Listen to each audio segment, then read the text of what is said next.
1-2. Swung on and miss. Fuchs coming in right side. Sip. Goes down to the slide and gets it. Nelson's going to take off on the pitch, which is a called strike 3. Anderson. Wes Marshall pitches a ground ball through the infield on the left side. One will score. They're going to wave a second runner around. Throw will come to the plate. It is not in time.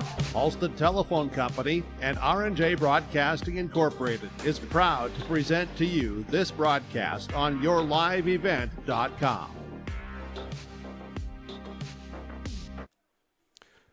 Well, good afternoon to you and welcome to the Southeast Regional Track and Field Meet today in Castleton at the Central Cass School and Athletic Complex. Welcome you here on yourliveevent.com here for our coverage. Myself, Jake Berkmar, along with Kevin Kochman, join you here today. This is our Irie Insurance pregame show. Here, get the insurance protection you want with the customer service you deserve at Irie Insurance. They cover it all from home, auto, crop, commercial, and benefits insurance. Go to IrieInsurance.com to get a free quote. As myself, Jake Berkmeyer, again, up here in the box, joined with Jacob Anderson, running some camera for us here today, and Kevin Kochman wandering around down in the field.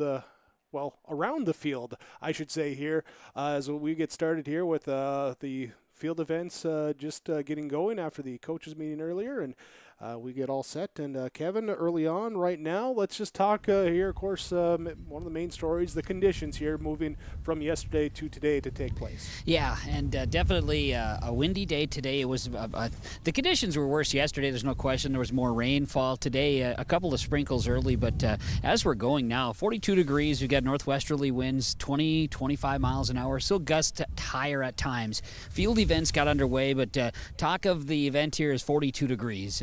Potentially we get the sun to pop out a little bit, might get a little warmer, but it's going to be a raw kind of day. So after going 90s earlier this week to 42 degrees here today on a Saturday, it's a drastic change. We went from sandals to sorels, right? So as far as everybody here today, there's a lot of sweatshirts. One of the items, part of the coaches meeting here that was at 12 o'clock, is the fact that, as far as the uniforms are concerned, there might be a little bit of loose as far as, allowing things. They just are allowing things to be, school issued and school appropriate attire. If you want to throw with a sweatshirt on, you can do that, and they're not going to dock you for certain attire today because of the cold weather.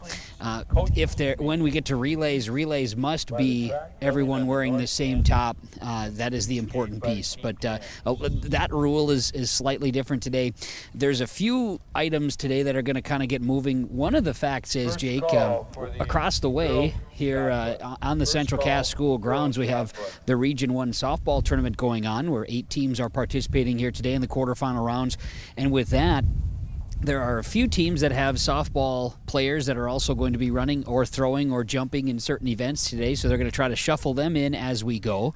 And then you mix in the fact that we do not have finals. It's all just we're running our heats. The top times will move on, and we'll be able to go over a number of those here today as we work through. Of course, the main focus here today, we're going to get as much as we can here with some of the events in the field and try to get some eyes on that with the cameras, but we'll follow the track event when we get on the track and start running. And track events, the running events should begin at 2 o'clock today. So underway right at 12:30. We got some of the throwing going on. They're using the auxiliary field for softball with the javelin here today, and that one we do not have eyes on. We might be able to get some of the discus and some of the shot put, and then of course on the north end zone here, where the wind is definitely stronger, we've got the jumping. Right now we've got the pole vault going, and they'll start going with the long jump here shortly as well. So otherwise, the outside of wind and temperature, today works just fine. We don't have any water to deal with. Yeah, as we have the camera on the high jump right now, and Jake, actually, if you zoom out a little bit there, you can get that flag in there. You can see that it is a strong, consistent breeze there that is blowing that there in the upper right of your screen. Now, the wind is prevalent here today, but getting underway with the field events as said here. So whether it was in the coaches meeting or some conversations you had there, Kevin, what was said about managing here with because everyone's got to be in the same conditions. Yeah, so the discussion was, hey, we're all in this together. I mean, it did get referenced. So the point is we're going to try to move things along, and it was encouraged. Part of it is we've got a great timing crew here today with the athletic timing, and our other Jake, who's on the other side of the wall here from you guys. So it's triple Jake up there in the booth. They've got the iPads for scoring in the throwing events and the jumping events, which isn't always the common thing, right? A lot of times those get brought up, so we'll be able to incorporate some of that live scoring here today as we cover, thanks to the folks with athletic.net. One of the items that they did say is they're going to move things along, and there's strict 15 seconds you get in between. If you have you get a window where you get that warning of you got 15 seconds left to complete your task, whatever that is, whether it's a throw or the jump, and if you don't get it, you're scratching. And so they're going to try to move it along here today is the main goal. And then also there's a few that might just scratch out, because one of the big benefits for tracksters in North Dakota is the constant qualifying. You can qualify for state throughout the year at individual meets, meeting the certain protocol, you get qualified. So if obviously everybody's going to have a goal. Maybe that goal for an individual is I want to also win the region title. Well, today you have that opportunity to do that, but you may have already qualified for state. And I was listening to some folks chat a little bit about that earlier today, and because today's certain events, the times are not going to be fantastic, right? Or you would expect them not to be because of the condition in comparison to a beautiful day or whatever you're for the proper running day with the stiff wind. Making turn 3 is going to be tough. Likewise, you're going to get pushed. That 100 with the wind at your back is going to be wind aided today. So it may help others and hurt others. So it's not exactly the most prime of days, no doubt. But they were talking about that as, okay, maybe we have a few that are not going to participate because they've already done it. They've already reached that state qualifier. So now today, don't risk injury. Things can happen when the weather's a little adverse. Well, here as the Southeast Regional Track and Field Meet underway here. Thanks again for joining our live coverage on yourliveevent.com. We'll be with you here throughout the day with all the events that we can bring you here. We will take a quick break. We'll be back with more. This is your Irie Insurance pregame show ahead of the Southeast Regional Track and Field Meet here on yourliveevent.com. 8154-2023.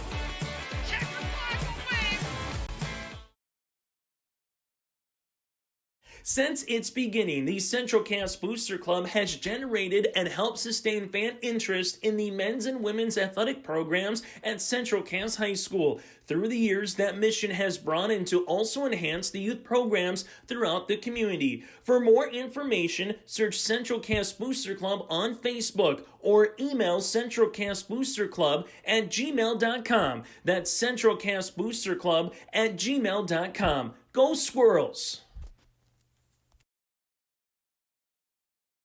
Stay up to date all year long with your live event from our social platforms with X, Facebook, and YouTube. From the latest coaches show to watch game broadcasts back on demand from earlier in the season. Search your live event on YouTube and hit subscribe. Outside the three-point arc. Pick and pop here with Spaeth into the left side corner. 3, good! For the complete and most up-to-date schedule throughout the year, head to our website at yourliveevent.com.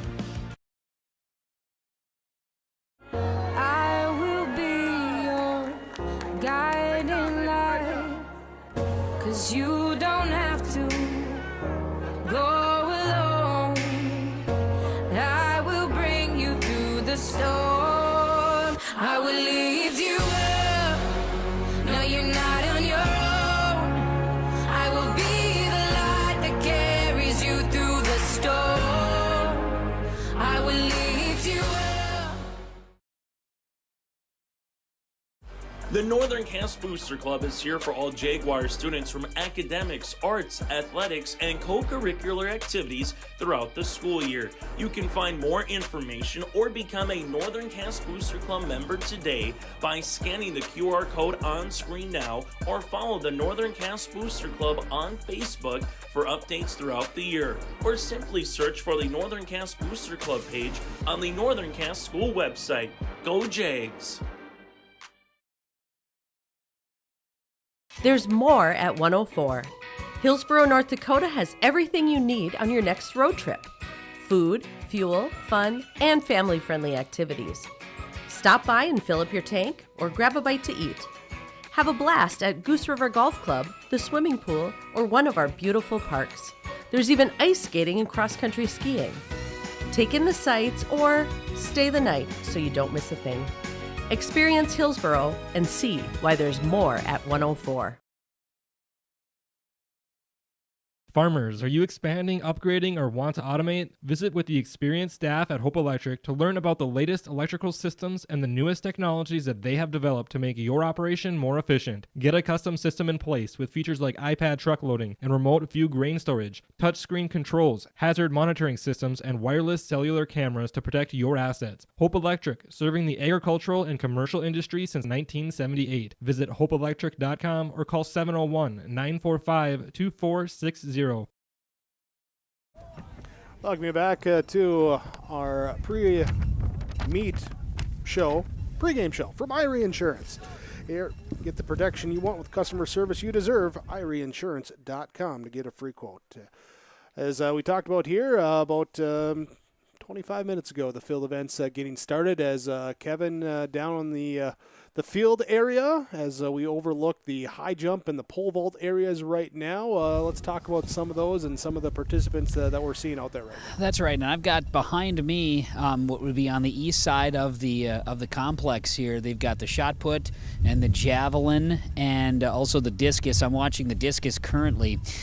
Let's talk a little bit as they're doing it all together. They're doing the girls and boys, just they're intermixing. That's not, hey, we're going to get all the girls in yet and all the boys. They're making it all happen. So with girls shot put, there are going to be 6 flights.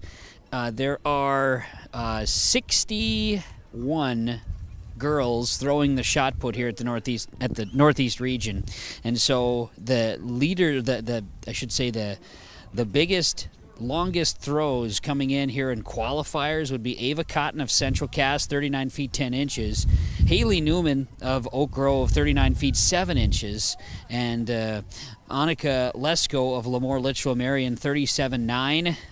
Greta McKinney of Kindred, 36.11, and Sadie Newstall of Sargent County, 36.6, followed by Avery Beauclair of Kindred, 34.11. So you have freshmen, sophomore, 8th graders that are also involved in this. In that first flight, you've got throwers that are getting at 20 feet, and then your final flighters that are going just short of 40, that 39.10 from Ava Cotton of Central Cass, a senior, your best coming into this southeast region, with the track and field meet going on here today in Castleton. On the boys' side, coming in, you're going to have 50 throwers that are on the heat sheet, and Chase Cooper of Winemere Lidgerwood, 52.11. 52.11 is your best throw coming in. Luke Starcevic of Kindred, the sophomore, 50 feet 4 inches. He comes in a second longest thrower in the shot put on the boys' side. Lemoore Litchfield Marion's Owen Lesko, 49.10. Central Cass, Evan Wiersma, the junior, 48.2. And Parker Tapson of Lisbon, 48.1, along with the Ethan Forshell of Kindred, 48 feet flat, is the best shot putters.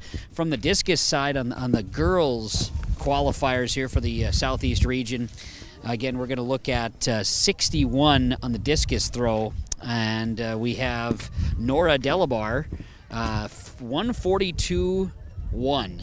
142 feet 1 inch for the junior Nora Delabar in the girls' discus. That's your best qualifier.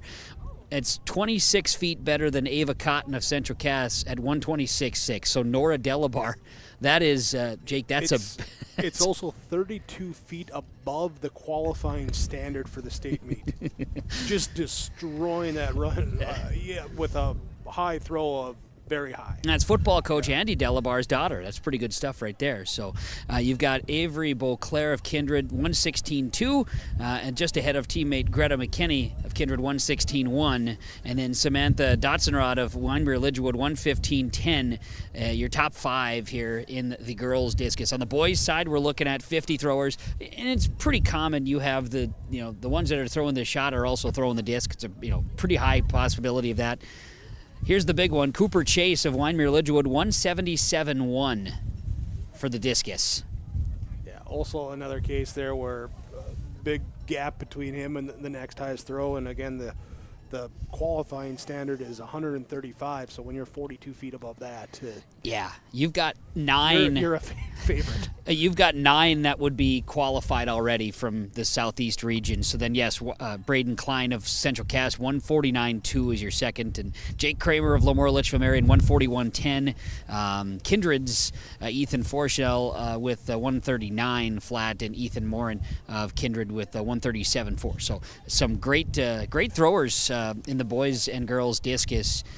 From the javelin, I mentioned javelin, and they are utilizing the auxiliary softball field, which is to the north on the north side of the complex, and it's that if you get a foul ball from Cost Field that goes over your first base dugout, right field area, that could impact the javelin a little bit today. It shouldn't, though. I think they're doing a pretty good job of making sure everybody's safe, of course. But we're looking at 51 throwers in the girls' javelin. And Kaylee Reinpold of Northern Cass, the sophomore, she's going to be, let's see, double check here. I go reverse order, my bad. Sorry, Jake. Girls javelin, you have Haley Newman of Oak Grove, 124.3. Central Cass, Ava Cotton, 124. Your top 2 in the girls javelin. Let's see here. I got to get the boys javelin. You know, these papers, they fly together a little bit when we're out here in the wind. Yeah, it's it is a little blustery out here, and if you are wondering what the part of the screen here right now, that's where we're looking to get our live results on there. Okay. Just trying to get that all refreshed. So a little on-air programming note as we're getting that all taken care of. Okay, perfect. Let's talk boys javelin a little bit more. We have T. Silling, Maple River. He's going to go to Sioux Falls, play some football next year, and 183.9 is the boys javelin. He is a senior out of Maple River, and that's your best qualifier. Oak Grove's Noah Meidinger is 173, 170 and 3 inches, the junior. Jordan Bittner of Lisbon, 167.10. We'll have 40 throwers in the boys javelin today. As we're watching right now, you've got the high jump started, and they're going boys and girls at the same time again. Girls high jump, your best jump coming in is Leela Vili of Richland, the junior, with 5 feet 3.5 inches, just ahead of Amari Poppy from Oak Grove, 5 feet 3 inches. Enderlin's Madison Buchholz, a freshman, is 5'2", and in Central Cass, Mason Lynch, the 8th grader, is 5'1". Your qualifiers in the girls high so far. In the boys high jump, Brooks Baco of Kindred, 6'4", Presley Peraza of Kindred, 6'4". Yes, and they can dunk a basketball too, Jake, if you recall. Ryder Soper of Oak Grove, a 6'2" jump, and Noah Meidinger of Oak Grove, a 6-foot jump. On the boys high jump, there are going to be 21 that qualified here for the Southeast region. You'll have the girls pole vault, which we are seeing the pole vault go here on the north side of the complex. And best pole vault coming in from the girls' side is Lexi Harris of Oaks, 10 feet 4 inches. Ellery Quall of Lisbon, 9 feet, along with Emma Bixby of Sargent County, 9 feet. The girls pole vault. And then we've got boys pole vault as well. We want to talk about before we take maybe a break here in our Irie Insurance pregame show and pre-meet show. Some of the events getting underway, but and sorry about that, Kevin. It's okay. A little, you're doing stuff. We You're have doing results, some things, though, or we will have results here when they show up. Right now, you can see the first track event there. That will be the girls 4x relay and the teams with the lane assignments and where people will be at. So we will have that. Our thanks here to Jake with Athletic.net there for allowing us to access that and bring that part to you too, with the coverage we have today. Wonderful, absolutely. Boys pole vault, which we are seeing those jumpers and vaulters now. Parker Wixo of Central Cass comes in the best vault of 15 feet ahead of teammate Trevor Quam, a 14-foot vault. Zane Lyons of Lisbon, 13.9. Brock Johnson of Kindred, 12.6. And Jack McDonald of Kindred, 12-foot. In the boys pole vault. So we'll have long jump to discuss and triple jump to discuss as well before we start getting maybe some conversations here. Some of the conversations we'll have with student athletes and also coaches will be coming during the track events and the running events that are happening, a lot of coaches are required today to help make this event go, Jake, by working the events too. Not all can be volunteer based, and when you have dates change, that also does change sometimes how the events are able to unfold. So we'll do our best, and we're going to try to catch up with those runners and field event winners as they get announced later. The top 3 again are going to be awarded at the end of the meet.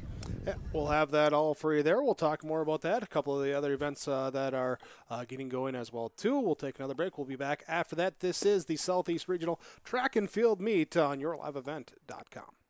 That there are several different types of crop hail insurance policies. Hi, this is Bethany Rentz, crop insurance agent with Irie Insurance. We at Irie Insurance want to help you select a hail policy that will best protect your crops and bottom line from a hailstorm. Give us a call today to schedule a time to meet with an Irie Insurance agent. For our contact information, go to our website at irieins.com. You're protected and appreciated at Irie. Irie Insurance is an equal opportunity provider.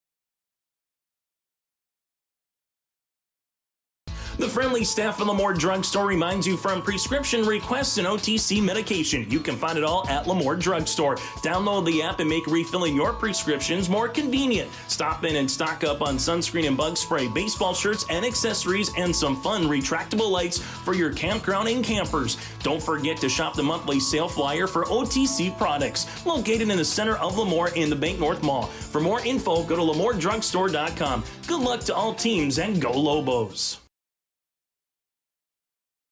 Milner Grain understands that agriculture is your livelihood, and we're committed to providing you with the highest quality of services to meet your farming needs. Milner Grain has a passion for our community and the farmers we serve. Milner Grain is locally owned and operated. When you're looking for a partner in the field, look to Milner Grain. Call 701-427-5284 or check out Milner Grain's app with current up-to-date prices. Milner Grain is here to help you and your farm grow. It's time to hit the ground with summer lawn and gardening projects, and Mayport Hardware is here to help. Stop by the greenhouse and browse the wide selection of flowers to liven up your yard. From the outdoor power tools of mowers, tillers, and trimmers to the lawn care essentials of seeds, fertilizers, and top-tier gardening tools, let Mayport Hardware transform your yard to where the grass is greener. Come visit Tim, Sue, and the staff at Trail County's Hardware Hank on Main Street in Mayville. The World of Outlaws late models return to the Norman County Raceway, Ada, Minnesota, June 28th. Ada Building Center LLC start to finish showdown. Presented by R&J Broadcasting Incorporated. Enjoy the experience. Nationwide top 10 experience last year. Let's make it number 1 this year. World of Outlaws late models. Ada Building Center LLC start to finish showdown. Presented by R&J Broadcasting Incorporated. Tickets now available. ncraceway.com.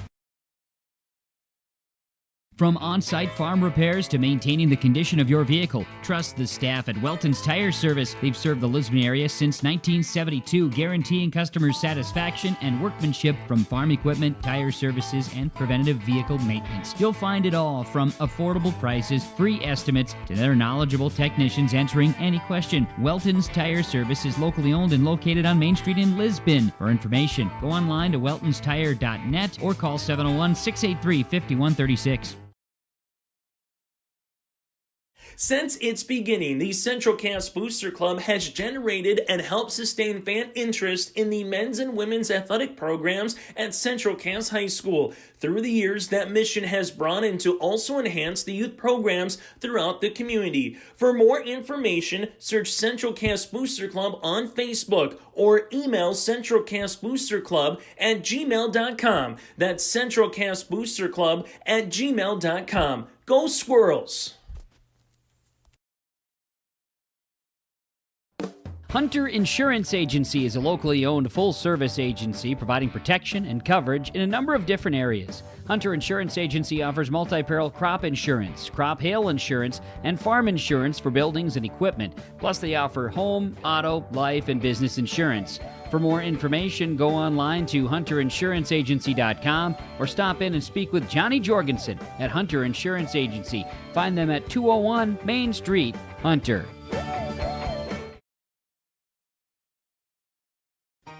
For trusted news, weather, and sports from your community, look to R&J Broadcasting Incorporated, KRJB, KRJM, and KKCQ Radio, and rjbroadcasting.com. Hear local voices from local radio with news and information from the area. Your information stations, KRJB, KRJM, and KKCQ Radio, and rjbroadcasting.com. Local voices from local radio. Partnership is a way of life here in the Northland. It's about pitching in to help our neighbors, making lending decisions locally, honoring long-term commitments to farmers, Main Street businesses, teams, schools, and rural communities. We're more than just a bank. We're a community partner, working constantly and diligently to enrich the lives of everyone we serve. Bank North, always true. There's more at 104. Hillsborough, North Dakota has everything you want in a hometown. Business opportunities, great jobs, and a top-notch school. Shovel-ready lots for your next idea.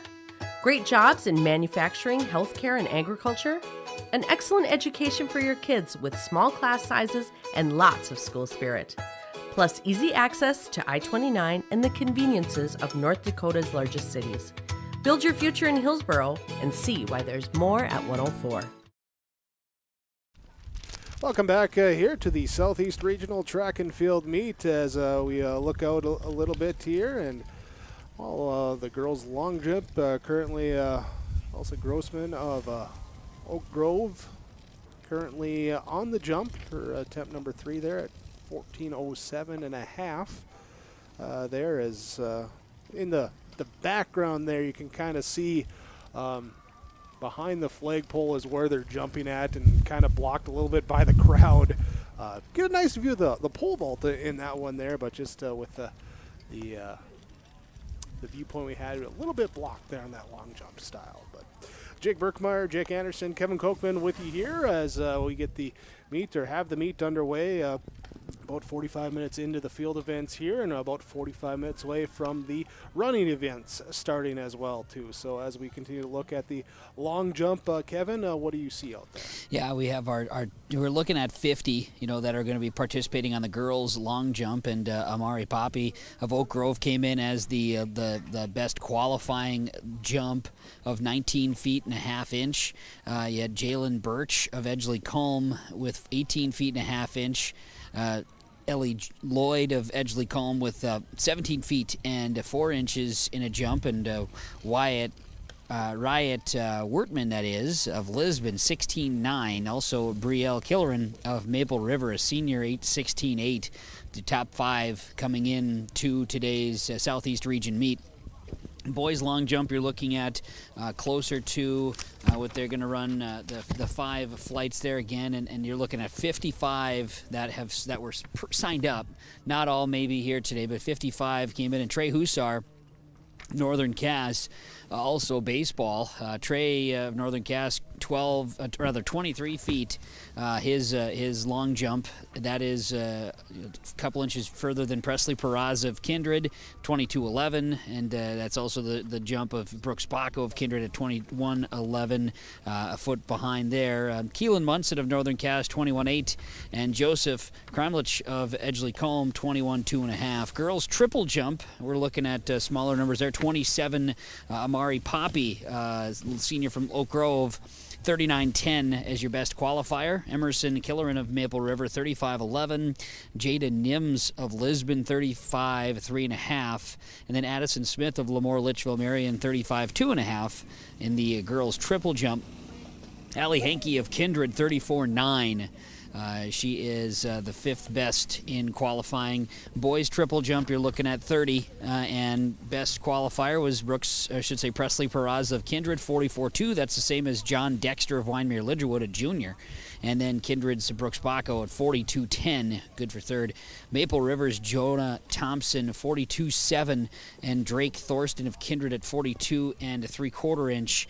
Your top 5 qualifiers, boys triple jump coming into the Southeast region. So our field events underway as mentioned, and they're going with flights. They do get their 3 chances. So and they're just going to make sure everybody's timely. They're not going to be they're going to get up there and do their 3 bing bing bing, when it comes to the jumps and things of that nature. So they'll keep climbing the ladder, and I should say with the triple and long jumps, that is, when you're going with the movement of the pole vault and the high jump, those you just get that 1 chance at it and see if you can get pushed up. So good times though. It's a cold, windy day, but they're making it work. They are here as we continue to make it work as well too. Here, brought to you or bringing to you the coverage from the Farmers Union Insurance Dave Bergman Agency. Your headquarters for home, auto, life, farm, and ranch, business, crop, and health. Not all products are underwritten by Farmers Union Insurance, but you can call 701-724-6252, the Dave Bergman Agency, Farmers Union Insurance, your broadcast booth here today on yourliveevent.com. We appreciate you joining us here today, as again, we'll have the running event starting in about 45 minutes. Here in what we anticipate to be let's hustle through a little bit with a number of moving pieces, as we've talked about, with multi-sport athletes here and the softball back behind us. You can watch those Region 1 softball there. Brady Siebel's on the call with the games going on. We have Region 2 with Josh Boyko here today too. All those available for you at yourliveevent.com. So whatever your viewing pleasure is, you can go in, check it out, tune it in here with your live event. Happy to bring it to you here as we'll continue on. More of your pre-meet show coming up on yourliveevent.com. Radio is now worldwide with 24-hour streaming. Download the RJ Radio app to hear local voices from local radio with KRJB, KRJM, and KKCQ. 24 hours a day from anywhere. You can listen to your favorite programs like the RJ Family Morning Show, local news, farm markets, music, high school sports, church services, more from anywhere. KRJB, KRJM, and 96.7 KKCQ is streaming on the RJ Radio app. Download it to your device and take us with you wherever you go. There's no way to count the number of sandwiches you've packed over the years. Hard to imagine this day would come. Yeah, there's still the same fields, the same roads, the same hard work. But now they're in someone else's hands. And you couldn't be more proud of who you're handing the farm to. No matter what the future holds, Ag Country is here to help you plan ahead. There's more at 104. Hillsborough, North Dakota has everything you need on your next road trip. Food, fuel, fun, and family-friendly activities. Stop by and fill up your tank or grab a bite to eat. Have a blast at Goose River Golf Club, the swimming pool, or one of our beautiful parks. There's even ice skating and cross-country skiing. Take in the sights or stay the night so you don't miss a thing. Experience Hillsborough and see why there's more at 104. Sharing our heritage, sharing our future. Choosing the right bank for your financial needs can be challenging with the many choices available. Dakota Heritage Bank is pleased you're interested in knowing more about what they can do for you. The Dakota Heritage Bank community bank setting is a strong advantage they have over larger, less personal banks. Customers are more than account numbers. They are friends and neighbors. Working together, Dakota Heritage Bank, member FDIC, equal housing lender.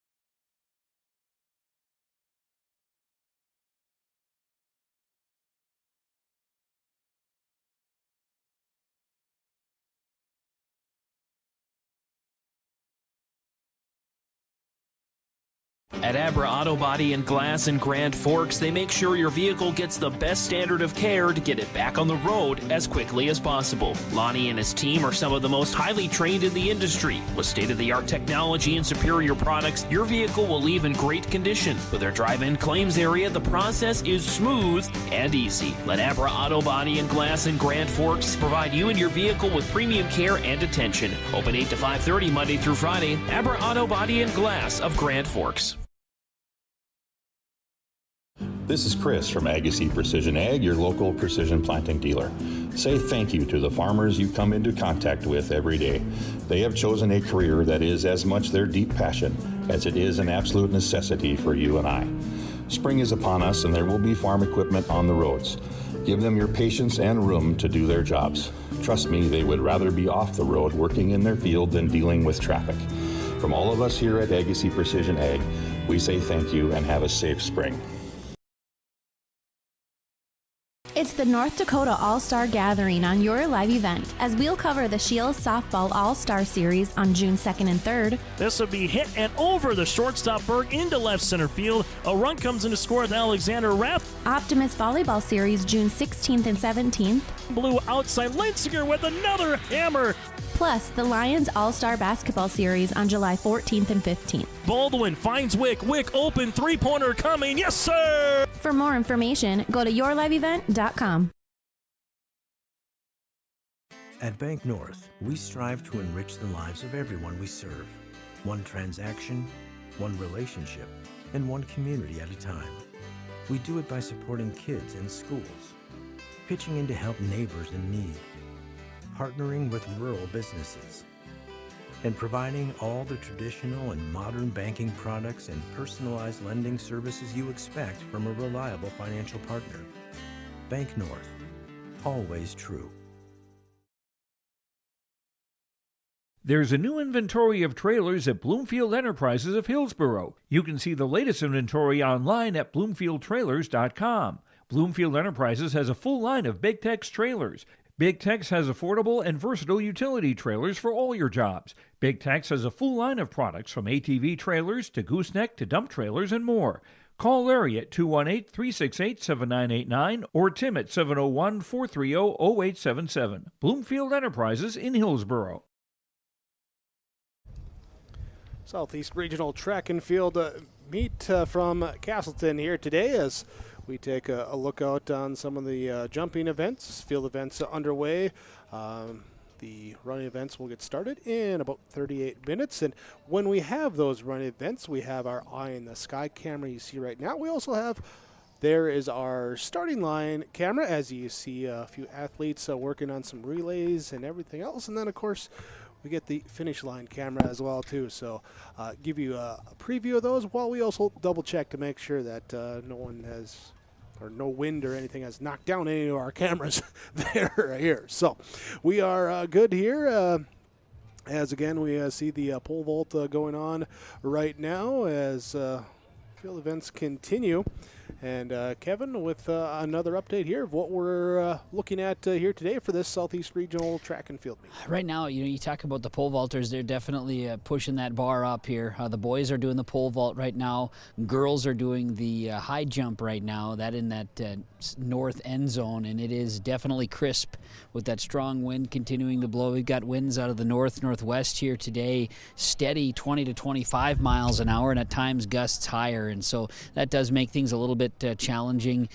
You've got beyond that the distance where the javelin's back into to the left of the grandstand. Again, that's over in the auxiliary softball field that's going on right now. But off into the distance from the pole vault, you have shot put and discus throwing going on here. So continued events, and we're going to have those results and updates as they come in and complete to their efforts.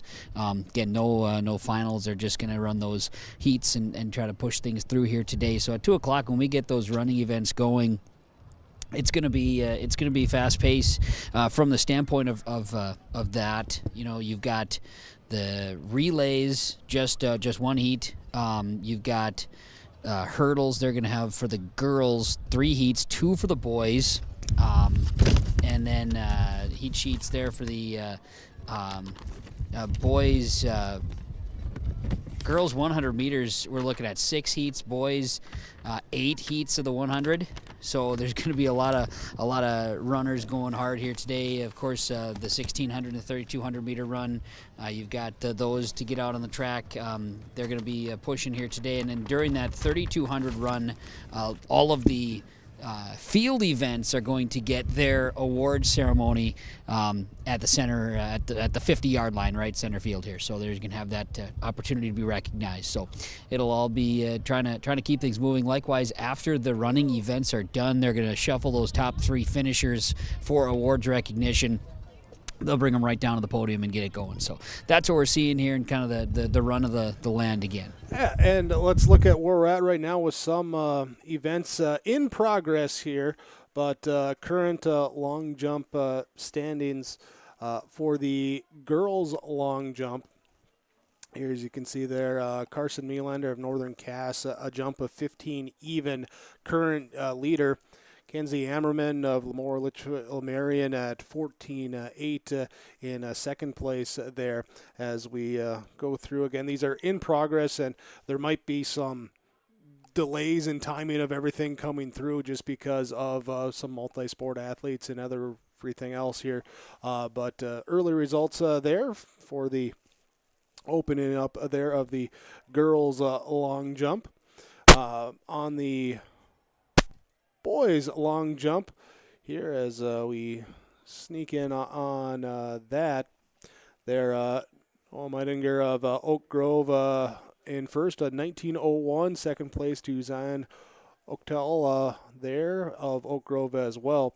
Here for the long jump results so far here. Also looking at boys triple jump, no results in on there yet. Same with the girls triple jump, as we just kind of scroll through here. So right now some long jump coming in. We'll get some other ones here as we get those in as well too.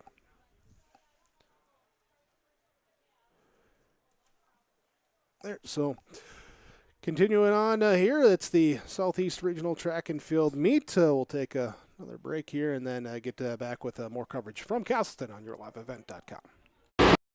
Red River Valley Speedway, you wanted the best, you got them for a rest. The Rumble on the Red, presented by Ellingson Companies and Gerdau Metals Recycling, is coming to West Fargo, North Dakota. The World of Outlaws and Austin Energy Drink Sprint Cars come to the Red River Valley Speedway Saturday, May 31st. Tickets are available now at slspromotions.com or by calling 815-344-2023.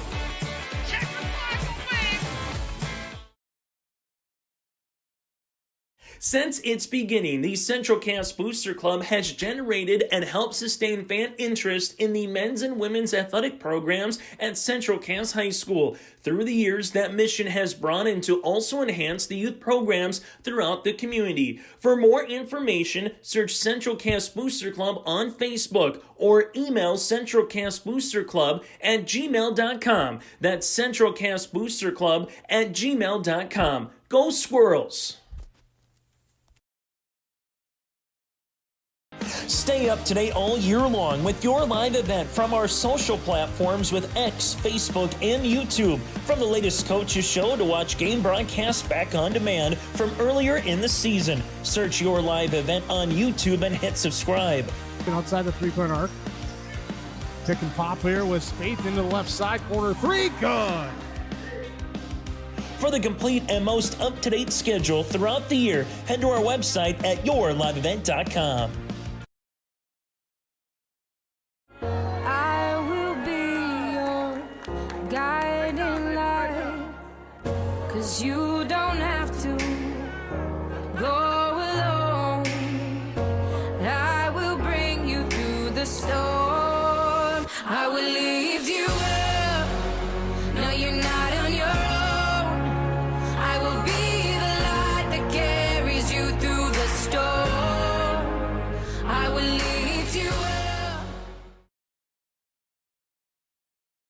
The Northern Cast Booster Club is here for all Jaguar students from academics, arts, athletics, and co-curricular activities throughout the school year. You can find more information or become a Northern Cast Booster Club member today by scanning the QR code on screen now, or follow the Northern Cast Booster Club on Facebook for updates throughout the year, or simply search for the Northern Cast Booster Club page on the Northern Cast School website.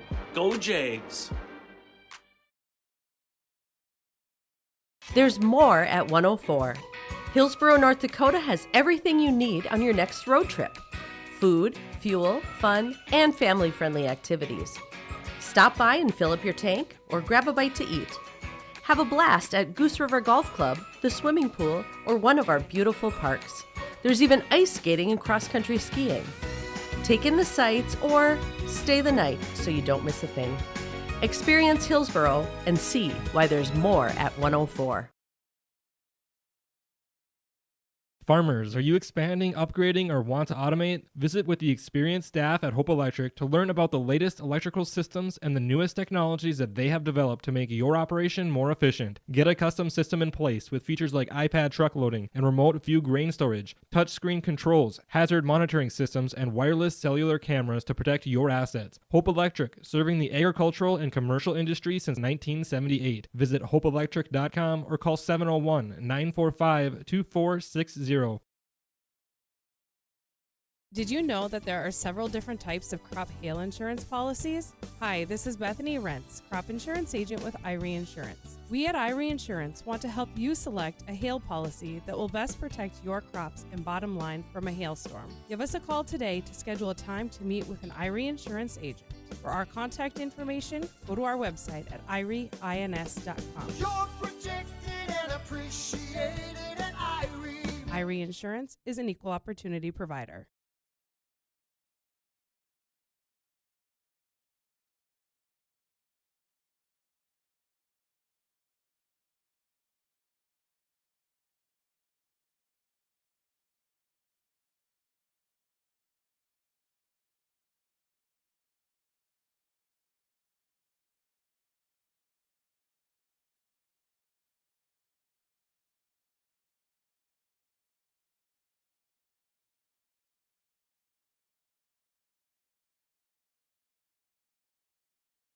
The friendly staff of Lemoore Drugstore reminds you from prescription requests and OTC medication. You can find it all at Lemoore Drugstore.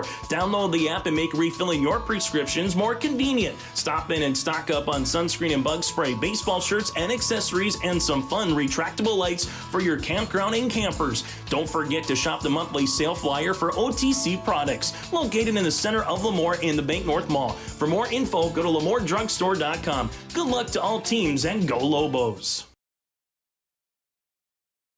Milner Grain understands that agriculture is your livelihood, and we're committed to providing you with the highest quality of services to meet your farming needs. Milner Grain has a passion for our community and the farmers we serve. Milner Grain is locally owned and operated. When you're looking for a partner in the field, look to Milner Grain. Call 701-427-5284 or check out Milner Grain's app with current up-to-date prices. Milner Grain is here to help you and your farm grow. Welcome back to the Southeast Regional Track and Field Meet from Castleton here today. As we look out, current standings on your screen, the boys pole vault in progress there, 10-6. There, Jack McDonald leading at the top there, 10-6, your high height so far in the boys pole vault. We'll have other scores rotating through here. As again, the field events in progress there. Wyatt Briscoe and Javin Johnson, all three of those from Kindred, all clearing 10-6.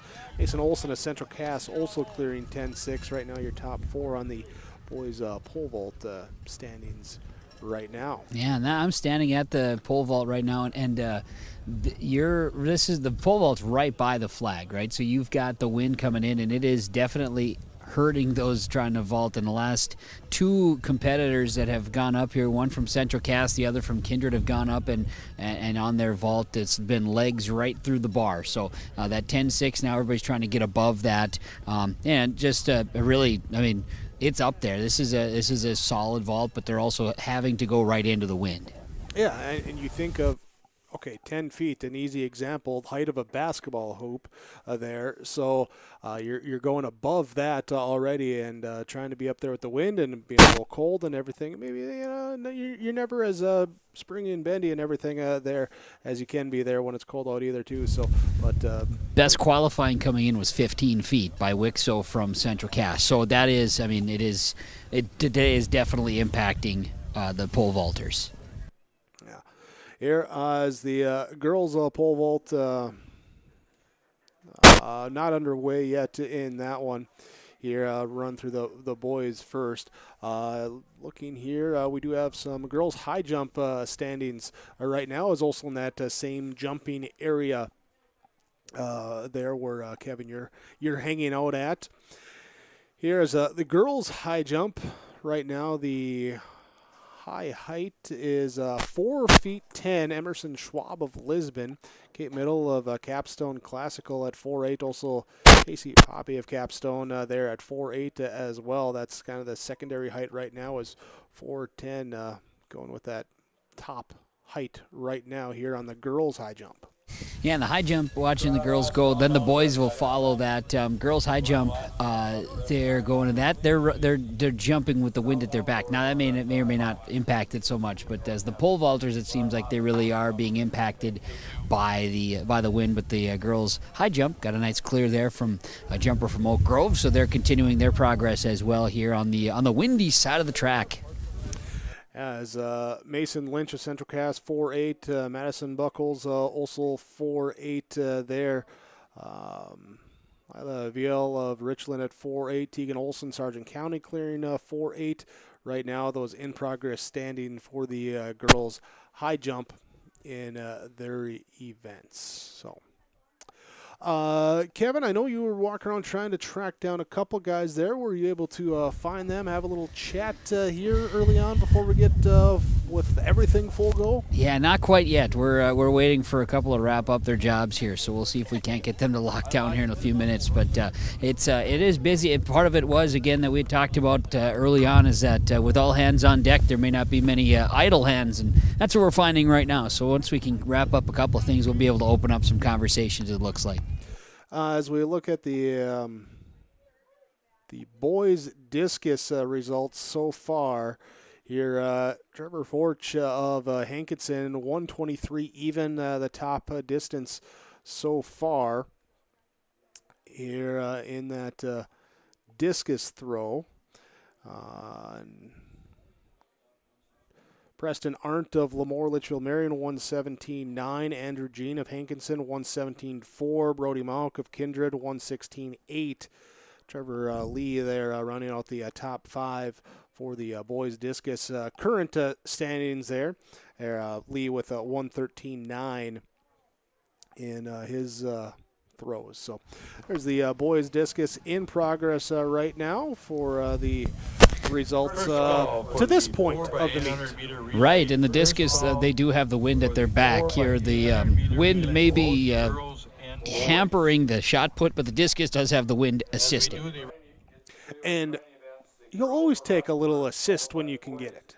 You're not going to turn it away, that's for sure. No, and like you say, when we ran over those qualifier throws, there's some big throws coming out of the discus. The top three are pretty solid. So we'll see what type of throws those when they get up here. Again, we're looking at 50 and 60 participants in the discus and shot here today. Also here, as we look out on the track right now at that starting line, some individuals working on some relays, some starts, getting warmed up. Track events will start in about 20 minutes here, begin with the 4x800 relay, as we'll get that under right away with those to begin the track part of our track and field meet. And looking forward to everyone coming through, and we'll keep coming through here with more of your coverage on yourliveevent.com. Southeast Regional Track and Field Meet from Castleton. It's time to hit the ground with summer lawn and gardening projects, and Mayport Hardware is here to help. Stop by the greenhouse and browse the wide selection of flowers to liven up your yard. From the outdoor power tools of mowers, tillers, and trimmers to the lawn care essentials of seeds, fertilizers, and top-tier gardening tools, let Mayport Hardware transform your yard to where the grass is greener. Come visit Tim, Sue, and the staff at Trail County's Hardware Hank on Main Street in Mayville. The World of Outlaws late models return to the Norman County Raceway, Ada, Minnesota, June 28th. Ada Building Center LLC start to finish showdown. Presented by R&J Broadcasting Incorporated. Enjoy the experience. Nationwide top 10 experience last year. Let's make it number 1 this year. World of Outlaws late models. Ada Building Center LLC start to finish showdown. Presented by R&J Broadcasting Incorporated. Tickets now available. ncraceway.com. From on-site farm repairs to maintaining the condition of your vehicle, trust the staff at Welton's Tire Service. They've served the Lisbon area since 1972, guaranteeing customers satisfaction and workmanship from farm equipment, tire services, and preventative vehicle maintenance. You'll find it all from affordable prices, free estimates, to their knowledgeable technicians answering any question. Welton's Tire Service is locally owned and located on Main Street in Lisbon. For information, go online to weltonstire.net or call 701-683-5136. Since its beginning, the Central Cass Booster Club has generated and helped sustain fan interest in the men's and women's athletic programs at Central Cass High School. Through the years, that mission has broadened to also enhance the youth programs throughout the community. For more information, search Central Cass Booster Club on Facebook or email centralcassboosterclub@gmail.com. That's centralcassboosterclub@gmail.com. Go Squirrels! Hunter Insurance Agency is a locally owned full-service agency providing protection and coverage in a number of different areas. Hunter Insurance Agency offers multi-peril crop insurance, crop hail insurance, and farm insurance for buildings and equipment. Plus, they offer home, auto, life, and business insurance. For more information, go online to hunterinsuranceagency.com or stop in and speak with Johnny Jorgensen at Hunter Insurance Agency. Find them at 201 Main Street, Hunter.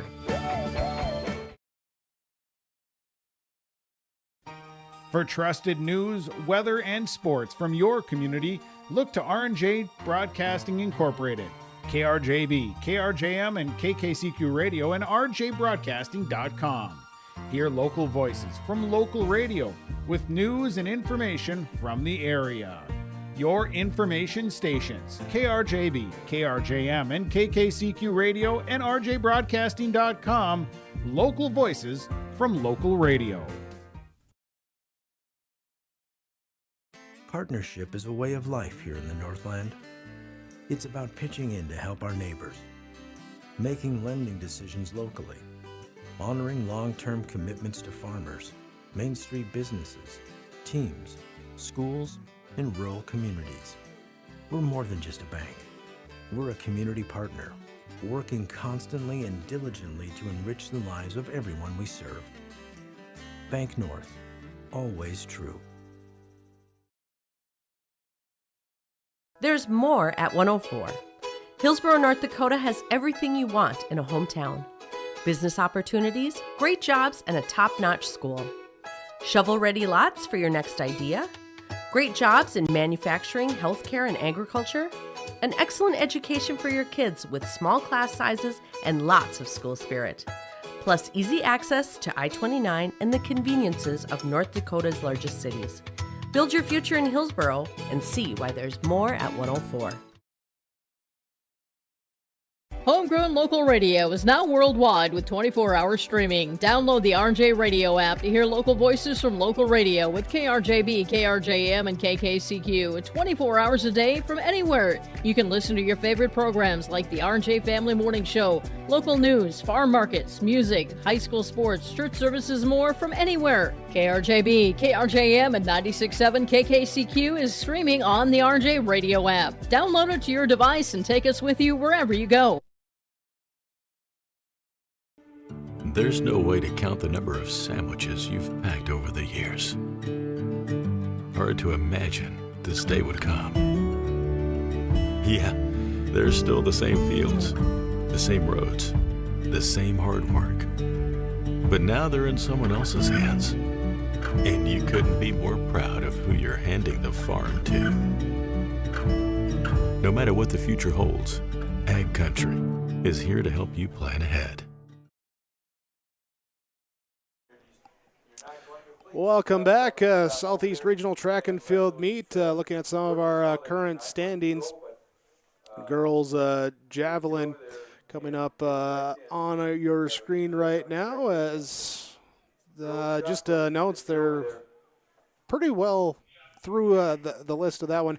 Ava Cotton, Central Cass leading with a 1:10.10 distance in the girls javelin here for this Southeast region meet.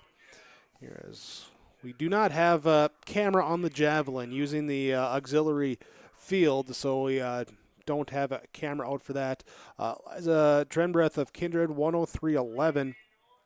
There is second place right now in the javelin. Carly Kate Allen of Sargent County, 102.11. Haley Newman of Oak Grove, 100 even. Betsy Huber of Edgeley Calm at 99 even. And Joe Sharp of Kindred rounding out your top six right there. Sharp at 97.10. Distance there in the girls javelin. Here as we again looking at some of the other events in this one. Let's see where we have some boys discus here. Get that one pulled up. There we go. Here for the boys discus, Chase Cooper, 143.8 his distance right now. Owen Lesko of Lemoore Litchfield Marion, 131.6. Fortune Hankinson, third place currently at 123 even. Sully Kelson of Lisbon, 118.1. Preston Arndt of Lemoore Litchfield Marion, 117.9 and 117.4 for Andrew Jean of Hankinson. Your top six in the boys discus to this point right now in the meet.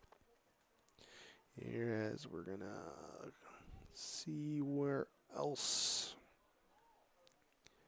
Here as all stuff just starting to really come in here for multiple events as girls shot put here.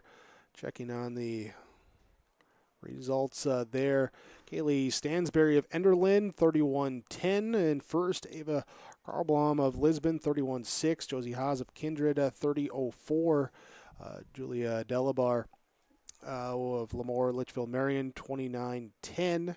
Haley Malka of Hankinson at 28.6. McKenna Jorgensen rounding out the top six out of Oaks at 28.3 in the girls shot put. And the other scores flashing across to your screen as well too. Here as we're looking here, your scoreboard here, standings, your Dakota Heritage Bank scoreboard here from Sharing Our Heritage, Sharing Our Future, locations in North Dakota and Minnesota, dhb.bank, the website with Dakota Heritage Bank. Well, we're about 12 minutes away from the running events getting underway, seeing more and more athletes congregating on the midfield of the football field, doing some stretching, doing some warms up there to get things going. As Kevin, we welcome you back there. Thank you. As you got the hands warmed up now? I'm trying, yeah. Okay. It's definitely raw out here, that's for sure. But girls high jump, they're moving through really quickly with the girls high. We've got the boys pole vault getting extra high here again. We put it back up, and I saw a couple of guys doing some warm-ups here a few moments ago again, so they're running through. We've got a Kindred vaulter right now that's going to try to get over and does clear, so we're getting closer to that. We came in with qualifying jumps and vaults of 15 feet. We're working our way up, and Kindred certainly doing a nice job. Once again, they've got three up top. Central Cass has a couple of pole vaulters that have that extra oomph here too, so nice to see that they're performing on their at the region meet here today and performing at a high level. We're getting through the girls high jump as that continues. We'll have the boys high jump to follow and continue on. But yes, like you mentioned, it's nice to see that the field events have been making good progress so far before we get into the first of the track events, which are excited to bring you as well here today on yourliveevent.com. I think I'm going to see if I can't catch Mr. Travis Lamar, the activities director here from Central Cass. Share if I can share a couple of quick comments with him about hosting the events and things of that nature. So just hang tight, okay, guy? Yeah, and while you track him down, I'll hit that button on you here. But talking that girls' high jump, 5 feet the top height right now, both Amari Pape of Oak Grove and Mason Lynch of Central Cass clearing that 5 foot height so far. And then a number of girls having achieved the 4'10" height right now on the girls' high jump. As look over here to the Kevin's ready there. All right, we'll go back down to Kevin. All right, I got Travis Lamar from Central Cass, the activities director and events coordinator for today. Mother Nature was wild this week, Travis. Yeah, I mean, you go from 90s to this today, and the rain and the wind yesterday. I mean, it's North Dakota, right? You just got to learn to adapt to it.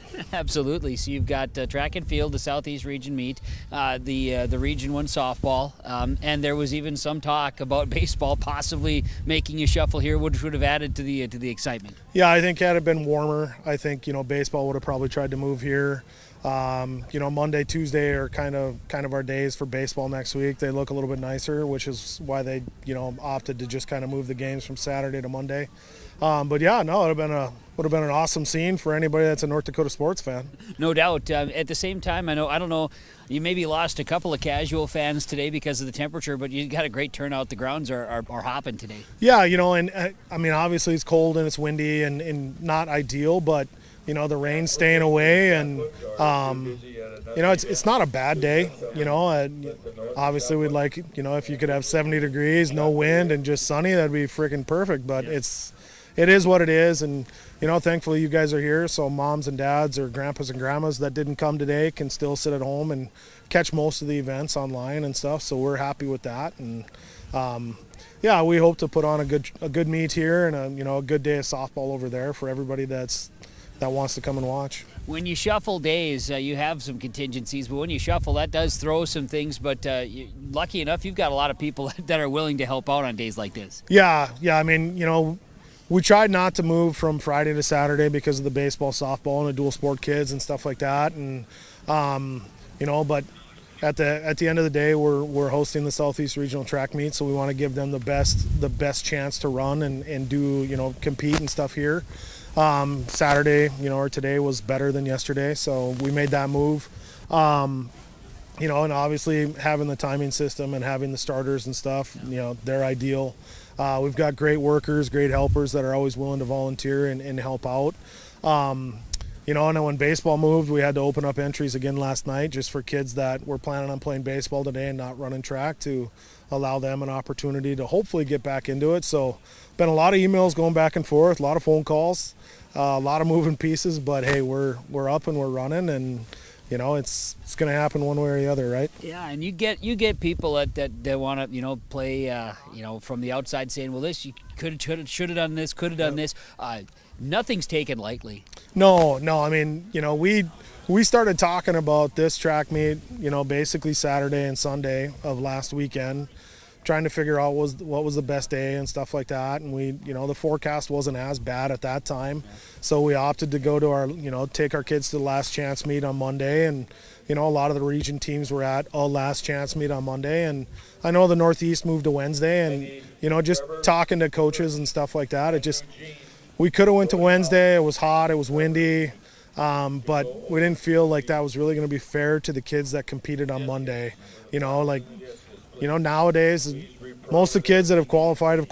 We'll get a few more that haven't qualified today, but you really just want to try and keep kids healthy going into next weekend at state, and we just didn't want to try and gas a bunch of kids out that competed Saturday here, Monday at Valley or Oaks or Hillsboro, and then turn around and say, oh, hey, by the way, now you got your region meet on Wednesday. So we try to make the best choices we can, and Yeah, I'm sure there are people saying, why'd you do it today? But you always get questioned. It's just part of the job. That's right. And you guys have great facilities. We talk about that every time, but that is one of the blessings to talk about with softball going on just across the way here.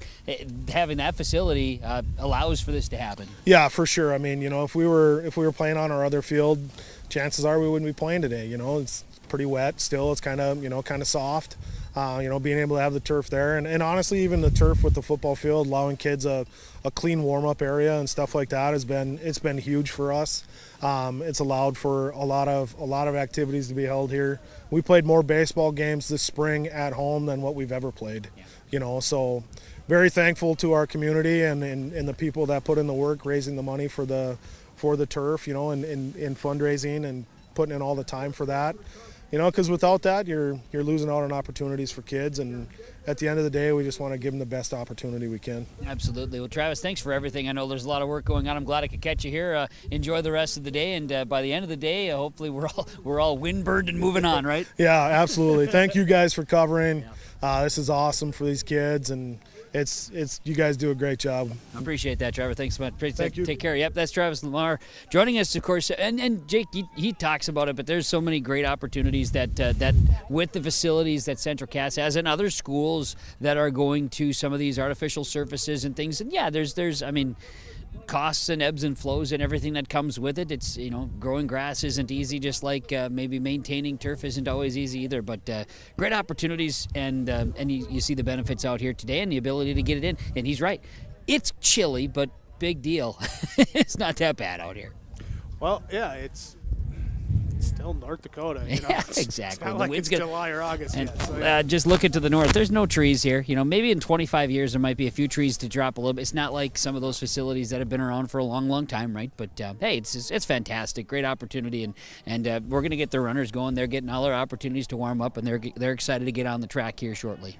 Yeah, we're just a couple minutes away from that, so we'll take a break here. Before we get to those, we'll just reset, double check our timings on everything, make sure we're good to go for the start of that. It'll be the 4x800 relay when we come back here, the Southeast Regional Track and Field Meet on yourliveevent.com. Hillsboro, North Dakota has everything you need on your next road trip. Food, fuel, fun, and family-friendly activities. Stop by and fill up your tank or grab a bite to eat. Have a blast at Goose River Golf Club, the swimming pool, or one of our beautiful parks. There's even ice skating and cross-country skiing. Take in the sights or stay the night so you don't miss a thing. Experience Hillsboro and see why there's more at 104. Sharing our heritage, sharing our future. Choosing the right bank for your financial needs can be challenging with the many choices available. Dakota Heritage Bank is pleased you're interested in knowing more about what they can do for you. The Dakota Heritage Bank community bank setting is a strong advantage they have over larger, less personal banks. Customers are more than account numbers, they are friends and neighbors. Working together, Dakota Heritage Bank, member FDIC, equal housing lender.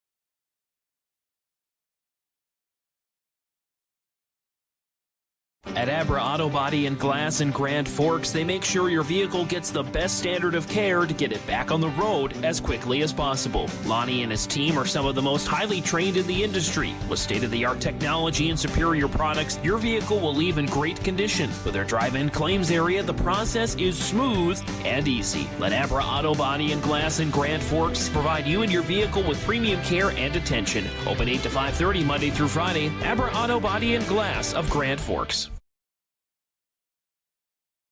This is Chris from Agassiz Precision Ag, your local precision planting dealer. Say thank you to the farmers you come into contact with every day. They have chosen a career that is as much their deep passion as it is an absolute necessity for you and I. Spring is upon us and there will be farm equipment on the roads. Give them your patience and room to do their jobs. Trust me, they would rather be off the road working in their field than dealing with traffic. From all of us here at Agassiz Precision Ag, we say thank you and have a safe spring.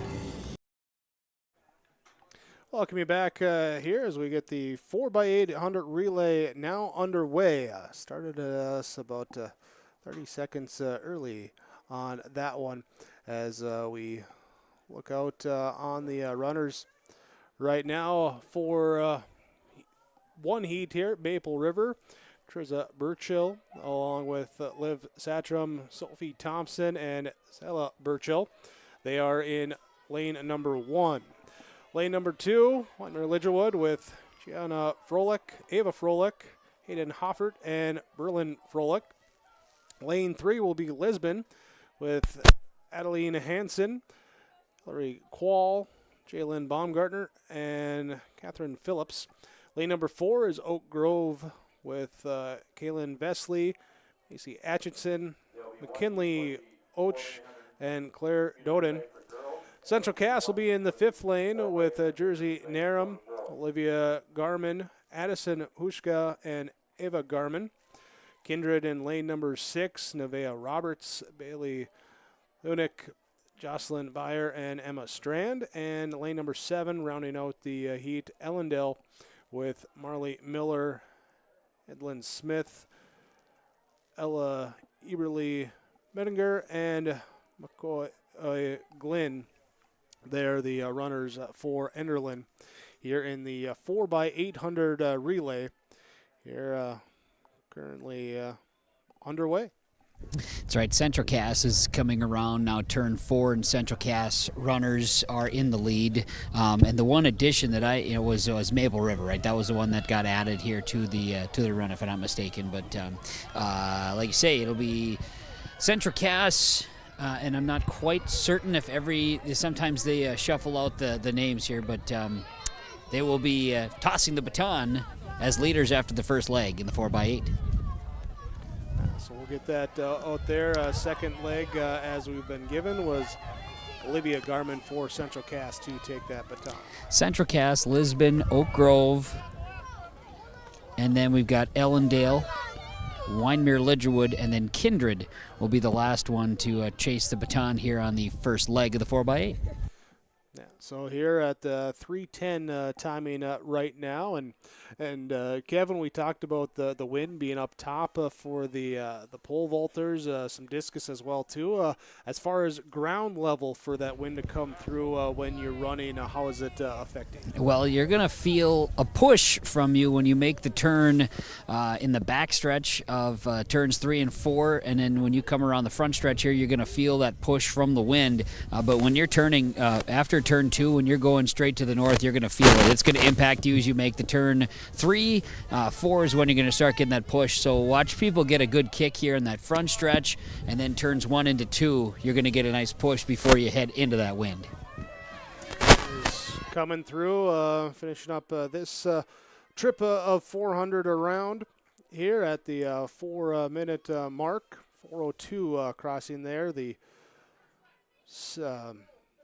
second leg going through right now. That's right. It's still Central Cass, Lisbon, then Oak Grove. And then we're going to see coming in Winemere Lidgerwood, and then Ellendale, followed by Kindred. Here, so for the girls 4x800 relay, here the first of the events going on here today. And speaking of events coming up, the Norman County Raceway, Red River Valley Speedway. Friday night races at the Red River Valley Speedway in West Fargo. Didn't have them last night because of the weather, but they're coming back next week. You can go to RedRiverValleySpeedway.com for more information. Check out the World of Outlaw Sprint Cars coming May 31st, August 23rd. More info at RedRiverValleySpeedway.com. What's the rundown here today for the track events for those as we're watching here? This is the first, the girls 4x8. So what's the rundown? Yeah, so your schedule of running events here as I pull up that page here. So we'll have the 4x8 starting us off as we get then to the 300-meter hurdles, the 100-meter dash, the 4x200-meter relay, 1,600 or the 1-mile run, The 4x100 meter relay, 400 meter dash, they'll be followed by the 100 meter hurdles and the 110 meter hurdles for the boys. 800 meter run, 200 meter dash, 3,200 2-mile run, and then the 4x8 the 4x4 to round things out here today for the running events. Central Cass, Lisbon, Oak Grove, 1, 2, 3, and a big gap between second and third. Central Cass and Lisbon are kind of on each other's tails. Then Wyndmere, Lidgerwood, followed by Ellendale, and then Kindred, your 4x8 as they get into now the third leg of the relay. For Central Cass would be Addison Hushka. For Lisbon, Jalen Baumgartner. For Oak Grove, McKinley Och there, the runners with the batons. Here, Wyndmere Lidgerwood, their third leg is Hayden Hoffert.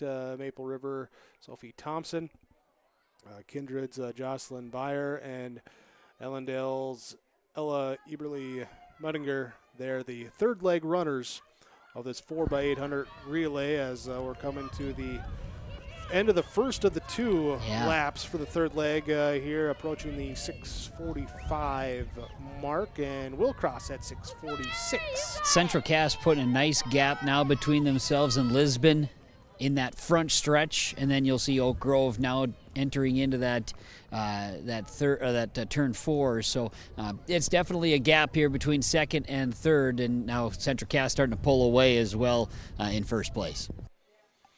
Here, our first of the track running events today. We'll take a moment here, jump back over, check on some of the field events that have continued to go on. Girls javelin there, Ava Cotton of Central Cass still leading with a 1:10.10 in that javelin throw. As the boys javelin not underway yet. Boys discus, Chase Cooper, 1:44.11, so he upped his second throw there a little bit there, leading Owen Lesko of Lemoore Litchfield Marion at 1:31.6. There in the top for the boys discus. Girls shot put, Ava Cotton also leading that there with a 39.03 there for Central Cass in first place of the girls shot put. Handoff here for the final leg of the girls 4x8. Central Cass, Lisbon, Oak Grove, Wyndmere, Lidgerwood, Ellendale, Kindred. Your rundown here once again. You have a Garmin taking the first handoff for Central Cass. Lisbon with Catherine Phillips taking the baton. Oak Grove will be Claire Doden. Berlin Froelich for Wyndmere, Lidgerwood. Sayla Burchill for Maple River. Kindred's Emma Strand, and Ellendale's McCoy Glynn will be the anchor legs for the 4x800 relay. Again, the relays, we talked uniforms earlier, and may not be that important to everyone, but uniforms in track and field, Jake, there it's I mean, you were a thrower, so, but I had to run the 100. That's right. And the 4x1. Had to, forced to, made to. The uniforms do have to meet standards. Today, the marshal had said during the coaches meeting that the relay is the only one that they're going to need to make sure everybody wears the same. Otherwise, as we're seeing kids, jumping in the pole vault and doing other events here, they can wear whatever school sanctioned and that's okayed by the school. That's the one item that they want to make sure. It's you don't have to wear your specific outfit. You can wear your sweatshirt or whatever over the top to make sure you're staying warm, things of that nature. But watching the kids in the high jump, they're going with a lot of the stuff in the high, they're just going in their normal outfits that I've been seeing, normal uniforms that are sanctioned. But as far as the relays are concerned, they all have to be wearing the same thing on top. Those jerseys need to be the same, and then if they want to wear long pants or shorts, whatever they want, they're not in trouble for doing something different than their teammates in the relay. Yep, just making sure they identify which team correctly. And it's all part of the deal. Yeah, you got to do Fine details. That's right.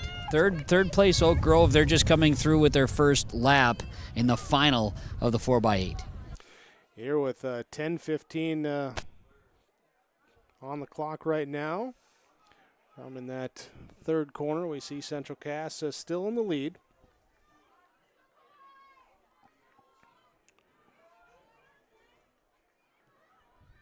We'll see that final kick, as we always talk about. Want to announce here, too, for anyone that maybe popped over from checking out the Region 1 softball, some technical issues with that. Games will be recorded, put up later today on yourliveevent.com.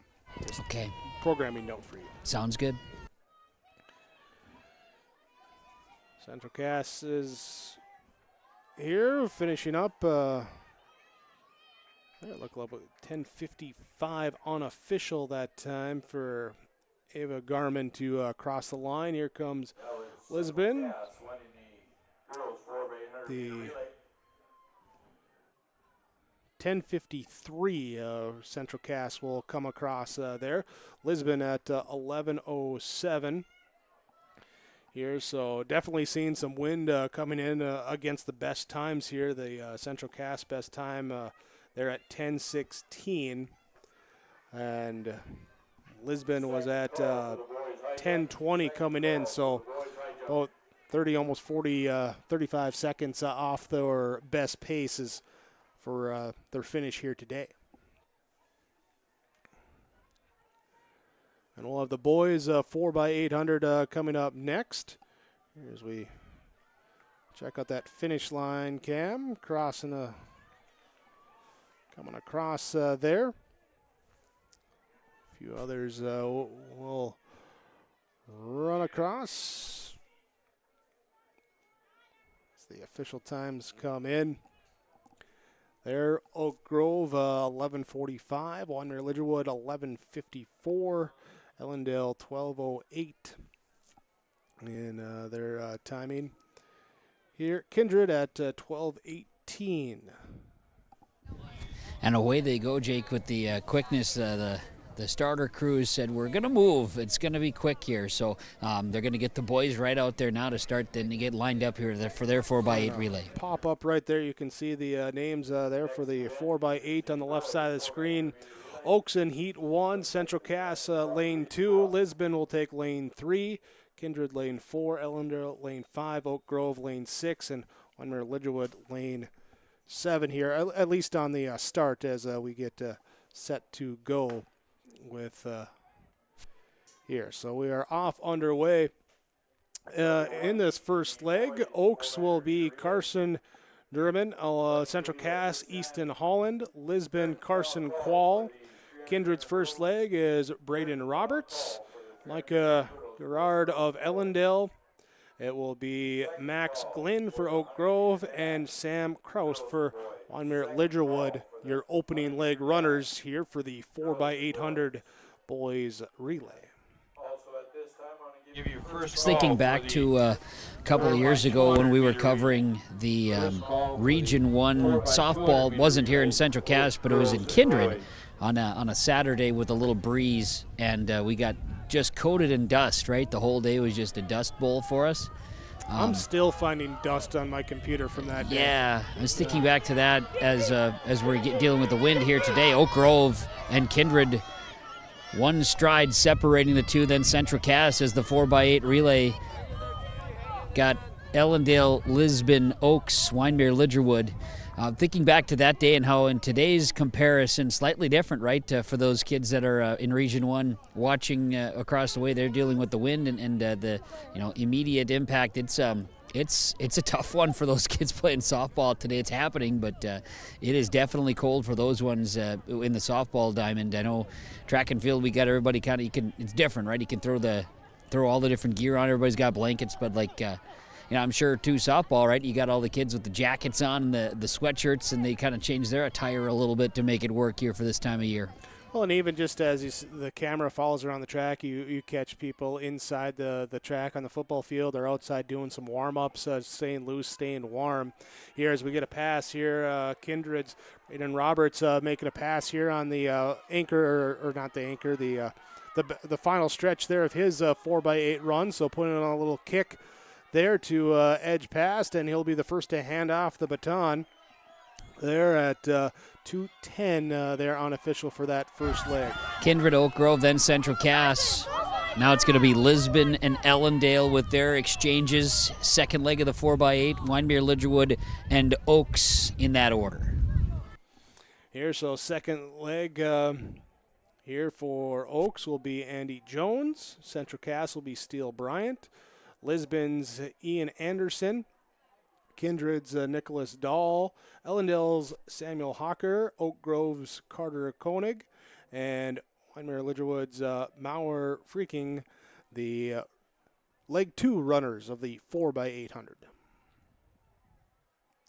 Here coming around turn 4 here, and a much larger lead for Kindred right now after the first leg, a little draft or something, but pulling out here for sizable, roughly 50-ish meter lead right now as the third lap goes.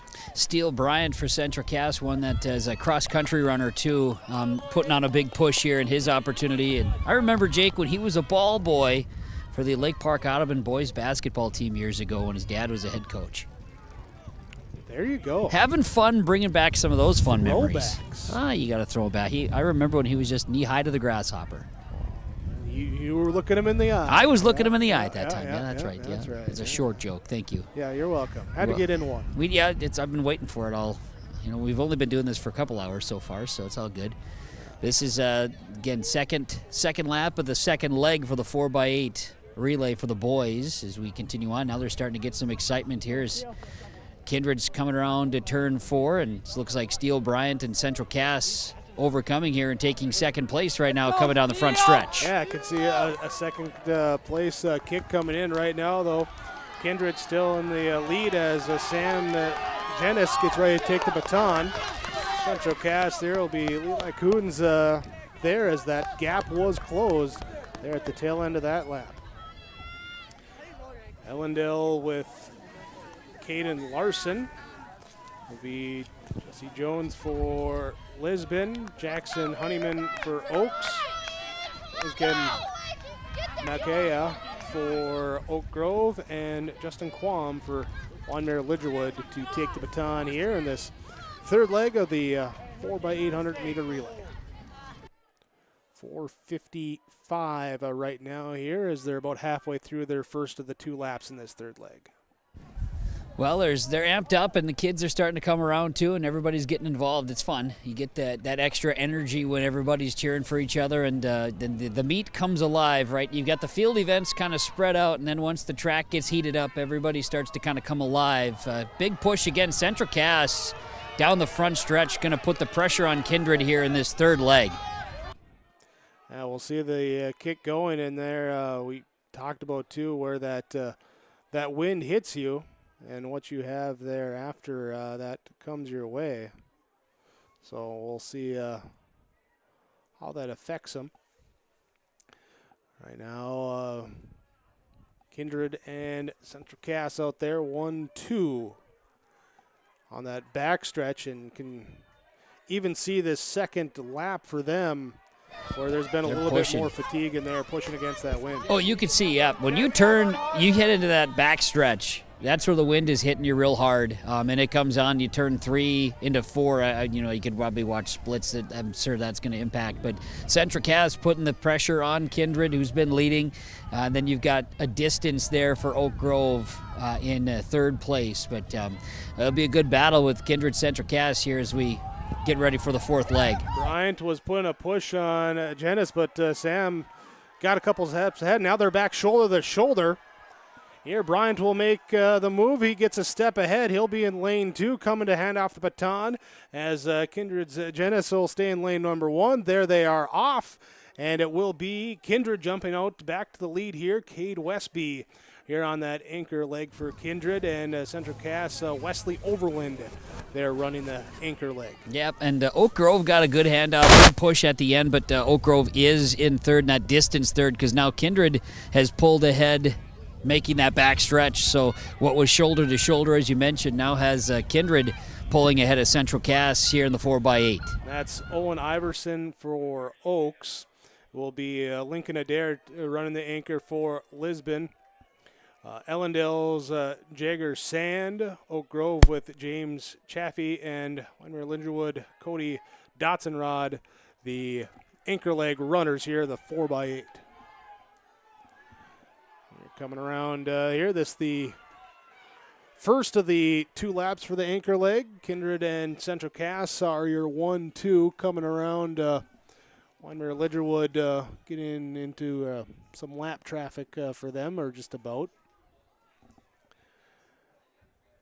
Here's still Cade Westby leading the pack for Kindred, followed off by Wesley Overland for Central Cass. 300 meters to go as they round turn number 2.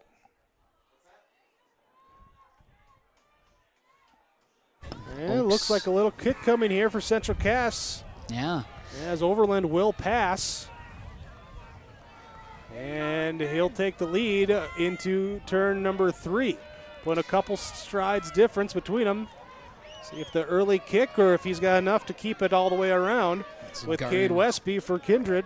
Garnering some behind. attention by the fans here and the teammates inside the ropes. They're coming around. They get some excitement here in the front stretch. And seeing a kick coming too from third into second. Meanwhile, Central Cass, Overland, he's pushing ahead. He'll look like he'll come out on top, and it will be able to come through a time there. Looks like about 8:45. Your finishing time there for Central Cass to take the Southeast Regional 4x800 meter relay. Yeah, so what's Central Cass, Oak Grove, Kindred. The big push by Oak Grove to make it be a fun James finish. Chaffee on that third turn. He made a push too and then passed it up to get into second there. And so Central Cass 8:44.82, Oak Grove 8:46. Kindred just behind it 8:48 in that one. So Kindred actually came in with the best time at 8:28.80 there. But again, with the wind and everything here today, not your friend in those long distance running events. No, it just flat out isn't, so it'll make it a challenge here today for sure. We're going to be setting the hurdles because we'll be getting the girls 300 hurdles to get started, then the boys, and there's going to be a couple of heats of both before we get to the 100 dash. Here, and just comparison-wise to the qualifying standard for the state meet, 4x8 was 8:40, so teams, even despite the wind, Central Cass, Oak Grove, just a handful of seconds off that pace. Kindred 8 seconds off that qualifying pace too. All of them would have pre-qualified there with the standard with earlier times beating that 8-minute 40-second mark of the 4x800 meter relay. Nice, very good. Yeah, it's and again, like Travis Lamar mentioned, the great number of kids in this Southeast region have already qualified for state, so it's a lot of pride on the line and looking for that region title today. So we have the 300 meter hurdles coming up. Girls 300 meter will be next as we get those on the back side. And for the 300, we have 3 heats. Heats 1 and 2 will be full. We'll have a half heat for heat number 3. Your lane assignments in this one from Bank North. In heat number 1, lane number 1 will be Mallory Keller of Kindred, Addison Smith in lane number 2, Viel of Richland in lane number 3, Brindley Differding of Lisbon, lane number 4. Lane number 5 will be Elsa Ingebrigtsen of Kindred, Lauren Bosch of Maple River in lane number 6, Sophie Egger of Oak Grove in lane number 7, and Aspen Chose of Oak Grove in lane number 8. Here, best time in the girls 300 goes to Brindley Differding, a time of 45.94. in these 300-meter hurdles. Qualifying time is 48.84. So Lauren Bosch, 1/10 of a second off that time. Otherwise, and about half a second for Addison Smith off that. Viel, Differding, Ingebrigtsen have all qualified already for the state meet with those times. So girls 300-meter hurdle, heat number 1 of 3. Here as we're getting all the hurdles set up, and Everyone's getting ready to go. Again, heat number 2 will be full as well with 8 runners in there, and then just 4 in our third heat. Starters, I believe I see all 8 sets or hurdles are ready to go. Thank you. All right, there's the whistle there for the good to go with the hurdles being set up. Your 300-meter girls. That's always fun to see the hurdles. It adds a little bit of excitement to things, of course. Is also holding true to what was being discussed earlier today. They've got the Girls 4x8 Awards happening right now at midfield as the 300 hurdles. Heat 1 is underway. They're off here, and you run into that wind right away with that first hurdle. You're seeing how they can set things up as everyone looks to get through it okay. Rounding that turn, coming through. 7 minutes, 7.67 seconds. And your champion in the girls 4x800 meter relay, Central Cass, in a time of 10 minutes, 53.93 seconds. Thank you, ladies. Yes. Come on over. We'll come down the stretch here. And Differending out in front for Lisbon. We're in the final hurdle. After her, Ingebretson of Kindred will clear as well, too. Third place looks to be Richlands of the BL, as we'll get the official times coming through. Differending a 46.96 here to take it.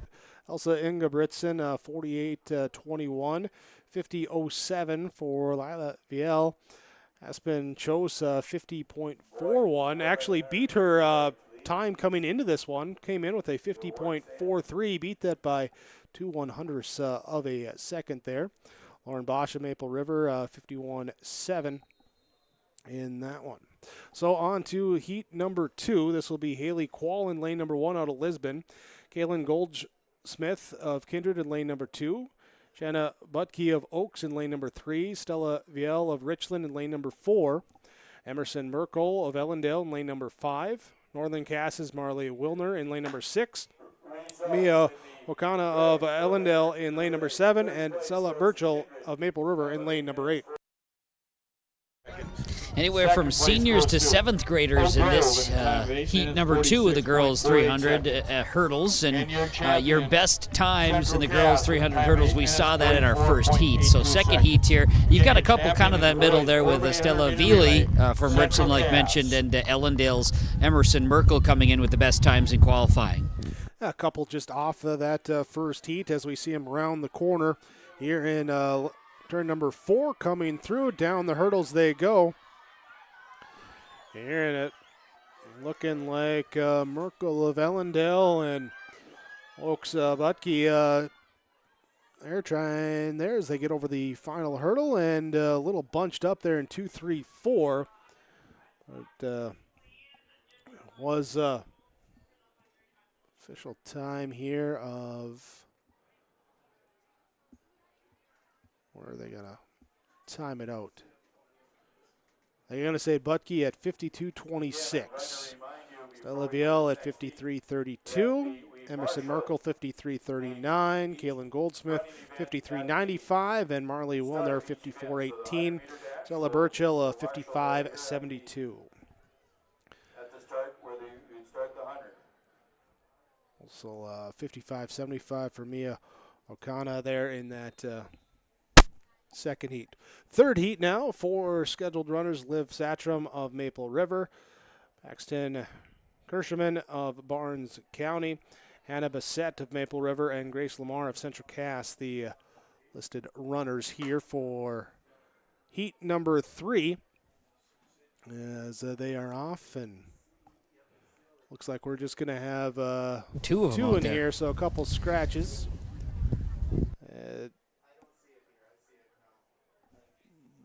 Looks like it's Kirschman and Bassett, the 2 runners there. And, it was talked about this earlier today, that the potential of some scratches, based on weather scenarios and other things that could tie into that. Plus, there are some certain scenarios where you've got kids that maybe have to shuffle based on some other events, like in case in point, the softball that's going on here today as well. So, just 2 in this heat. That makes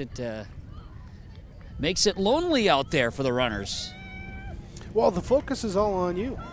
That's what it is. I guess so. There's Barnes County North's Kirschman is going to be well out in front here. Maple River, as mentioned, Liv Satram, or I should say Bissett. Yeah, you were correct, Jake. Hannah Bissett finishing it up here. Yeah. So there it is. Kirschman 59.88. Her time in there. And official time there, it was Liv Satram there, 108.46. So it was Satram running there for Maple River. So that will do it for the girls 300-meter hurdles. We'll move to the boys 300. 2 heats, 1 full heat, and then 3 listed in heat number 2. Of course, that's barring any potential scratches. Keaton Link of Central Cass in lane number 1. Joey Potts of Lemoore Litchfield Marion in lane number 2. Aiden Thummel of Central Cass in lane number 3. Kindred's Miles Thielgis in lane number 4. He has the time to beat of 43.59. Jacob Lyons of Lisbon at 44.45. His time in lane number 5. Greg Furr of Ellendale in lane number 6. Keaton Savageau of Kindred in lane number 7, and Mickey Flanagan in lane number 8 for Central Cass. Your lane assignments from Bank North, your trusted financial partner for generations, helping customers and communities build, grow, and prosper. See what values-based banking can do for you. Visit banknorth.com today. Bank North, member FDIC, and equal housing lender. Here the boys 300-meter hurdles. Qualifying time is 42.44, so actually no one has hit that qualifying standard here for the boys 300-meter hurdles. So you got to win if you want to go on. Last couple checks there.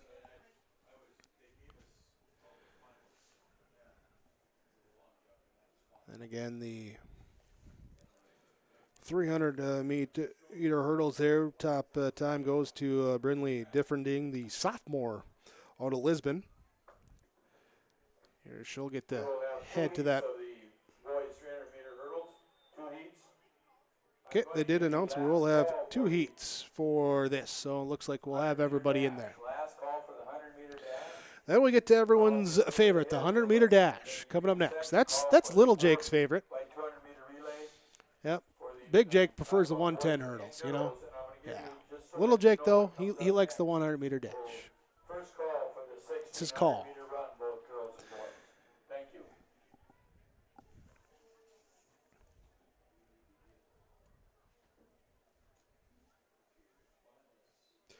We'll try as we can as we get this 300-meter hurdles off. We'll try as we can to grab some of the coaches or athletes during today, too. We'll have those interviews for you as well. So we are underway here, our top heat, and coming out in front there looks like Lions of Lisbon came in with the second best time, jumping out to an early lead, but now here comes Thielgis of Lisbon around that backside.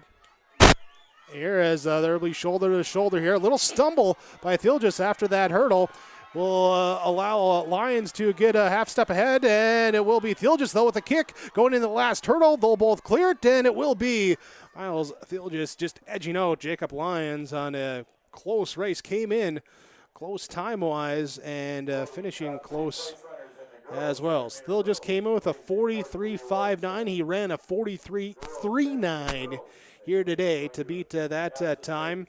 Lions also beating his time, 43.74 in second. Aiden Thummel of Central Cass, 45.25. Greg Furr of Ellendale will finish in fourth there, 45.58. Joey Potts, 45.87. Keaton Savanjo in sixth. Keaton Link, seventh, and Mickey Flanagan in eighth there. That first heat of the boys 300. So heat number 2 will be Joshua Holloway for Oak Grove, Peyton Wilprecht of Richland, and Colby Thilgis of Lemoore Litchfield Marion, the 3 runners here in the boys 300 hurdles, the ones scheduled to run here today. Had to run away there for a second, Jake. Sorry about that. Needed more layers. The wind has not gotten calmer. In fact, we're getting those gusts over 30 miles an hour now, so watch for the wind to continue to impact a little bit more. And we'll see how that does. As far as just the skies in general, it's kind of an over cloudy day here, but so far it's been so good. Here's the second and final heat of the boys 300 meters. Looks like, just the 3 runners here as we'll come across Colby Thilgis of Lemoore Litchfield Marion. Looks like he's out in front there with the early lead coming around. Here the turn as there he goes by into the home stretch here of the 300-meter hurdles. And Peyton Wilprecht in lane 4, Joshua Holloway in lane number 3. As Thilgis crosses the finish line there. And coming down into the final hurdle will be shoulder to shoulder here for the 2, both clear and come across. It will be there. Colby Thilgis 49.71, Peyton Wilprecht 59.58, and Joshua Holloway 59.89 there for the 300-meter hurdles. As we'll look at the award stand for the girls' 300-meter hurdles. There is Richland's Lila Veely takes 3rd. There will be Elsa Ingebrigtsen of Kindred in 2nd, and Brynley Differding of Lisbon, 46.96 her time to take the girls' 300-meter hurdles.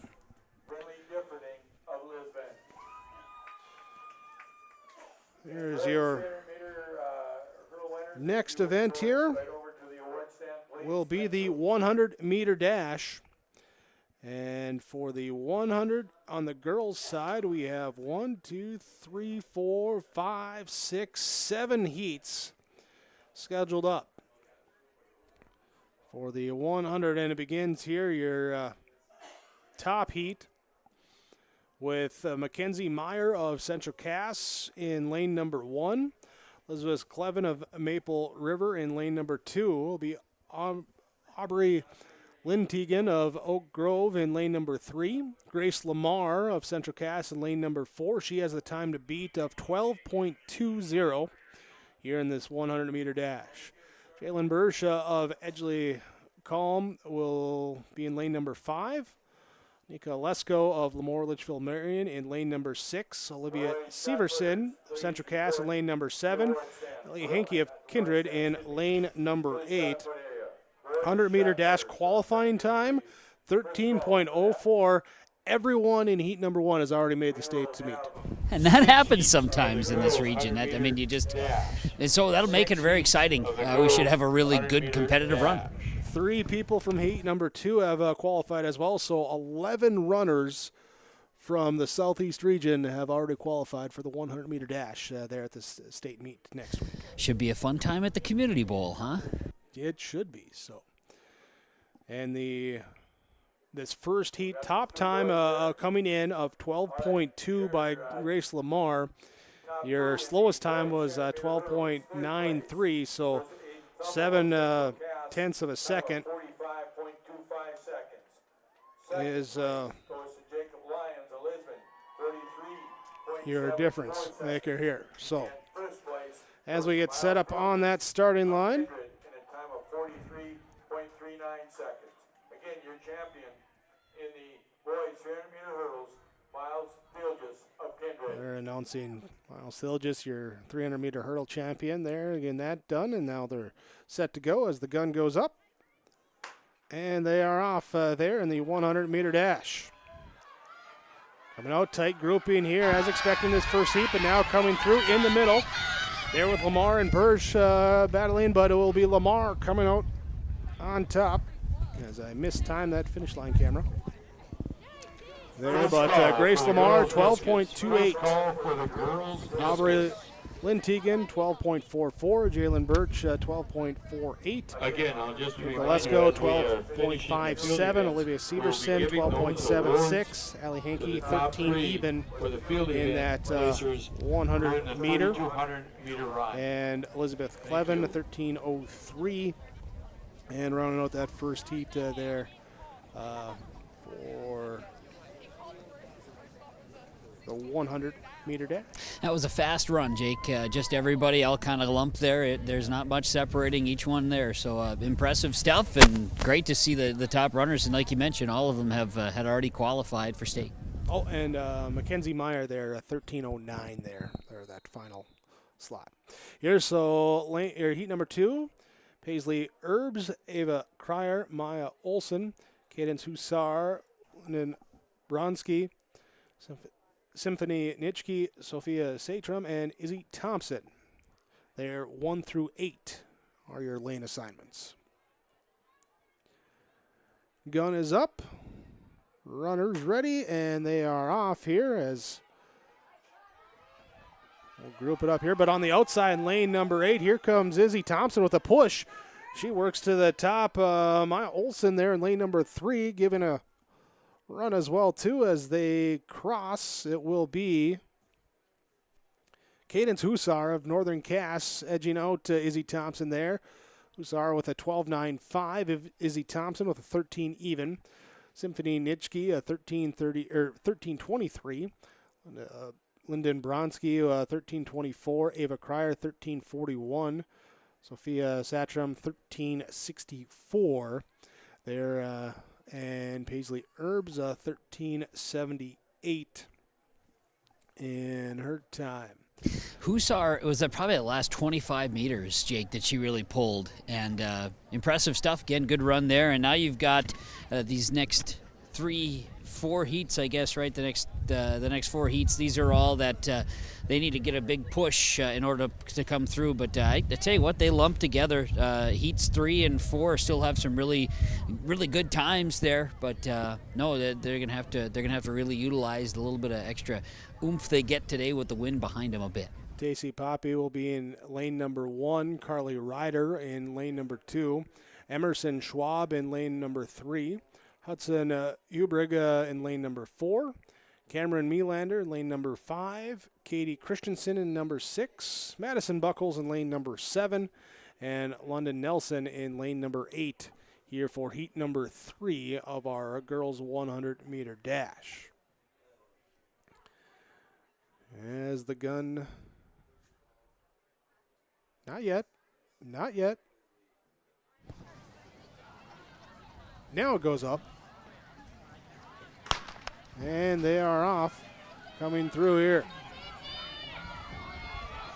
There is slight edge in lane number 3 for Schwab coming out of it, but then a kick at the end coming through, and the finish line, it will be on that far side. Looks like Ryder out of Northern Cass got her on the edge. No, it was Casey Poppy in lane number 1 that got that edge, 13.48 for her time. Here in the girls 100, heat number 3, Katie Christensen, 13.66 in second place for the heat. Hudson Hubrig, Hankinson, Cameron Melander, 13.66. Then Hudson Hubrig, 13.68. Emerson Schwab, 13.94 out of Lisbon in 5th. Madison Buckles of Enderlin in 14.17. There for the top 6. You ready for the 4th heat already, this 100? I'm ready for the 4th. It will be Kate Wiebel in lane number 1. Rachel Gummer in lane number 2. Emma Bixby in number 3. Kate Middle in lane number 4. Kelly Byer in lane number 5. Grace Stroh in lane number 6. Bryn Williams, lane number 7. And Julia Delabar in lane number 8. Gun is up. Runners are off. There's looks like lane number 6. Stroh comes out to the early lead, being pushed though by Byer in lane number 5. Down the stretch they come, and it's going to be a close one here. And you're going off reading the heat sheet and comparison. I know they are shuffling in some different bodies, so that's happening here. So I'm glad that you've got all the access to the information here. Appreciate the athletic.net to help out.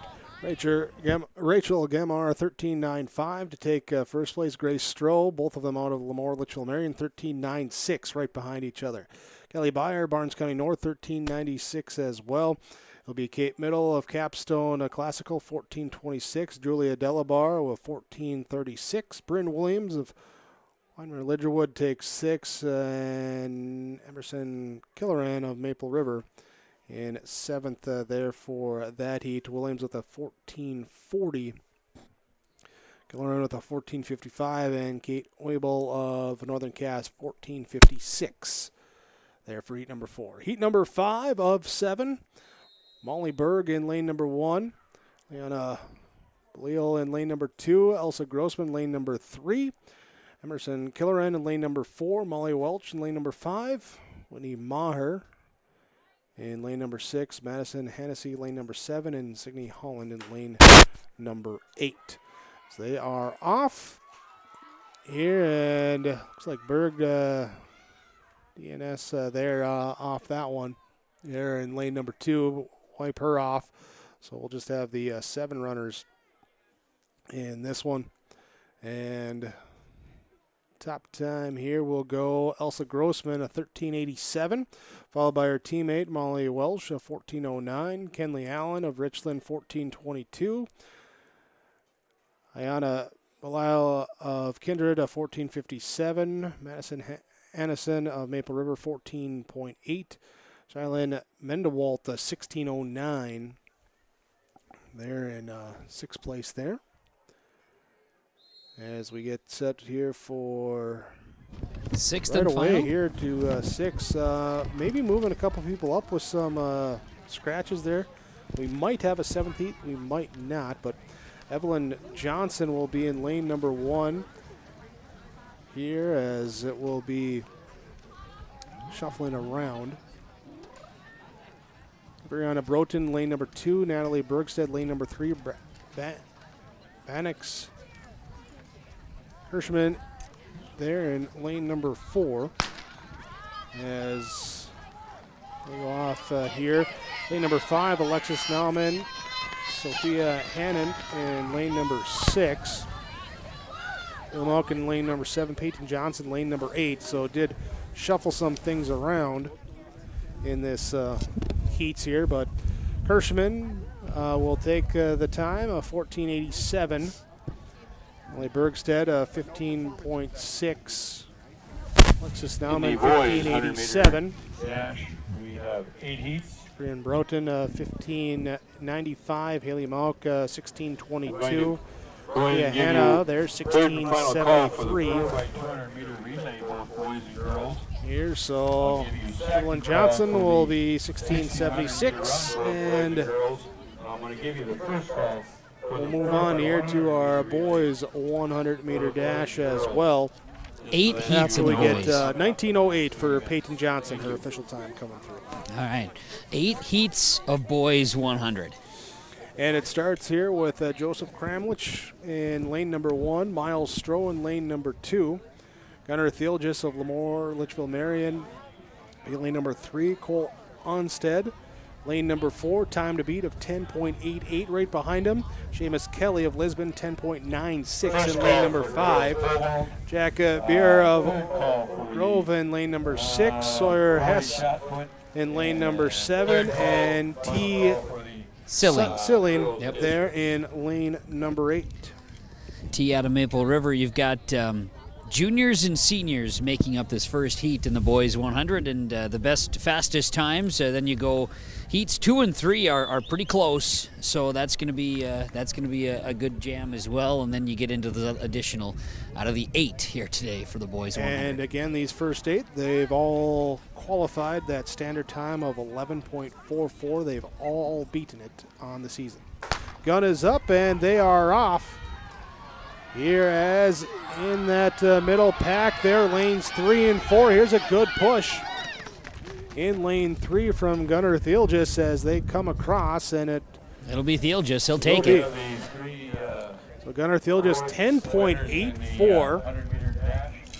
0.2 of a second faster than his time coming in. Cole Onstead, 11.02. Jack Beer, 11.17.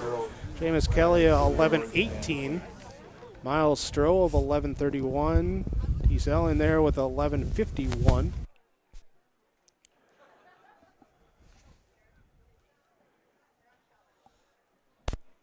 Sawyer Hess there, 11.54. Here in that first heat, and official time there in that 8th spot, 11:77 for Joseph Kramlich. Heat number 2 will be Cade Hentz in lane number 1, Bryce Gilland in lane number 2, Andrew Jean in lane number 3, Keelan Monson in lane number 4, Logan Larson will be lane number 5, Carter Potasic in lane number 6, Brady Donabauer in lane number 7, and Gavin Tope in lane number 8. Again, your lane assignments brought to you by Bank North. As we wait for everyone to get set.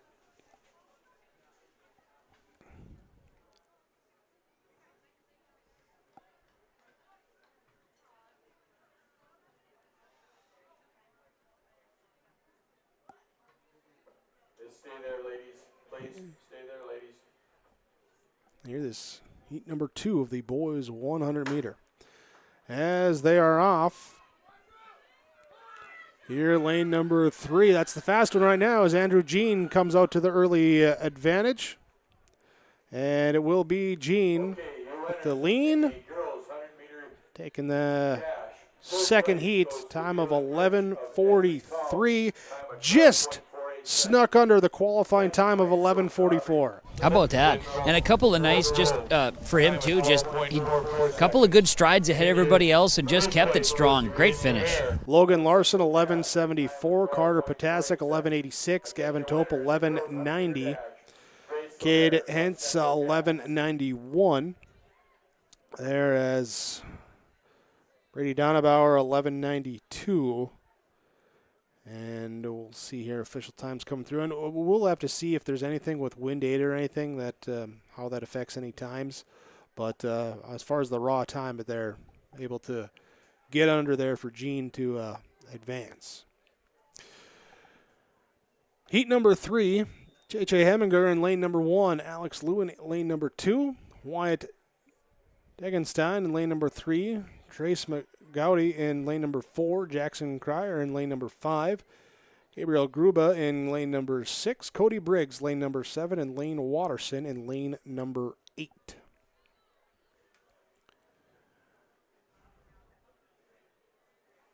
As the gun goes up, there we go, and the bunched up to start. Who's going to get the separation there? Lane number 2 looks like Lou on the far side as he will come through, and looks like he, close call, but maybe looks like he got it by a half step. It will be Lou. 12:07 is his time. Gabriel Gruba there, 12:15, coming in second place. Well, now we're going to get into Heat 4, and with that, Heat 4 and 5, 6, 7, 8, they're all, I would say long shots, right? But that's certainly doesn't mean that the race can't be exciting here in the 100-meter dash for the boys. This is where you got to shave at least about a quarter of a second off your time, and trying to do that will be Willie Gutzmer in lane number 1, Carter Nelson lane number 2, Carson Brash lane number 3, Caden Thompson in lane number 4, Henry Van Eden in lane number 5, Logan Bender in number 6, Matthew Blado in lane number 7, and Caleb Crone in lane number 8.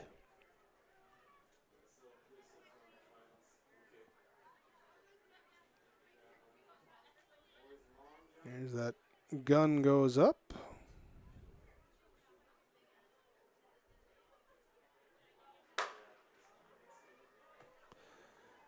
And early start there, lane number 2, Carter Nelson, Caleb Crone in lane number 8 there look to be pushing as they come down the final stretch. And I think Nelson got him, Nelson or Crone coming through it. It will be Crone, 12:18, and it will be 12:22 for Caden Thompson of Central Cass. There with the tight finish in the heat as we unscramble the remaining times as everyone was grouped up just like they came into the heat grouped up, and they run the heat grouped up. Yeah, that one went, you look at their qualifying times, and it was very, very close. A tenth of a second separated everybody, so no doubt. Carter Nelson, 12.3. Andre Van Eden, 12.4. Carson Brash, 12.46. Willie Gutzmer, 12.48. They're your top 6 in heat number 4. Waiting on the final times there. Here's heat number 5 out here. We got Logan Bender, 12.72 there for that boys 100.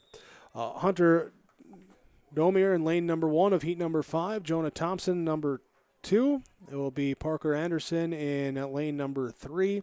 Preston Dow's lane number 4. Eli Lovelace in lane number 5. Teammate Andrew Rosendahl, lane number 6. Then Zion Oktola in lane number 7. Lane Lockhart takes lane number 8. Heat number 5 of the 100-meter dash. And through down the stretch. Rosendahl had the early lead, looking for the kick at the finishing line. Looks like it's going to come back, though, here. Looked like Jonah Thompson might have got the edge. Or no, Parker Anderson did. Parker Anderson with the lean, 12:09. Will then be Preston Dow's at 12:11. Lane Lockhart, 12:15.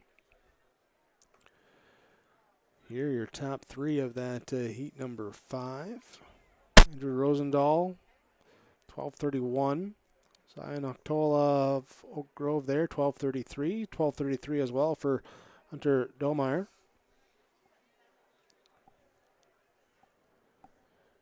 Heat number 6. Here we have Tate Mathern in lane number 1. Parker Falk in lane number 2. Alex Jean in lane number 3. Jacob Potasic takes the 4th lane. Gano Wehan in lane number 5. Thomas Johnson in number 6. Dominic Haugen in number 7. And Orion Adargo in lane number 8. Lane assignments are from Bank North.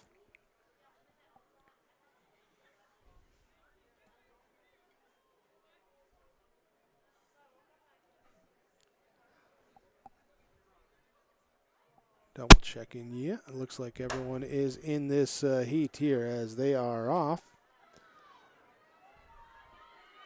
They're in a push there in lane 3 from Alex Jean. Then coming back here with Wehan from Ellendale. In that spot here will be Jana Wehan to take the time, 12:46. Alex Jean, 12:54. And Parker Falk of Hankinson, 12:79, your top 3 of that 6th heat. 7th heat, Parker Bubak will be in lane number 1. Sam Thompson, lane number 2. Drew Thorpe, lane number 3. Hans Hansen, lane number 4. Bentley Keeble, lane number 5. Ty Lloyd takes lane number 6. Connor Beauquant in lane number 7. And Owen Delabar in lane number 8. We'll have a scheduled for an 8th heat after this one as well. There you go. Got to get 8 of them in, Jake. Don't stop now. Well, not going to get 8 into the next one. No. We've got 4x2 relay to follow. We get into the mile run. Keep the events rolling, and they're moving at a real good pace as this one's underway. Yeah, they are, as they're off in this one. Final call. Lane 2, Sam Thompson coming out with the advantage. Good start out of the gate, and he's going to hold on to it down the stretch. He will with the lean. Boys triple jump. Final call for the boys triple jump. Yeah, and No, sorry, they switched up lane assignment on me there. So that was not Thompson in lane number 2. It was Drew Thorpe of Ellendale. He slid from 3 to 2. He has a time of 12.81. Parker Ubach, 13.03.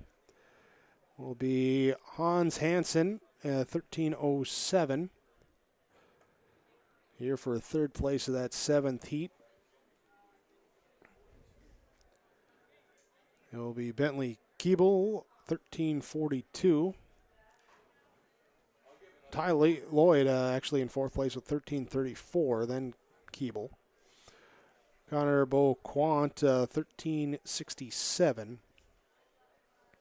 we're going to give you Here the for final call 6th. for the boys triple jump, and I think girls triple jumpers, you should be over there also.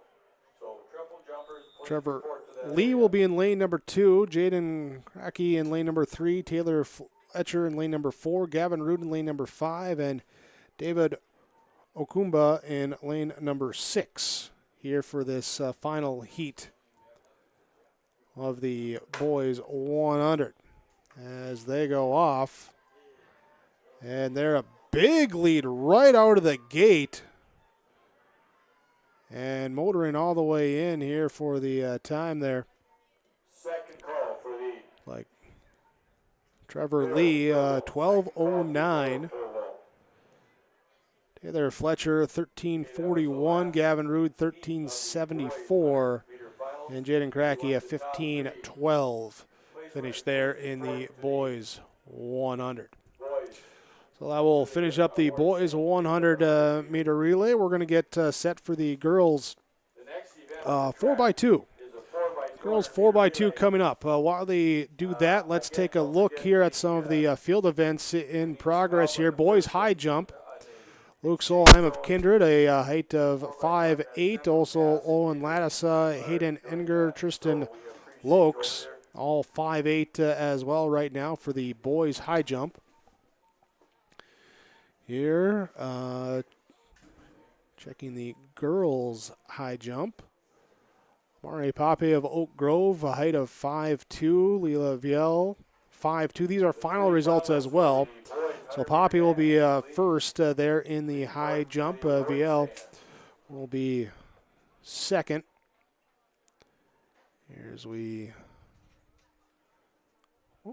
refresh that page for me here.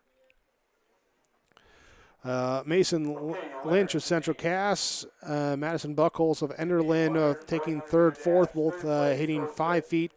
Tegan Olson would tie for fifth there with a height of 4'10", along with Claire Meidel. And that will be your Kate Middle as well. Will hit 4'10". Emerson Schwab at 4'10" as well.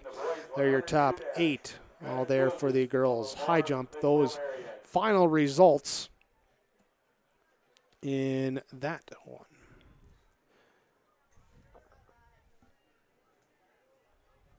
Checking out here, boys shot put. This one not final. Mason Malk, 42.06, your top distance. Tyson Johnson of Kindred, 41.02, 41.01 for Connor Chase. There for the boys shot put. For the girls shot put, final results here. Ava Cotton, 39.03. Haley Newman, 37.11. Let's go, 35.02, and they're your top 3 finishers for the girls' shot put. So we get set now for the girls 4x200 relay. Maple River in lane number 2. Rael Killeran, Lauren Bosch, Sophie Satram, and Elizabeth Clevin. Kindred in lane number 3 with Allie Hankey, Christina Kringstead, London Nelson, Lexi Ogren. Lane number 4 will be Oak Grove, Lyndon Bronski, Claire Middle, Camry Yost, and Elise Eddy. Central Cass, lane number 5 will be Izzy Thompson, Olivia Severson, Mackenzie Meyer, and Grace Lamar. Lamore Litchfield Marion in lane number 6, Lily Kramer, Jada Smith, Kenzie Emmerman, Grace Stroh, And Lisbon in lane number 7 with Kiara Maus, Emerson Schwab, Bryn Wiltsey, and Riot Wertman. Here, lane assignments for the girls 4x200 relay. This is the first of 2 heats for the 4x2.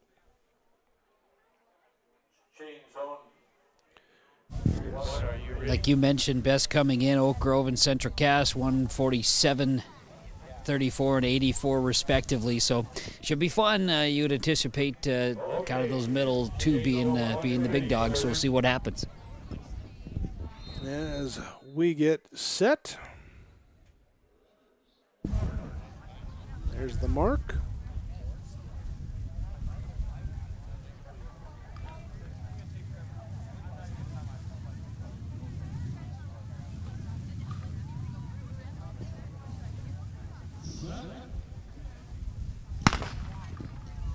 Here in the set, coming through the field mic down there by you, Kevin, as they are under off. It's quite literally all I can do right now. It's a challenge down here, Jake, today.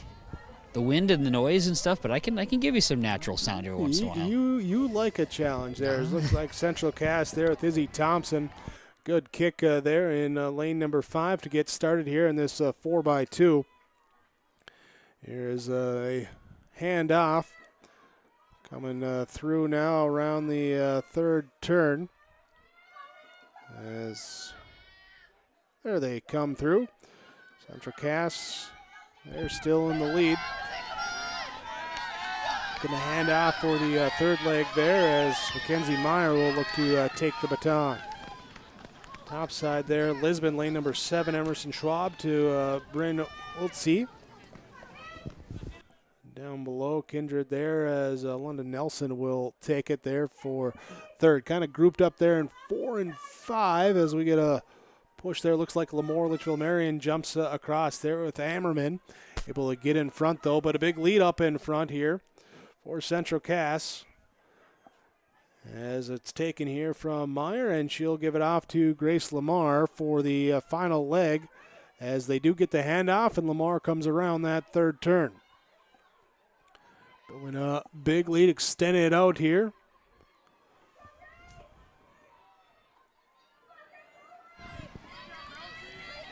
You can see there what a closing kick here on that back side as Oak Grove. See Eddie pushing here for 2nd, 3rd, and 4th. We got Kindred taking 3rd there, Maple River in 4th. So Central Cass 149.39. The time, Oak Grove 153.26. Kindred 154.45. Maple River 155.04. Lemoore Litchfield Marion 157.05. And Lisbon with 159.50. There, the top time. Or for the 6 there. Right. Good run, good speed. 4x2 is a fun relay. I like that it's a very quick ordeal, right? You got your 200 meters, everybody's cruising, and good clean handoffs there. That was a good run in that first heat. Heat number 2, 3 teams will running. It will be Ellendale with Hokana, McCoy Glenn, Emerson Merkel, and Leah Norton.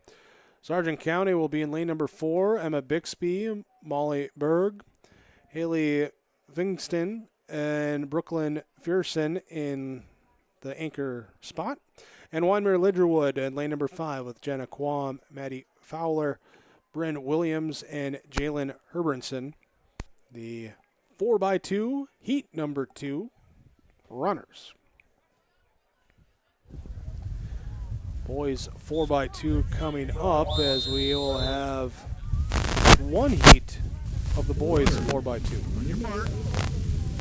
Then we get to the long one, the big mile. One of the longer ones.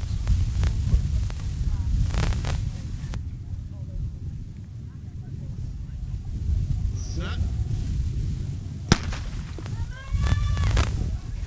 Here as we come off here again, Ellendale, Sargent County, and Wyndmere Lidgerwood, the 3 4x2 teams in this second heat. Looking here like Sergeant County giving a push there in the middle pack. Followed by Wanmere Lidgerwood and Ellendale wrapping up. Here on the first handoff. Clean. Looks clean all around. Don't be dropping the batons. You can't do that. No, that is not a good thing to do. Here in number 4 there, Sargent County out in front. Here, but a push coming there before the handoff by Wanmere Lidgerwood in lane number 5. Going to close the gap as we will hand off and get those third legs going. Ellendale in lane number 3, currently in third spot. Rounding that turn number 2 on that top side. Here for Sargent County. Keeping that lead there, but Ellendale has closed their gap in that lane number 3. Here comes the final handoff. And out of the gate they go. Big push. All 3 anchor runners, Leah Norton, Brooklyn Fearson, Jalen Herbenson for Ellendale, Sargent County, and Wanmere Lidgerwood respectively. As we come down the final turn into the final stretch, we're going to bunch it up a little bit.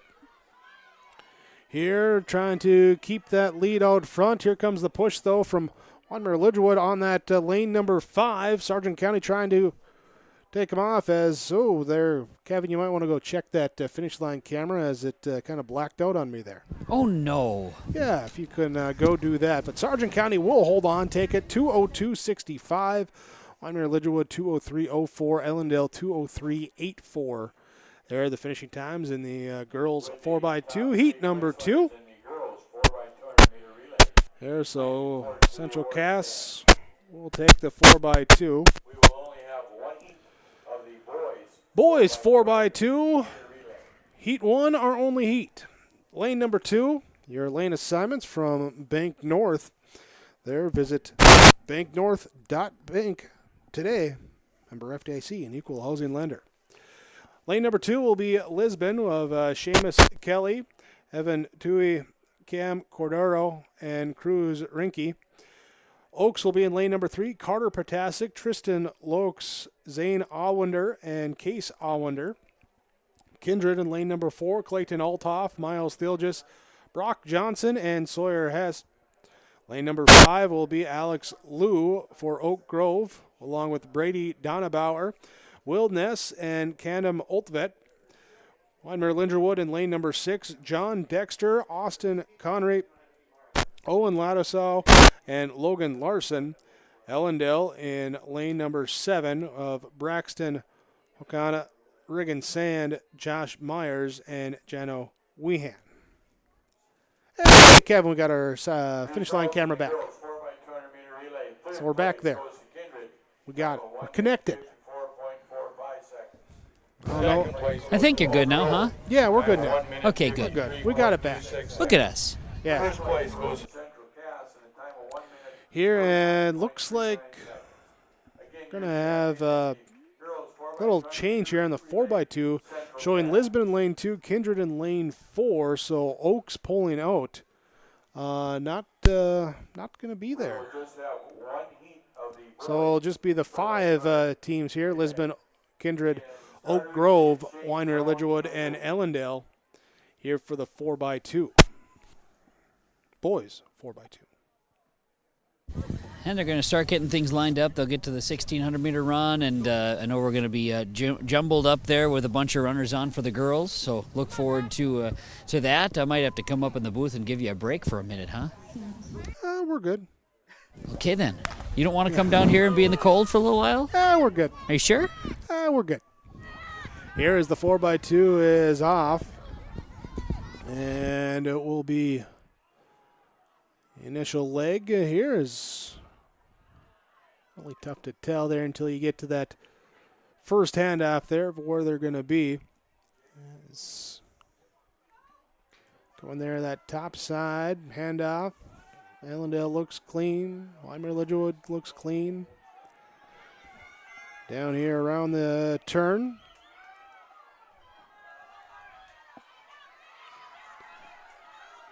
They're in a battle there for the top spot right now as Weinmere Lidgerwood will pass Ellendale in lane 6, or Weinmere Lidgerwood in lane 6 will take his little handoff into the third leg, which will be Josh Myers. But then up ahead, Kindred will take the lead here as Brock Johnson out in front. Johnson, the third leg, looking to hand off Sawyer Hess. Here, Johnson, though, got to fight off Josh Myers of Weinmere Lidgerwood, giving a push. And Johnson does get it here. Off to Hess. Again, assuming no changes in the order of the runners that were provided. Here, Kindred with the big lead down the home stretch. Weinmere Lidgerwood coming second as we got a battle for third and fourth there with Lisbon and Oak Grove. Will be Kindred with a minute 37:33. Weinmere Lidgerwood 1:38:61. Oak Grove in 1:40:54. Lisbon 1:41:31. Ellendale 1:43 even. The time for the boys 4x2. So there in the one heat to the boys 4x2 will go to Kindred 1:37:33. Here, so now we get to the 1 mile run. And they are going to do 2 heats. Sometimes they group them all up, let them all run together. They are going to go do the 2 heats, though. I'm a little surprised by that, just based on the type of day and what they were talking about earlier. But you know what? Hey, this is what you got. Make it happen. We'll have 2 heats of the girls 1 mile, followed by 2 heats of the boys 1 mile. Then we get into the 4x1 relays, followed by the 400-meter dashes. Here, girls 4x1 will have 2 heats, scheduled for 2 heats. Boys 2 heats as well. Girls 400, we have 4 heats. 4 heats of the boys 400 as well. Here, of course, barring any changes or anything like that coming up. And there's a possibility some might get a little bit less, but yeah, I don't anticipate them adding more. They just might jumble a little bit too, is what they're talking about, with certain kids needing to be in additional sports, things of that nature here today. So in the 1 mile, the 1,600-meter race, heat number 1 with the top time, Brooklyn Hansen of Oak Grove, time of 5:31:18. As we get the 1 mile underway, Mara Kempel of Lisbon is time of 5:33:37. These are the times coming into the race, obviously. Sophia Faldi of Central Cass, 5:37:49. Lulu Logarine of Lemoore Litchfield Marion, time of 5:40:53. Ellie Albert of Oak Grove, 5:41:40. Taryn Rosler of Kindred, 5:48:03. Keisha Murphy of Kindred, 5:56 even. Mallory DeVries of Central Cass, 5:56:99. Ellery Quall of Lisbon, 5:57 even. Gianna Froelich of Weinmere Lidgerwood, 6 minutes, 0.52 seconds. Adeline Hansen of Lisbon, 6:08:09, and Danielle Goodmanson of Enderlin, 6:08:25. The qualifying times coming in here as in the 1600, 5:35:24 is your qualifying standard. So Brooklyn Hansen and Mara Kempel, your top 2 times, have already qualified for that state meet. Here, and well, we got a bunch up behind the leader. There is on to lap number 2. That far side there. Now everyone's catching up as you get into that headwind. And I thought for a while we were going to have that. drafting. Yeah, I thought we were going to maybe have one just kind of run away, but yeah, that bunch caught up, and it went from probably like 7 or 8 paces. Now they're just right behind and right on the tail. Seeing where the weather can really affect not just performance, but how you go at the race as well too. Maybe you're someone that likes to be out in front or something, and you want to early on at least run a little bit more in the pack to get some of that drafting or reduce some of that impact of that wind. There's 5 altogether right there. Your lead pack is all going, and this is lap number 2, so they'll I don't know, they might not do much separation till the end. We'll stay in tight grouping here quickly as good timing here, 2:55 around that second lap, but let's look here too. Boys triple jump in progress right now. Beckett Westby of Kindred at 33:01. Alex Wolf of Wyndmere Lidgerwood 32:03, and 32 even for Thomas Johnson of Northern Cass. Girls triple jump, haven't got the results on that yet. So we'll look at the girls long jump instead, as that's again in progress. Mari Pape of Oak Grove 17:08. Tacey Pape of Capstone Classical 16:01. Hudson Ubrig of Enderlin there in 3rd place. There for the girls long jump, Ubrig with a 15:08. Boys long jump, Presley Peraza of Kindred, 22:03. Joseph Kramlich of Edgeley Calm, 21 even as well for Matthew Hoppy of Northern Cass, your top 3 in the long jump. Here as we come down to the approaching the 4th lap for the girls 1,600 meter heat number 1. There looks like Sophia Faldy coming out in the lead right now, as Brooklyn Hansen in 2nd place, Laura Kempel in 3rd. Here as we come into that, here's the tough one now, that backstretch into the wind on the 4th lap. This is the one where it takes some guts, some heart to finish this part of the lap. You got to dig deep, and yeah, like you mentioned, we've got Central Cass out in front there, Oak Grove. She's opened up a lead. She has, and it's been a big kick that she started back in the front stretch here. So she's her last lap has got a nice split, but you got Oak Grove, and then Ellendale followed by, Lisbon followed by another Central Cass runner. Our leader earlier in the race is back in 4th place or 5th place right now. Yeah, the top 2 times coming in 2nd and 3rd, as they now look like they're going to make their kick. I believe it is Faldy there for Central Cass in front there. Could be DeVries there. Don't have the numbers on them. But here down the stretch, it's a push coming here from Kempel. And she will get ahead of Faldy. Yep. Yeah, as Faldy hits the turf as she crosses the line in 2nd place, but does move her up and will advance her there with the top 2. So Kempel, a 5:38.95. Faldy there with 5:39.12. Lily Albert of Oak Grove, 5:43.51. Lulu Logering of Lemoore Litchfield Marion, 5:48.04. Mallory DeVries of Central Cass, 5:54.56.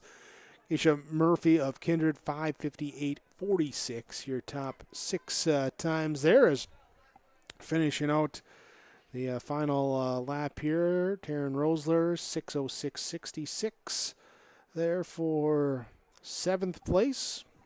Here we'll have a second heat coming up as well too for the girls 1,600.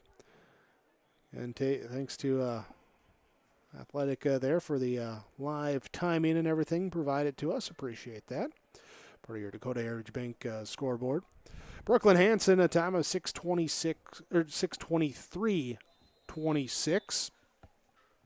Here is finishing up that 1 mile. Jenna Froelich there with a 6:32. In this second heat, we'll have Terza Burchill and Ella Burchill, both of Maple River. Their top 2 times. Terza with a 6:11.83, Sella with a 6:13.97. Ava Froelich of Weinmere Linderwood, 6:19.7.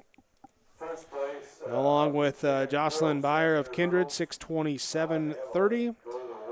Pia Petticourt Contreras of Lemoore Litchfield Marion, 6:29.95.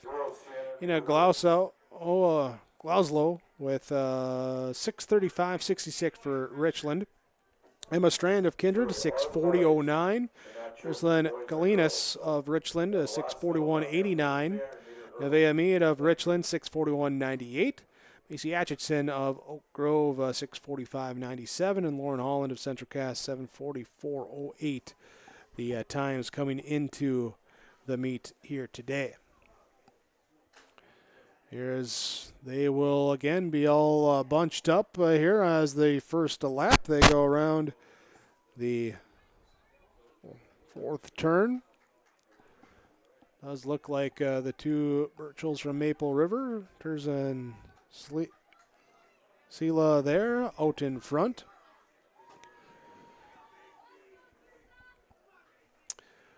Field events here. Boys shot put. Chase Cooper, 53.04 leading. Owen Lesko, 48.05. 48.04 for Luke Starcevic. Top 3 there, the boys shot put. Here is that still in progress. Got a couple of field events go final. Not the shot put, those. We're still working on that. Girls shot put, that is one that has gone final. Ava Cotton, 39.03. Haley Newman, 37.11. Annika Lesko, 35.02. Your top 3 finishers for the girls shot put. The boys discus final here. Chase Cooper, 147.06. Owen Lesko, 131.06. And Ethan Morin, 126.07. Your top 3 throws for the boys discus. As we watch the girls heat number 2, the 1,600-meter run going on right now, and checking up with some of our field events, including the girls discus, as we don't have those progress yet. So let's look at the girls javelin throw instead.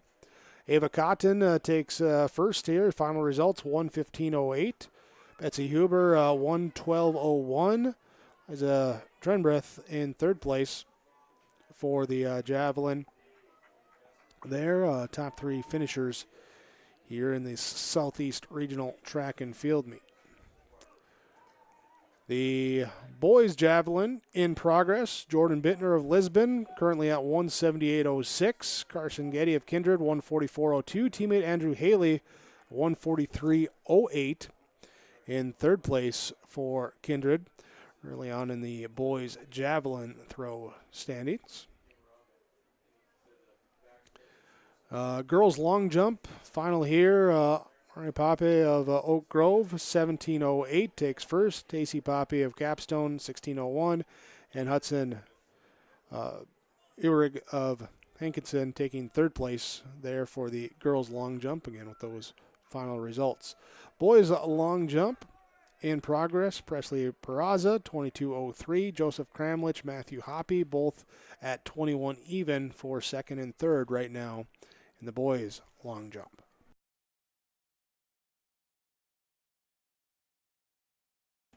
Girls high jump. Final results here. Mari Pape and Leah Villi will both hit 5.02. Pape will take the top spot there, then 1 spot based on the jumps and scratches and everything else that goes into that. There, and seen as well too the boys high jump in progress. Presley Peraza at 5'10", Brooks Bacco at 5'10", and Luke Solheim of 5'8". Menninger, a host of other individuals also at 5'8" right now. Here's the boys' high jump current progress. As we get to that bell sounding, the final lap for the girls' 1,600 meter. This is heat number 2. Here coming out on top the leaderboard of this heat.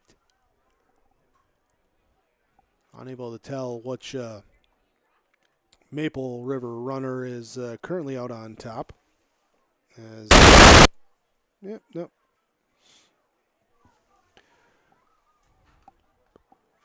Here's though they come up to turn number 3. 1 and 2, big margin for them, and then spaced out 3, 4, 5, and 6, shoulder to shoulder right now, and then spaced out over the final runners as well.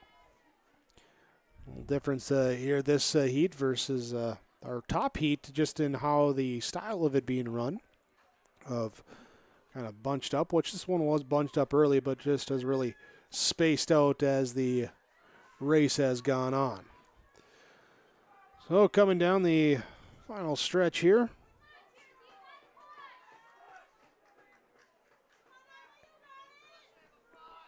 And it will be Maple River taking the first spot here. It'll be Stella Burchill, 6:20 even. Ina Glazow of Richland, 6:25.17. Ava Froelich of Wyndmere Lidgerwood, 6:25.55. Top 3 finishes of heat number 2. Jocelyn Byer of Kindred, 6:33.04. Pia Petticord Contreras of Lemoore Litchfield Marion, 6:33.49. There's a Burchill in 6th place for Maple River in the heat, 6:36.56. There. Breslin Kalinas of Richland, 6:45.35. They're 7th place, as still a few runners to cross the line there. As we get Macy Atchison of Oak Grove, 6:48.77.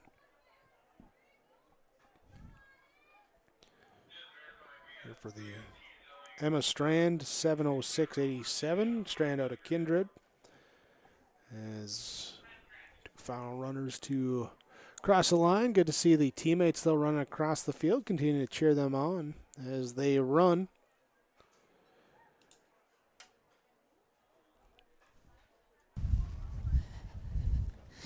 Boys is coming up, right, Jake? Boys is next, yep. Yeah.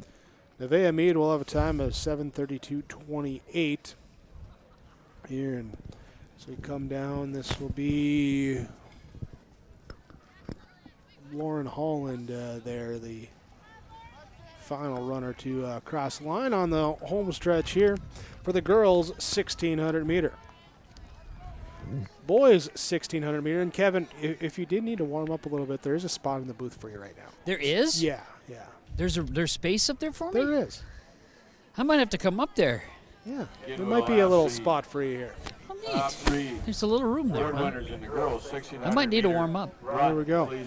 Well, the boys' 1,600 meters, as they prepare, it will be top time, Owen Johnson, 4:17.56.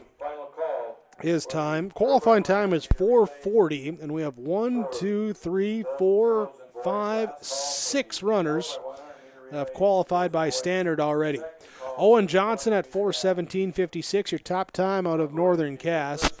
James Chaffee of Oak Grove, a time of 4:32.08. Tyler Grunwald of Kindred, 4:34.66. Hayden Thurbull of Ellendale, 4:35.19. Solomon Burchill of Maple River, 4:39.33. And Lincoln Adair out of Lisbon, 4:39.97. They have all qualified by the state standard. Elijah Deck of Kindred, 4:41.79. Braden Kinsler of Edgeley Calm, 4:44.68. It will be Walker Miller of Ellendale, 4:48.95. Briggs Slosser of Edgeley Calm, 5:01.04. Eli Wagner of Ellendale, 5:02.84.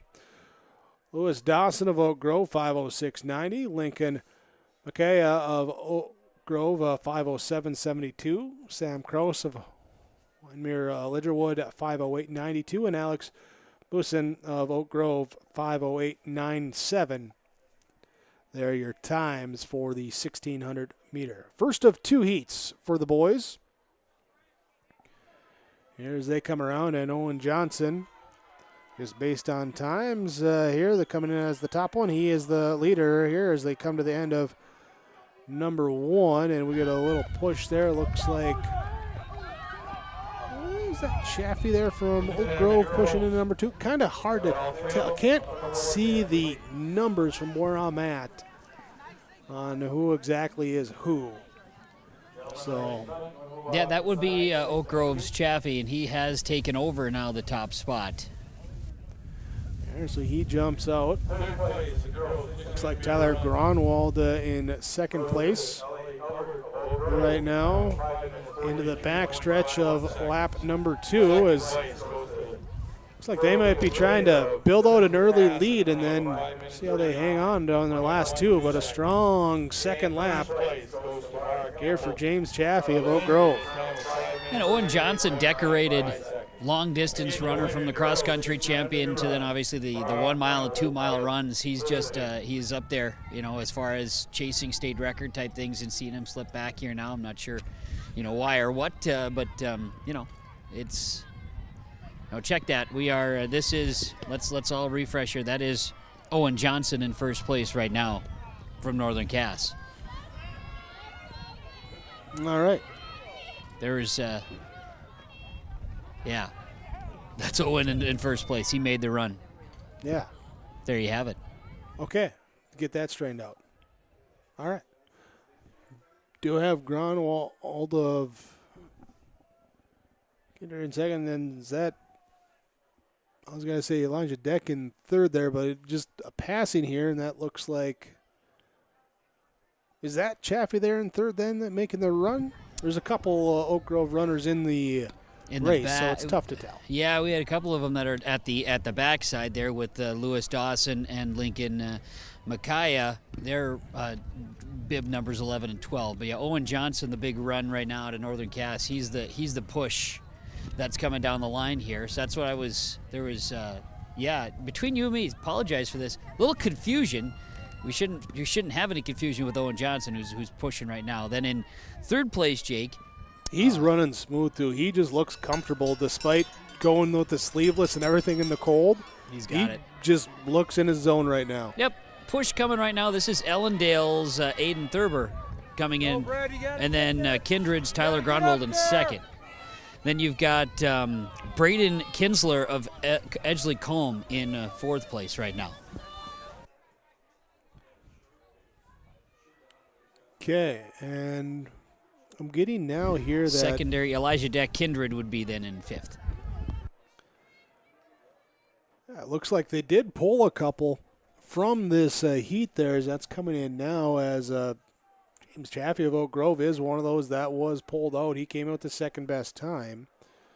Eli Wagner also being listed as a DNS, and Sam Krause of Wyndmere Lidgerwood DNS as well too here for this first heat. So pushing along there, and some of that stuff coming in a little bit later after the start of the race, but getting that big figured finish out as it comes in is Johnson 4:31.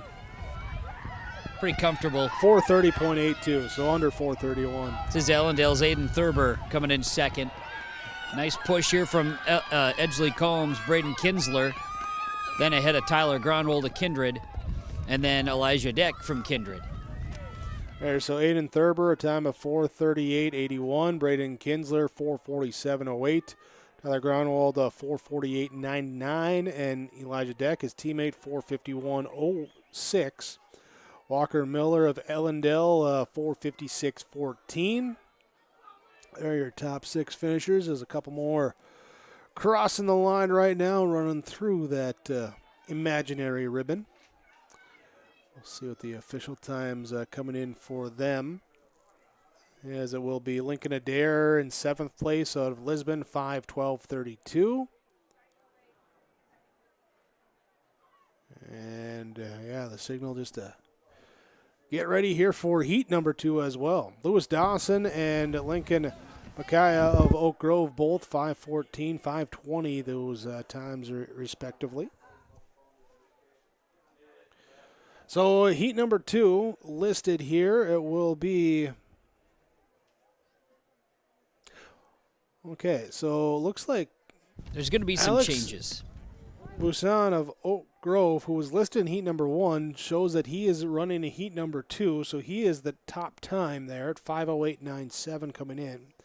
Evan Wagner of Ellendale, Damian Norrie of Maple River, we're going to try and get this all straightened out as heat number 2 is off. So Norrie, we got Jake Myron, Noah Hushka, Parker Agu of Central Cass, Brody Huntington of Central Cass, Tyler Iwan of Northern Cass. And that's going to move Hudson Kingsley of Central Cass, Orvald Patanud of Kindred. We do have Samuel Hawker of Ellendale, August Harms of Edgeley Combe, and Tegan Young of Edgeley Combe. So there's the runners there. I'm just sitting, I'm enjoying taking a peek at the crowd and seeing the backsides, and then of course all these kids running and being involved. I'm enjoying taking a peek at the crowd to see, last week we started this week with, temperatures in the 90s, and now everybody is bundled up to the 9s. It's quite a scene. There's not as much blaze orange as I expected to see, but that might have not been unpacked yet. Well, and I know there's places. That might have not have been as easy as a grab as others here this morning, but getting things going. Yes, so they're off and running here, Jake. It looks like we've got Ellendale's Evan Wagner was out in front after the first lap.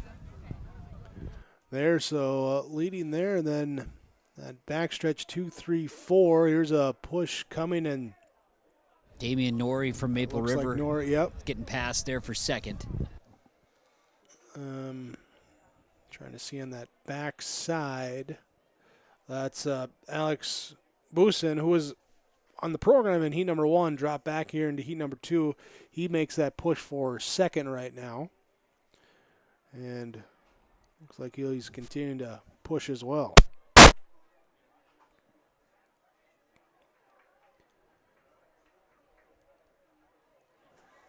Around that fourth turn, not sure which Central Cass runner there. That looks to be that's Noah Hushka. Yep, 4. There in 4. Yep. And then followed up there by Damian Norrie in 4th. This is Noah Hushka 5, He's coming through right now.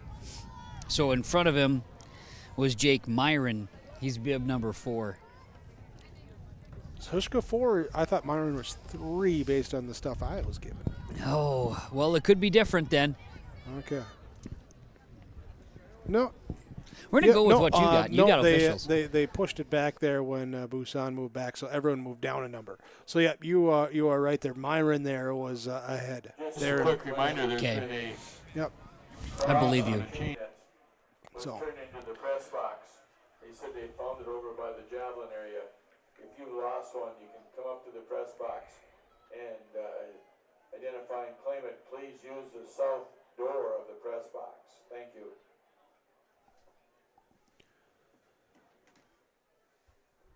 Here on lap number 3. Here as we come to just over 3.5 elapsed in this race. Heat number 2 of the boys at 1,600. All right, so now coming around, Oak Grove runner out here. This would be Alex Busan. Then Evan Wagner of Ellendale right behind him. And then you've got Jake Myron in 3rd and Damian Norrie of Maple River in 4th. Here's Noah Hushka. He's in 5th. I believe this is Parker Aka, who is in 6th place right now. So your top 6 runners are exactly where they are and where they where they came in. Now you've got Tyler Iwin of Northern Cass coming up.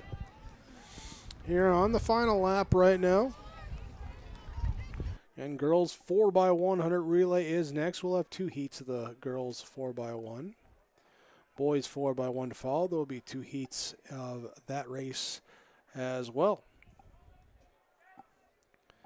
We'll continue to look over too and check in with any of the field events as we get notified on them.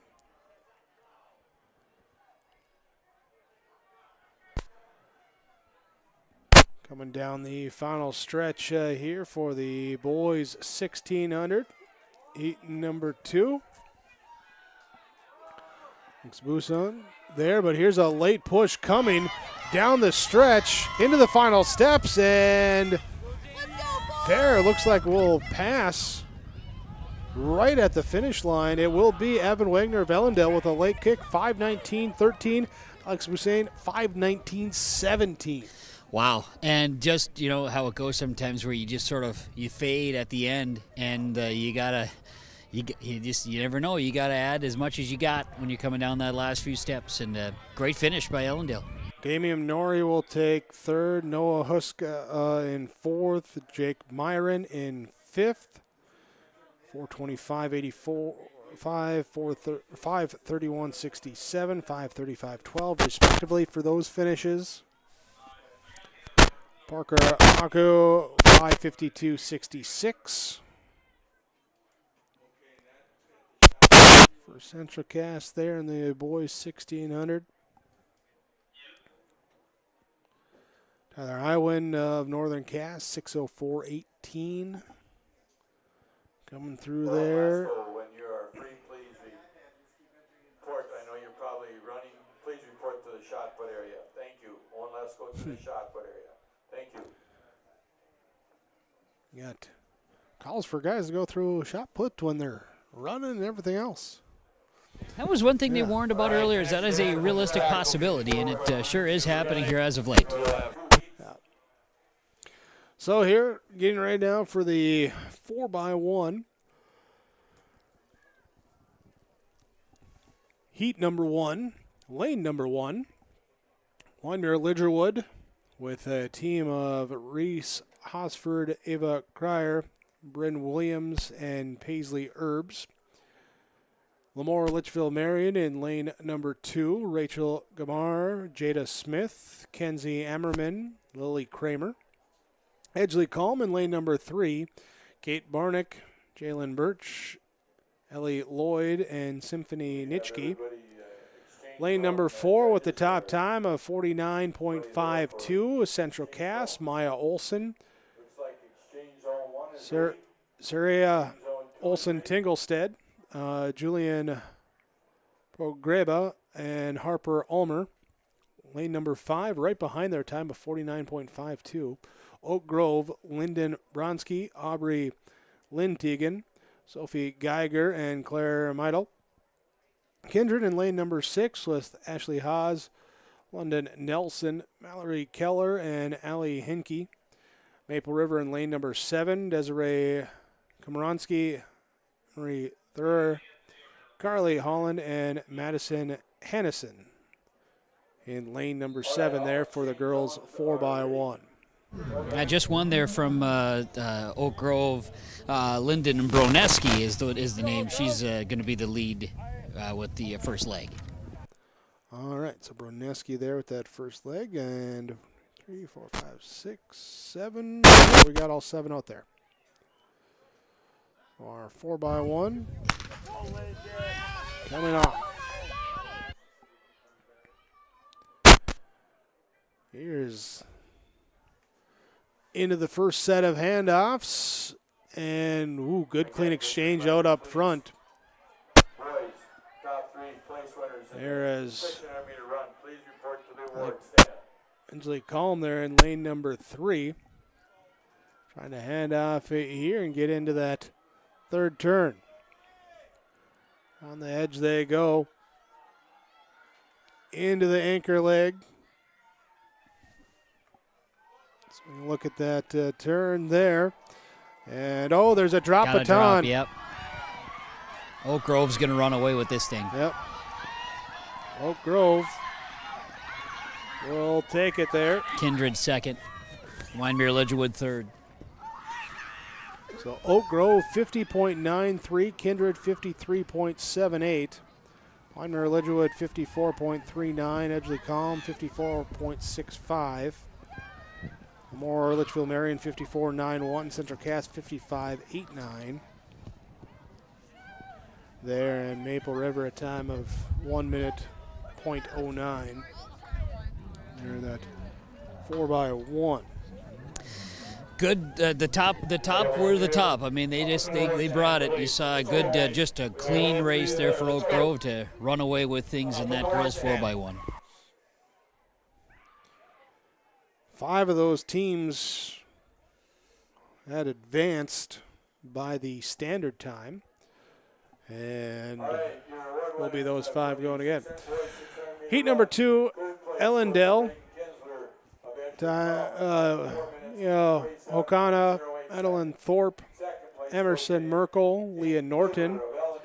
Lisbon with Haley Quall, Emerson Schwab, Bryn Wiltsey, and Kiara Mouse. It will be Sargent County in lane number 5 with Whitney Maher, Sophia Hanna, Haley Fingston, and Allison Iago. Lane assignments from Bank North, your trusted financial partner for generations. Visit banknorth.bank today. We ready for the gun?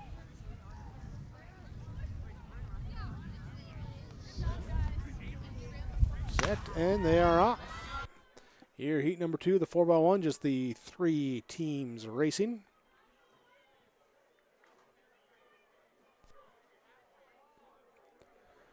Around that first turn. And up on that top side, Sargent County with the lead. Lisbon in the middle and Ellendale on the bottom side.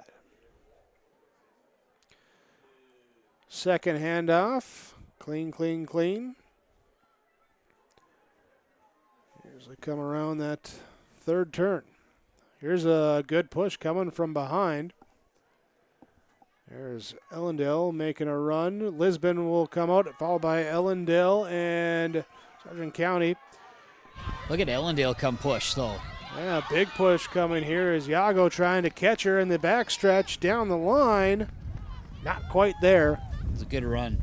But good effort given there, and it will be there, Lisbon, Ellendale, and Sargent County to finish there in heat number 2 of the 4x1. So now we get to the boys 4x1 part of our Southeast region coverage here today from Central Cass. This wind gusting past 35 miles an hour here in the last hour. The wind has picked up. Temperatures lower 40s. It's a brisk one out here. As we get ready for the 4x1, heat number 1. Lane assignments here. It is Oaks in lane number 1, Carter Potasic, Zane Allender, Case Allender, Tristan Lokes. Hankinson in lane number 2 with Cade Hentz, Matthew Blado, Jax Hernandez, and Andrew Jean. Oak Grove will be in lane number 3, Jack Beer, Cole Onstead, Brady Donabauer, and Noah Meininger. Lamore Litchfield Marion in lane number 4, Trace McGowhy, Owen Lesko, Colby Thielgis, and Gunnar Thielgis. Kindred in lane number 5, Sawyer Hess, Presley Peraza, Miles Stroh, Brooks Bacco. Central Cass, Lane Watterson, Hunter Nomer, Carter Nelson, Caden Thompson, and lane number 7, Wyndmere Lidgerwood, Action Cryer, John Dexter, Austin Connery, and Logan Larson. Top time coming into this is Lamore Litchfield Marion, 44.21. You hear the names, especially standing out, Lamore Litchfield Marion and Kindred. I mean, those two, plus then you could throw in Central Cass, but you hear those names that you rattled off, Jake, and the multi-sport athletes and some of the best that have led their teams to state championship games and so on and so forth. Some really, really high-end athletics right here in this one. Standard for the 4x1, 45.94. everyone in this heat, all teams have hit that standard throughout the course of the year. Oof, here we go. We're off in what will be a fast-paced heat. On off, not entirely clean there on the top side there with a couple handoffs, but coming out of it there, Kindred now as Peraza, he pushes strong and gets a clean handoff on his way over to Stroh.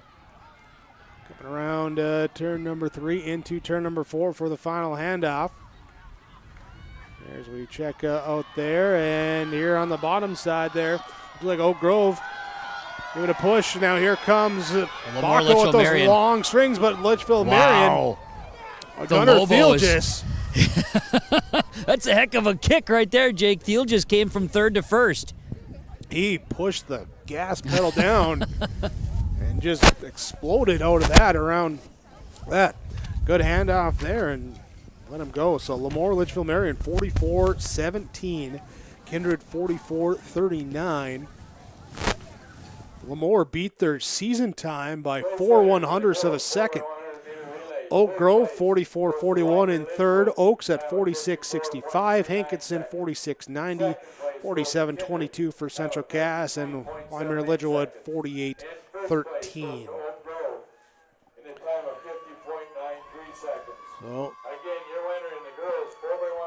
right now seeing Oak Grove get announced for their 4x1 girls victory. Now the boys 4x1 heat number 2, Ellendale in lane number 3. Regan Sand, Josh Myers, Drew Thorpe, and Jano Wehan. Lisbon in lane number 4 with Cam Cordero, Evan Tui, Blake Quall and Cruz Rinke, and Edgley Combe in lane number 5. Nathan Sheely, Braden Brandenburg, Briggs Schlosser, and Jaden Brandenburg. Here's the 3 are off here in the 4x1. We got the girls 400. Coming up next, we got a few heats there. Here trying to get that handoff. Lisbon out in front, but a push coming now from Ellendale. As Myers of Ellendale trying to get out, well, they're in Lisbon about neck and neck into the second handoff around that third turn. Now, though, Quall will, actually, no, Schlosser for Ellendale will give a push there. They'll be out in front on the final take of the handoff the baton. And will be Ellendale, Ellendale taking it there out of lane number 3, 49-42. Lisbon 50.57, Edgley Combe 51.14. And that's how we wrap up the boys 4x1. So,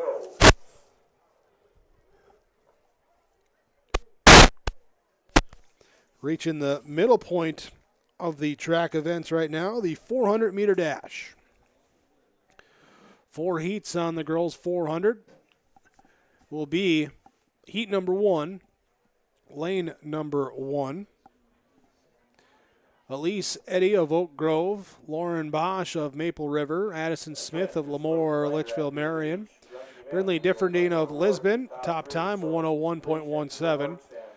Elizabeth Clevin of Maple River in lane number 5. Christiana Kringstead in lane number 6. Rachel Christensen of Oak Grove in lane number 7. Madison Buckles of Enderlin in lane number 8.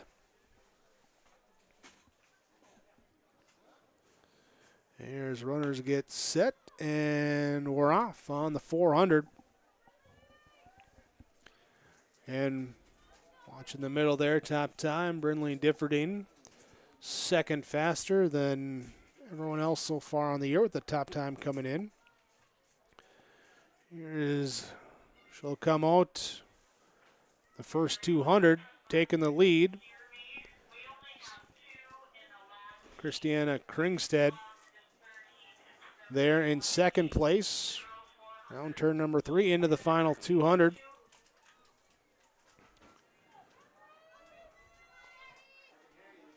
Here as they will come through into turn number 4. See a lead there and see everyone else getting over to the side to cheer them on.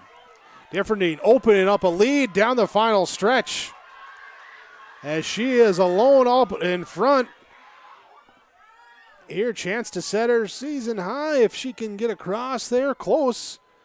And she will by 0.02 of a second, 101.15. She'll take the top spot there in the 400 for heat number 1. Sorting out. 4 by 100 meter relay, the top 3. They sort out the rest of the runners there. Boys, 4 by 100 meter relay, top 3 teams. Please report to the award staff. Waiting on the official times to come through. Not sure what the delay is. We'll look at the runners for heat number 2. Oh, here the times come. Never mind. Addison Smith of Lemoore Litchfield Marion, 103.56. Christina Kingstead, 104.76. Rachel Christensen, 105.16. Elizabeth Levin, 106.23. And Lise Eddy of there to round out the top 6. Lauren Bosch, 108. There. Bailey Thunick of Kindred, Molly Welsh of Oak Grove, Mason Lynch of Central Cass, Lexi Ogren of Kindred, Jalen Herbenson of Winemere Lingerwood, Stella Viel of Richland, Brooklyn Fearson of Sargent County, and Madeline Peterson of Kindred is your heat number 2 as they come off. And did hear something that we had a couple scratches. We'll see here if we have a heat 3 or 4. Because we did have a couple here, but we'll see here. Coming on this second heat, girls 400. Kindred's Madeline Peterson up top now. Looks like pass here made by to be Herbenson of Lidgerwood. And now Stella Viel of Richland moving into that second place spot. Here and giving her a push there into that top spot as they come around the fourth turn down the stretch. Viel puts on the kick in the last 60 meters and looks like she will take heat number 2. So she will go across 109.36. Jalen Herbenson 110.59. Madeline Peterson 112.53. Mason Lynch 112.57. Bailey Thunick 112.77. Here for your top 5 heat number 2 finishers. And our lane assignments for heat number 3. We'll see there was some shuffling how things went on that one. We will have Clarica Watson will be in lane number 1. We're going to go full 8 here. So Watson, lane number 1. Jasmine Baumgartner in lane number 2. Ellie Bakken in lane number 3. Ellie Hoffelt in lane number 4. It will be Hayden Hofford, lane number 5. Nora Johnson, lane number 6. Here on this 400-meter dash. Abby Olson in lane number 7. And Natalie Bergstead in lane number 8. So it looks like we will not have a 4th heat. We'll just do the 3 heats here in this 400. Bunched up there around the top part. Coming here down to the final 200 meters. And everyone's running in close, trying to see on. We'll check in with the number change. Not sure. Here it looks like Oak Grove out in front. A couple of teammates coming through.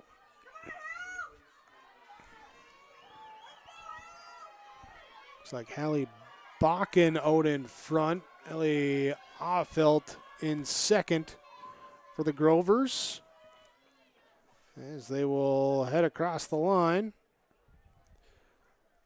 there. And It will be Bakken taking the top spot, 1:10.55. Avelt 1:12.23. Jasmine Baumgartner 1:13.06. Nora Johnson 1:13.33. Hayden Hoffert 1:14.08. And Abigail Olson 1:16.94. Here on the girls 400. Ellie Bergstead 1:19.26. And leave Clerica Watson there, the final spot. So we go to the boys 400 meter, scheduled for 4 heats.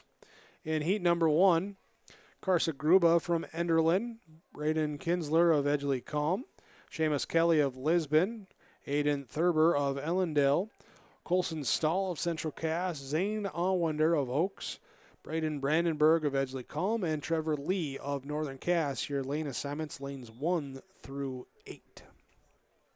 Top time, Aiden Thurber of Ellendale, 52.26. They kind of get bunched up there with Colston Stahl from Central Cass and Lisbon's Seamus Kelly. Some really good competition. Should be a nice race here in the 400. We are officially at the halfway point. No. Of our Southeast Region Track and Field Meet. Thanks for joining us here today. I needed to step up in the booth. It's kind of fun when the wind isn't just cutting your face off. Yeah, I don't know what you're complaining about. It's been fine. Yeah, it's really nice and comfortable up here. I'll tell you what, give me about 10 more minutes. Here in the 400 off that far side, 4 up in tight, shoulder to shoulder for the lead. There with Zane Allwender and looks like Colson Stahl. Now a little push coming down from Seamus Kelly in lane number 3. He'll take a step ahead into that first place spot around turn 3 and 4. And it will be Kelly up in front. Who has the kick down the stretch? Kelly, he's opening up a lead. Stahl trying to close it from the bottom side. Looks like Gruba might close into the second place spot. And it will be Kelly, 53.24. Pretty good run. It is tough. Mentioned that wind speed picking up. That backstretch is a gauntlet for the runners today. Will be Gruba in 53.8 in second. Aiden Thurber, 53.87. Zane Allwender, 54.39. Braden Kinsler, 55.17. Braden Brandenburg, 53.39. Are your top 6. Second heat to the boys 400 meter. Parker Anderson of Northern Cass in lane number 1. Eli Olson of Sargent County in lane number 2. Be Wesley Overland of Central Cass, lane number 3. Braxton Hokana of Ellendale, lane number 4. Levi Kuntz of Central Cass in lane number 5. Carson Getty of Kindred in lane number 6. Joseph Kramlich of Edgeley Calm in lane number 7. And Drew Van Eden of Lemoore Litchfield Marion in lane number 8. Top time in heat number 2, 55.01, belongs to Braxton Hokana. And he's in lane number 4. Lane assignments from Bank North.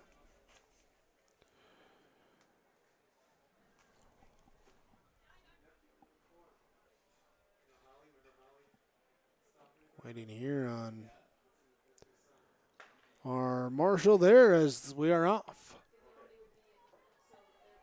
Girls, stay there, please. Girls, looks like go back, please. I'm going to announce you. Carson Getty in lane number 6, Joseph Kramlich in lane number 7, both electing not to run here in this one, as we only got 6 runners going.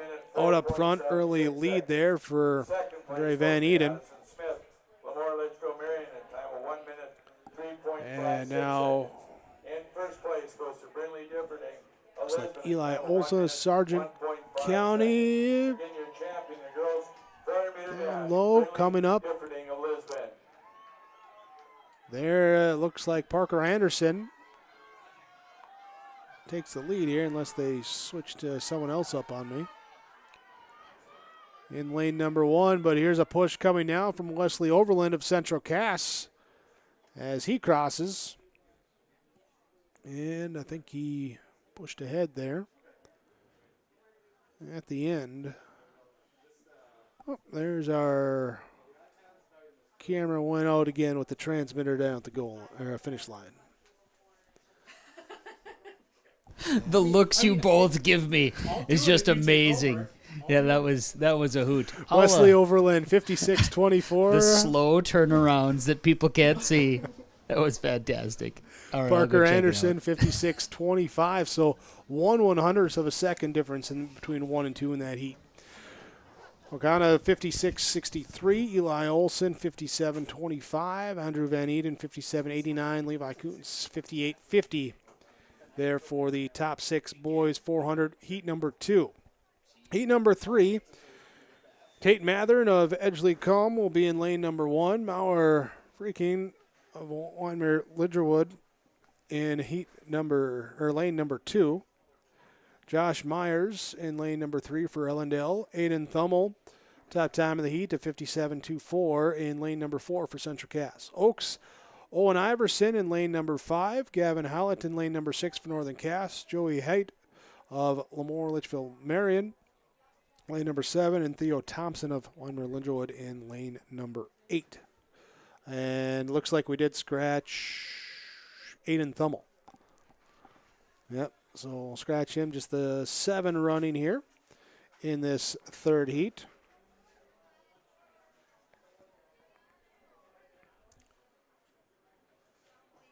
Around the corner, and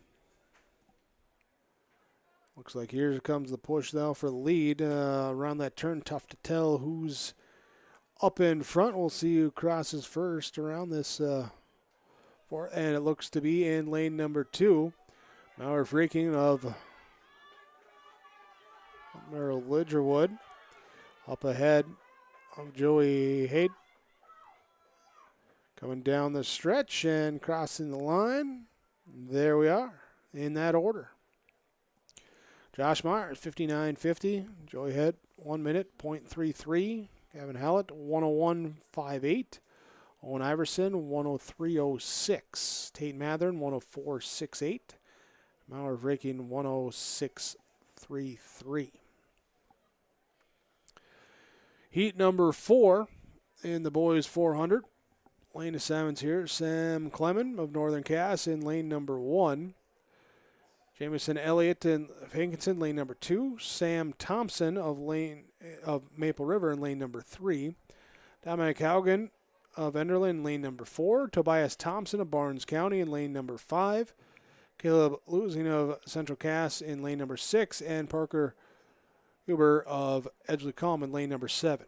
Huber in 7, Clement in 1. Do not have a time coming into this one. Here sometimes for one reason or another, not running it during the season, but coming on here in the regional to do it. As they are off. And up top it does look like Huber in that lane 7 with that early lead.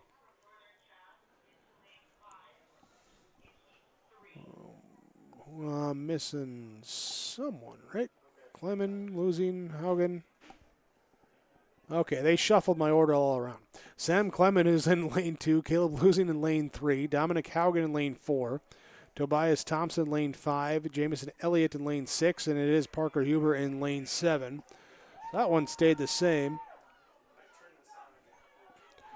There as come down the stretch, and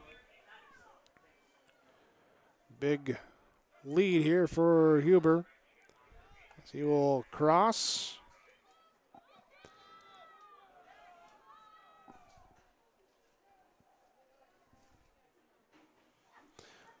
So Sam Clement, 59.81. Parker Huber, 103.64.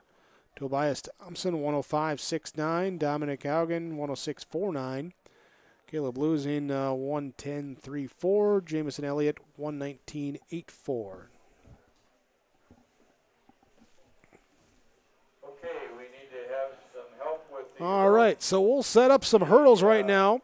We're going to take a quick break. We're going to double check on some things. We'll come back here in 1 minute break here on the Southeast Regional Track and Field Meet on yourliveevent.com. It's the North Dakota All-Star Gathering on Your Live Event, as we'll cover the Shields Softball All-Star Series on June 2nd and 3rd. This will be hit and over the shortstop Berg into left center field. A run comes in to score with Alexander Rath. Optimist Volleyball Series June 16th and 17th. Blue outside Linsinger with another hammer. Plus, the Lions All-Star Basketball Series on July 14th and 15th. Baldwin finds Wick. Wick open, three-pointer coming. Yes, sir! For more information, go to yourliveevent.com. At Bank North, we strive to enrich the lives of everyone we serve. One transaction, one relationship, and one community at a time. We do it by supporting kids and schools, pitching in to help neighbors in need, partnering with rural businesses, and providing all the traditional and modern banking products and personalized lending services you expect from a reliable financial partner. Bank North, always true. There's a new inventory of trailers at Bloomfield Enterprises of Hillsboro. You can see the latest inventory online at bloomfieldtrailers.com. Bloomfield Enterprises has a full line of Big Tex trailers. Big Tex has affordable and versatile utility trailers for all your jobs. Big Tex has a full line of products from ATV trailers to gooseneck to dump trailers and more. Call Larry at 218-368-7989 or Tim at 701-430-0877. Bloomfield Enterprises in Hillsboro. All right, as we get set here, we're putting up the 100-meter hurdles. Welcome back to the Southeast Regional Track and Field Meet in Castleton here today. Glad you could join us on yourliveevent.com, bringing you the coverage from the Farmers Union Insurance Dave Bergman Agency for your headquarters for home, auto, life, farm and ranch, business, crop, and health. Call 701-724-6252. Here's... get our lane assignments for the girls 100-meter hurdles. Let's see, 1, 2, 3, 4 heats we are scheduled for. Bryn Whitsey of Lisbon in lane number 1. Kate Barnick of Edgeley-Calm, lane number 2. Ashley Haas of Kindred in lane number 3. Elsa Ingebrigtsen of Kindred in lane number 4. Brenley Differding of Lisbon in lane number 5. Mari Pape of Oak Grove in lane number 6. Mallory Keller in lane number 7. Reese Hosford in lane number 8. Here is the top time in heat number 1, 15:52, goes to Elsa Ingebrigtsen of Kindred. There's to our mark.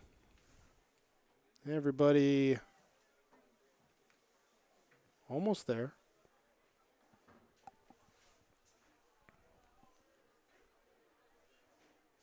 All right, get set.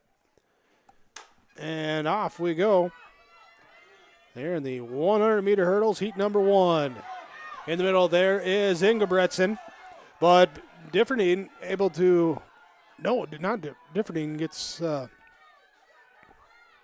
of tripped up on a hurdle there, and we're going to have a close finish here as Mari Poppy of Oak Grove, 15:53, edges out Elsa Ingebrigtsen, 15:94. Ashley Haas of Kindred as, we're getting some transmitter interference or something there. There, it's back. All right. Someone keeps walking in front or something. I don't know. Might be a line of sight thing. There's Ashley Haas takes 4:16.87. Burnley Differding there. And rounding out that first heat there in that 4 spot, 17:02. Kate Barnick, 17:36. Melody Keller, 17:69. In Wiltsby, 17:79. And Reese Hosford, 18:71 for our Heat 1 times. Heat 2, we have Aspen Chose in lane number 1. Kenley Allen in lane number 2. Emerson Merkel in lane number 3. Caitlin Goldsmith, lane number 4. Anna Potts in lane number 5. Marley Wilner in lane number 6. Hokana in lane number 7. And Kaylee Pavlik in lane number 8. Here as the race is off and running. Oh, we got a tumble on the first hurdle. there from in lane number 7. As we're coming down here, it looks like lane number 3 as Merkel trying to push it across, and the late push. We'll see who comes on top.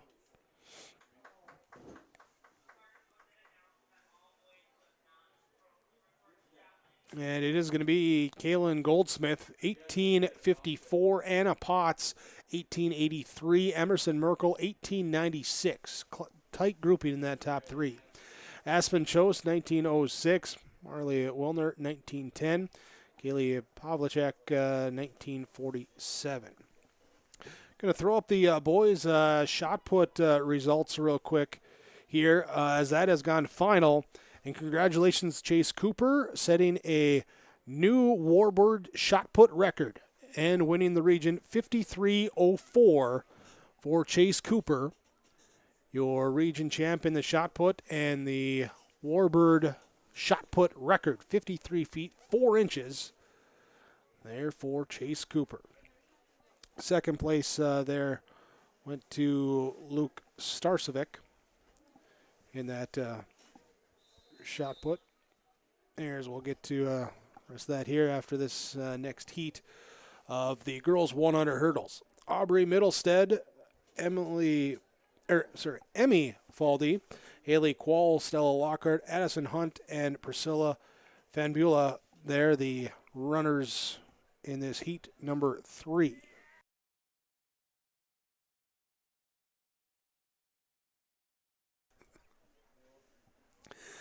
Kevin climbs the tower for the better view. Just don't fall off the chair. Yeah. Seeing some discussion here with some runners in that heat as they get set. So let's flash back to that boys shot put final. There, Starcevic there in second, 50.04 as mentioned. Owen Lesko, 48.05. Parker Tapson, 47.10. They're your top 4 finishers of the boys shot put. Again, Chase Cooper with the regional win and the Warbird record in the shot put. All right, girls 100, we're back at it. Aubrey Middlestead in lane 2, Marina Nelson in lane 3, Haley Quall lane 4, Kendall Mitchell in lane number 5. And it will be Addison Hunt in lane number 6 and Priscilla Van Beulah in lane number 7 there, switching things around. As we come out in a big lead over the hurdles, Kendall Mitchell working way across and across the line to take the heat. Okay, we need to move the hurdles to the 1852. Haley Quall will be 1993. Addison Hunt 2128. Aubrey Middlestead 2201. Marina Nelson, 22.87. Priscilla Fambula, 23.29. That'll be we will not have a 4th heat of the 100 hurdles for the girls, so we will go to the 110 hurdles for the boys. Boys scheduled for 2 heats. Keaton Savageau in lane number 1 for Kindred. Joey Potts in lane number 2. Jacob Lyons in lane number 3. Easton Holland in lane number 4 with the time to beat of 16:17. It was Josiah Novotny Lino of Oak Grove in lane number 5. Greg Fuhr of Ellendale in lane number 6. Wyatt Briscoe of Kindred in lane number 7. Keaton Link of Central Cass in lane number 8. Here in the 110 hurdles. And 200-meter dash, and I'm going to give you a first call for the 3,200-meter run. Yeah, already seeing first call for the 3,200, and that means we're getting close, getting down there. Have moved at a brisk pace here at. I think that's been pretty solid. You want to turn on that one there? Well, I don't know which microphone I'm not usually running the boards up here, so I don't know which one it was. Yeah, it's been a real nice pace. You think he can come in here, climb all over the chairs, and just press button? First thing I do when I walk up here is I say, I need a little more space here, so I start climbing up the ladder, so to speak, and I'm like, well, that looks like I could. Yeah, it's don't ever take it for granted. The camera operations, as you very well know, are not easy to do on a track. No. A lot of twists and turns. Hey, but your snacks are here, though. One of them. Portion of it. Hold on. There's a portion that's coming on in. Let's see. Okay. Is that wait? Oh, that's it. Oh, okay. You don't get dessert. Sorry. Guess not. That's okay. All right. So, boys 110. Getting set up. Triple jump finalist.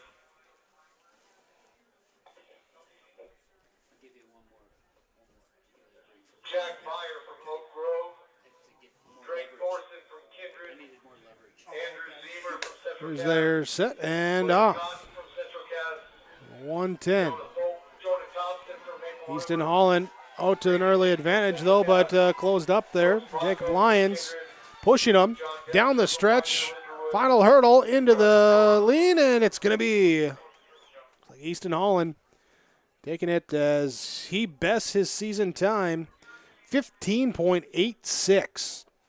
Jacob Lyons at 16.15 in second place here, and checking here, 16:44 is the qualifying time. So Josiah Novotny Lino in third place, not quite there, as he went 17.35. Joey Potts 18.26. Greg Fewer there with the next spot. Heat number 2 will be Peyton Wilprecht of Richland, Mickey Flanagan of Central Cass, Noah Christensen of Northern Cass, and Miles Thilgis of Kindred. Thilgis does not have a time here in the 110 hurdles. He has some good times in some other events, but does not have an official time coming into this one.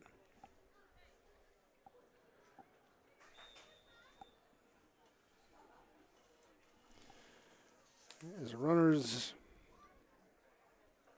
get in set.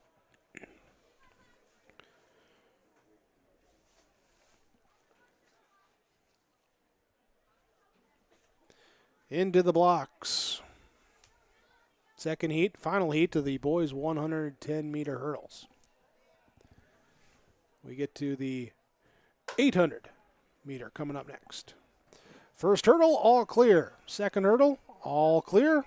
And they keep going that way as they'll just jumping out to the big lead as he will clear the final couple and head across. And will be Miles Thilgis just 17.45. Mickey Flanagan 20.47 and Noah Christensen 20.99. They're the 110 hurdles. So while they clear hurdles off the track, we'll get ready for the 800. That'll be coming up next when we return to the Southeast Region Track and Field Meet on YourLiveEvent.com.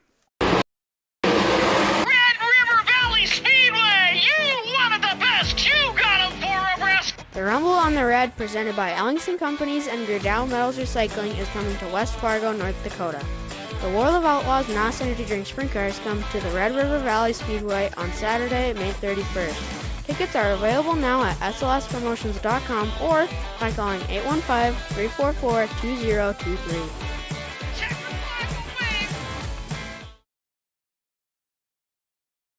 Since its beginning, the Central Cass Booster Club has generated and helped sustain fan interest in the men's and women's athletic programs at Central Cass High School. Through the years, that mission has brought in to also enhance the youth programs throughout the community. For more information, search Central Cass Booster Club on Facebook or email centralcassboosterclub@gmail.com. That's centralcassboosterclub@gmail.com. Go Squirrels! Stay up to date all year long with your live event from our social platforms with X, Facebook, and YouTube. From the latest coaches show to watch game broadcasts back on demand from earlier in the season. Search your live event on YouTube and hit subscribe. Outside the three-point arc. Pick and pop here with Spaeth into the left side corner. Three, good.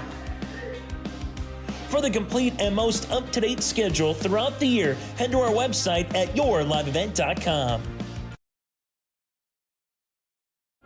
I will be your guiding light, 'cause you don't have to go alone. I will bring you through the storm. I will lift you up. No, you're not on your own. I will be the light that carries you through the storm. I will lift you up. The Northern Cass Booster Club is here for all Jaguar students from academics, arts, athletics, and co-curricular activities throughout the school year. You can find more information or become a Northern Cass Booster Club member today by scanning the QR code on screen now, or follow the Northern Cass Booster Club on Facebook for updates throughout the year, or simply search for the Northern Cass Booster Club page on the Northern Cass School website. Go Jags!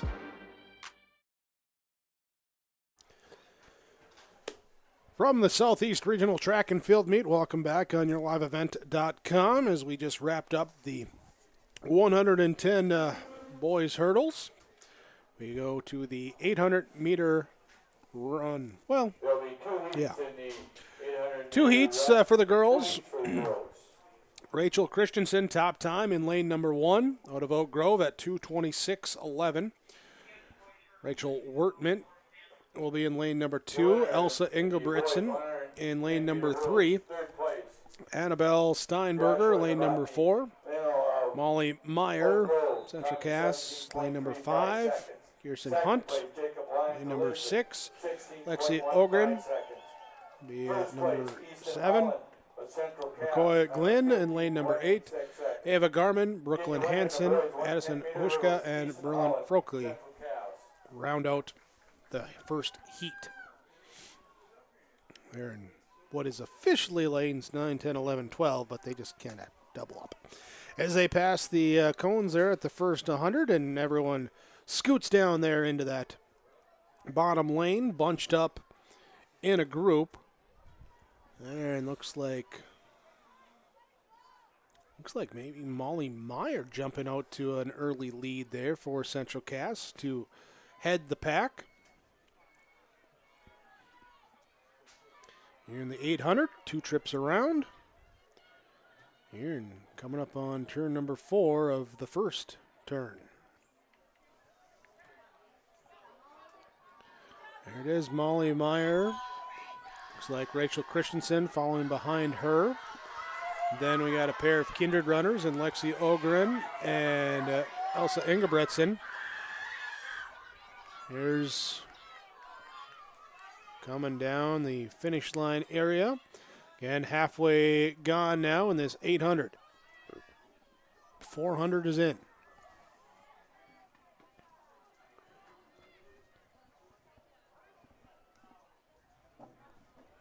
Molly Meyer of Central Cass out in front.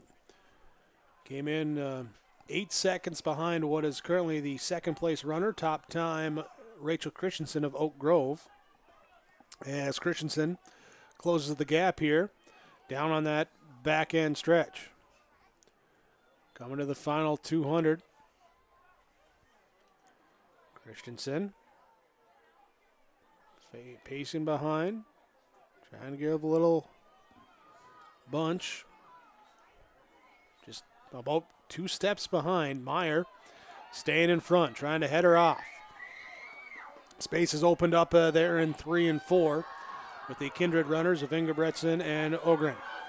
Here's Christensen. She'll make the kick. She'll cross. Meyer fading a little bit. Here down here into the final stretch as trying to get the push down the edge. Meyer trying to hold off for second place now.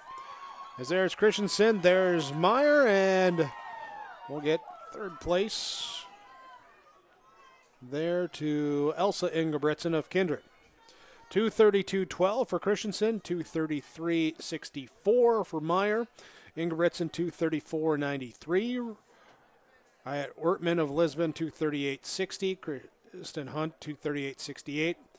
Annabelle Steinberger 2:40.15. Lexi Ogren 2:49.7. They're in seventh place.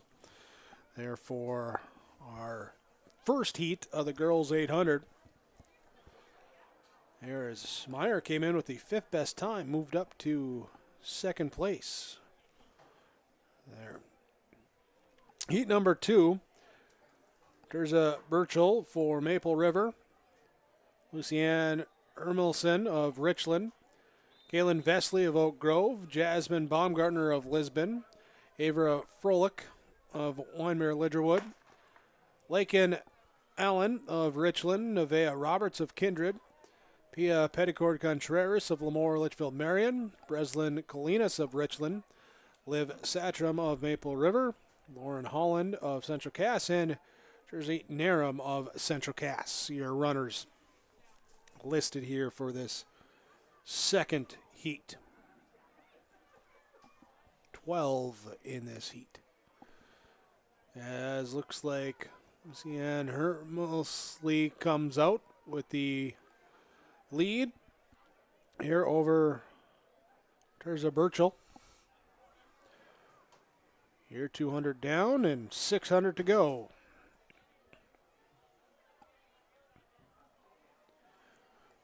Little gap between second and third. Smaller gap between third and fourth, and bunched up there in that fourth, fifth, sixth, seventh positioning.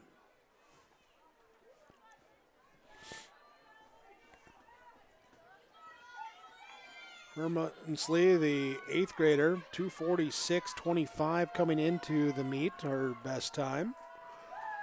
There's a Burchell, the best time of the heat coming in, 2:45.21.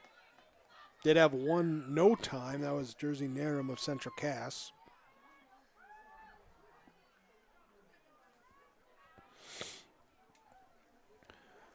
Turning into what is looking like a two-runner race right now.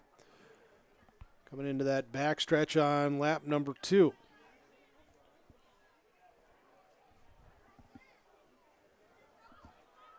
Actually, scratch that here. Looks like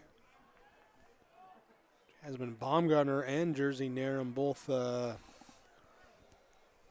did not start there, so scratch there for them in this race. Burchell has closed the gap on Hermansley.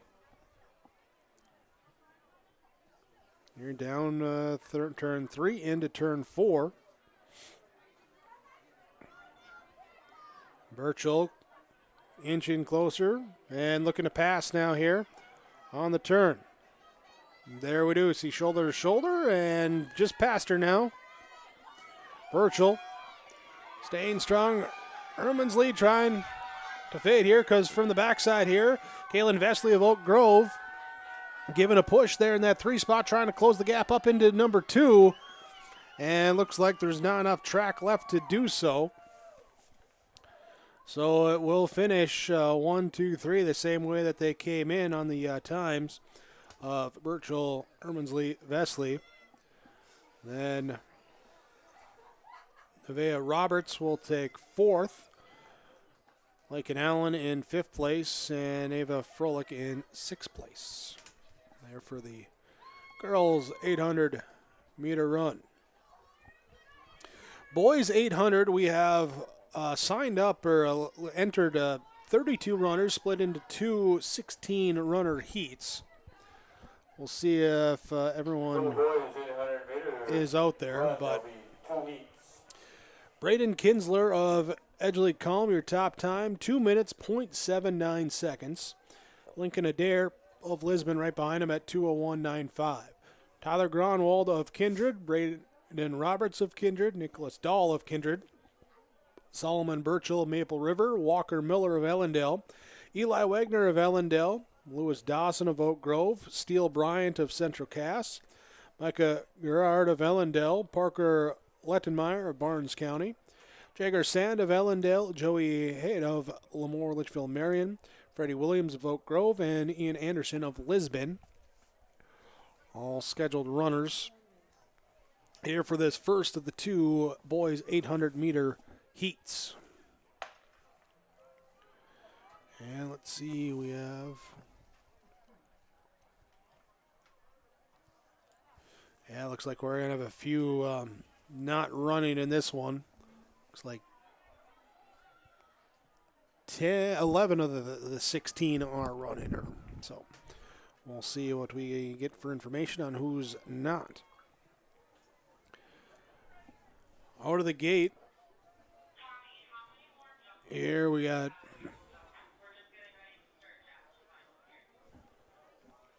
looks like Lincoln Adair was one that dropped out there. And then Kinsler. No, Adair is there in lane. Yep. Top three. Take that back, Brandon Kinsler. Kinsler looks like the one that shifted lanes on us. All right, so we'll try and get that all straightened out here as we got a trio of kindred runners there right now in the top four. Lincoln Adair in there as well. And it is looking like Kinsler that is not running here today. Qualifying time 2:03.24. So your top three coming in: Braden Kinsler, Lincoln Adair, Tyler Gronwald had all advanced by standards. So Solomon Burchill, Walker Miller, both pulling out of the race as well too.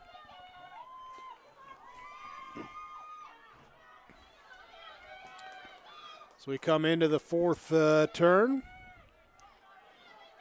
You got Adair out front and two of the three kindred runners right on his tail. He puts a little kick in it though. Long stride his way down to the finish line and coming to the end. He will cross. Adair will take it first. 2:08.76. Braden Roberts, 2:09.54. Tyler Grunwald, 2:12.39. Eli Wagner in fourth place, 2:13.52. Nicholas Dahl, 2:16.77. Steele Bryant, 2:18.15. Your top six finishers. There the boys' 800-meter. Heat number one. Here, and we'll see who we all have for heat number two.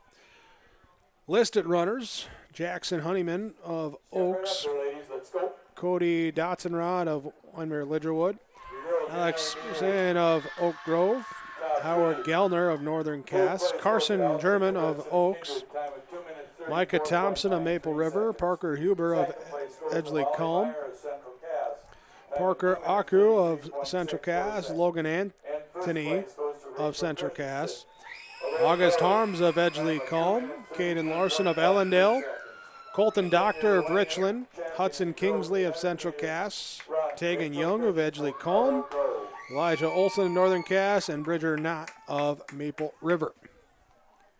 And right there, they are underway. And it does look like Honeyman out with the lead here, but we'll see when they cross those cones and everyone gets down into the inside lane.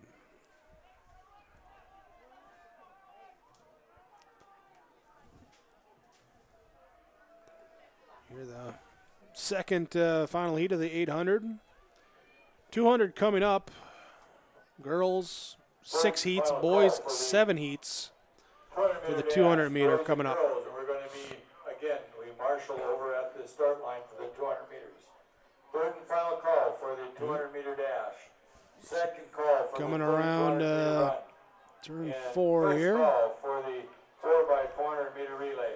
See a couple in front and then a big grouping behind.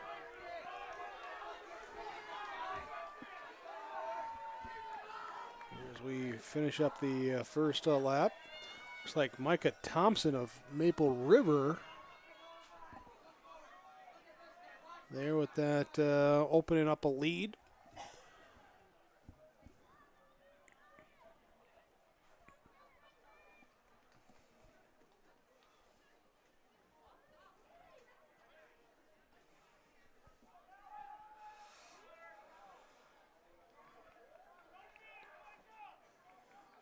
You're accelerating here. Now we got a big kick coming from the back. Just went from like fourth to second. As we watch on that, making a push up there in towards first. Thompson lagging a little bit here.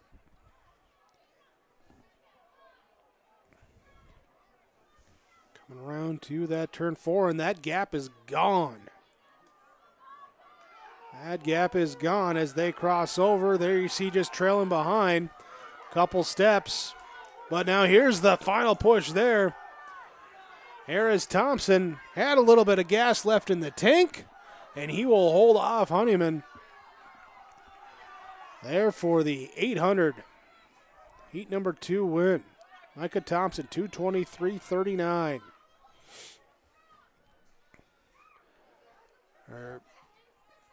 Sorry, that was Cody Dotson-Rod that took second.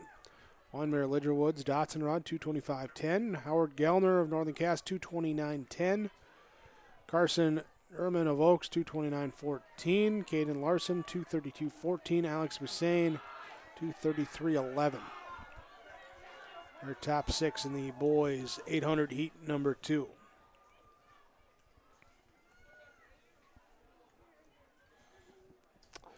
Boys high jump finals. Presley Peraza and Brooks Baco of Kindred both tie at 6 feet 2 inches. They take the top 2 spots. Noah Mundinger there in the 3rd spot for the boys high jump.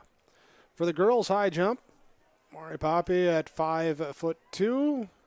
Lila Viela, 5'2" as well. Mason Lynch in 3rd at 5 foot. Madison Buckles also 5 foot there for the girls high jump. Boys long jump, not final yet. Presley Peraza leading, 22.03. Joseph Kramlich, 21 even. Matthew Hoppy, 21 even in that one. As that one's been, well, guys running races, so it might be a little bit before that one finishes up. Girls long jump, this is final. Mari Pape of Oak Grove, 17.08 with the win. Tacey Pape of Capstone Classical, 16.01. Hudson Hubrig there in 3rd place there for the girls long jump. As we get ready for the girls 200 now. Heat number 1, Tacey Poppy in lane number 1. Christina Kringstead in lane number 2. Aubrey Lynn Teagan in lane number 3. Jalen Bursch in lane number 4. Grace Lamar in lane number 5. Annika Lesko, lane number 6. Cadence Hussar in lane number 7. And Izzy Thompson in lane number 8. As they start across the way, 200 to go. Track is a 200-meter dash. Boys 800. Coming up here to the turn and grouped up as they pass through, but coming out ahead is Grace Lamar. Got a couple steps there on the lead. Next to her, Lesko, and it will be Lamar and Lesko look like they take the top 2. Grace Lamar, 25.63. Lesko, 26.09. Hussar, 26.33. Here as Lynn Teagan, 26.4. 26.46 for Jalen Bursch. Top 5 all advance on standard here for the Southeast. If those times hold at the wind data, I haven't got official ruling on that yet. I don't know what the wind speed is down on the track.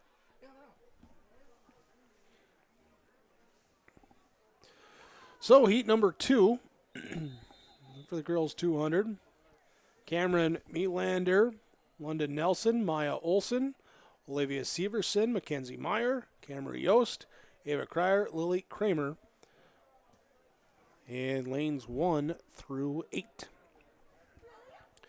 Top time in heat number 2, 27:12 by Olivia Severson of Central Cass. 3 scroll runners all grouped up there in lanes 3, 4, 5. As they come out of the blocks, there we go. Oh, got the crowd in front there, and it is Central Cass there at the lead as Severson giving a good push. Looking at the time, looking good coming down the stretch, and she does beat her time. Comes in at 26.90. Mackenzie Meyer, 27.61.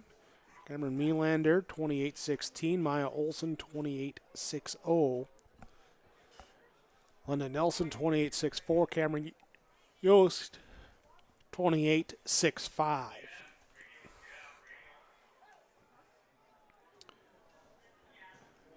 There for those finishings time in heat number 2. Heat number 3,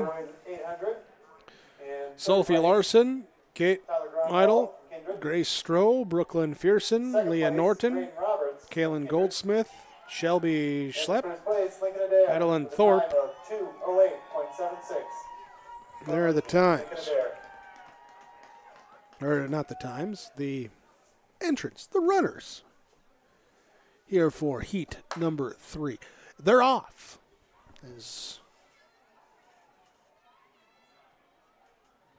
See that flag there up in the corner of the screen until they get to this turn here. They're still blowing strong. That flag has not stopped blowing all day. Here they go around, all bunched up in the turn. Coming out up top, though. Here, it's like Madeline Thorpe in that lane 8. Oh, here's coming down to the finish, though, and it's going to be tight. Goldsmith got her. Kaylin Goldsmith, 29.71 to edge that heat. Second place, they're going to double check on that one. That was the nose finish.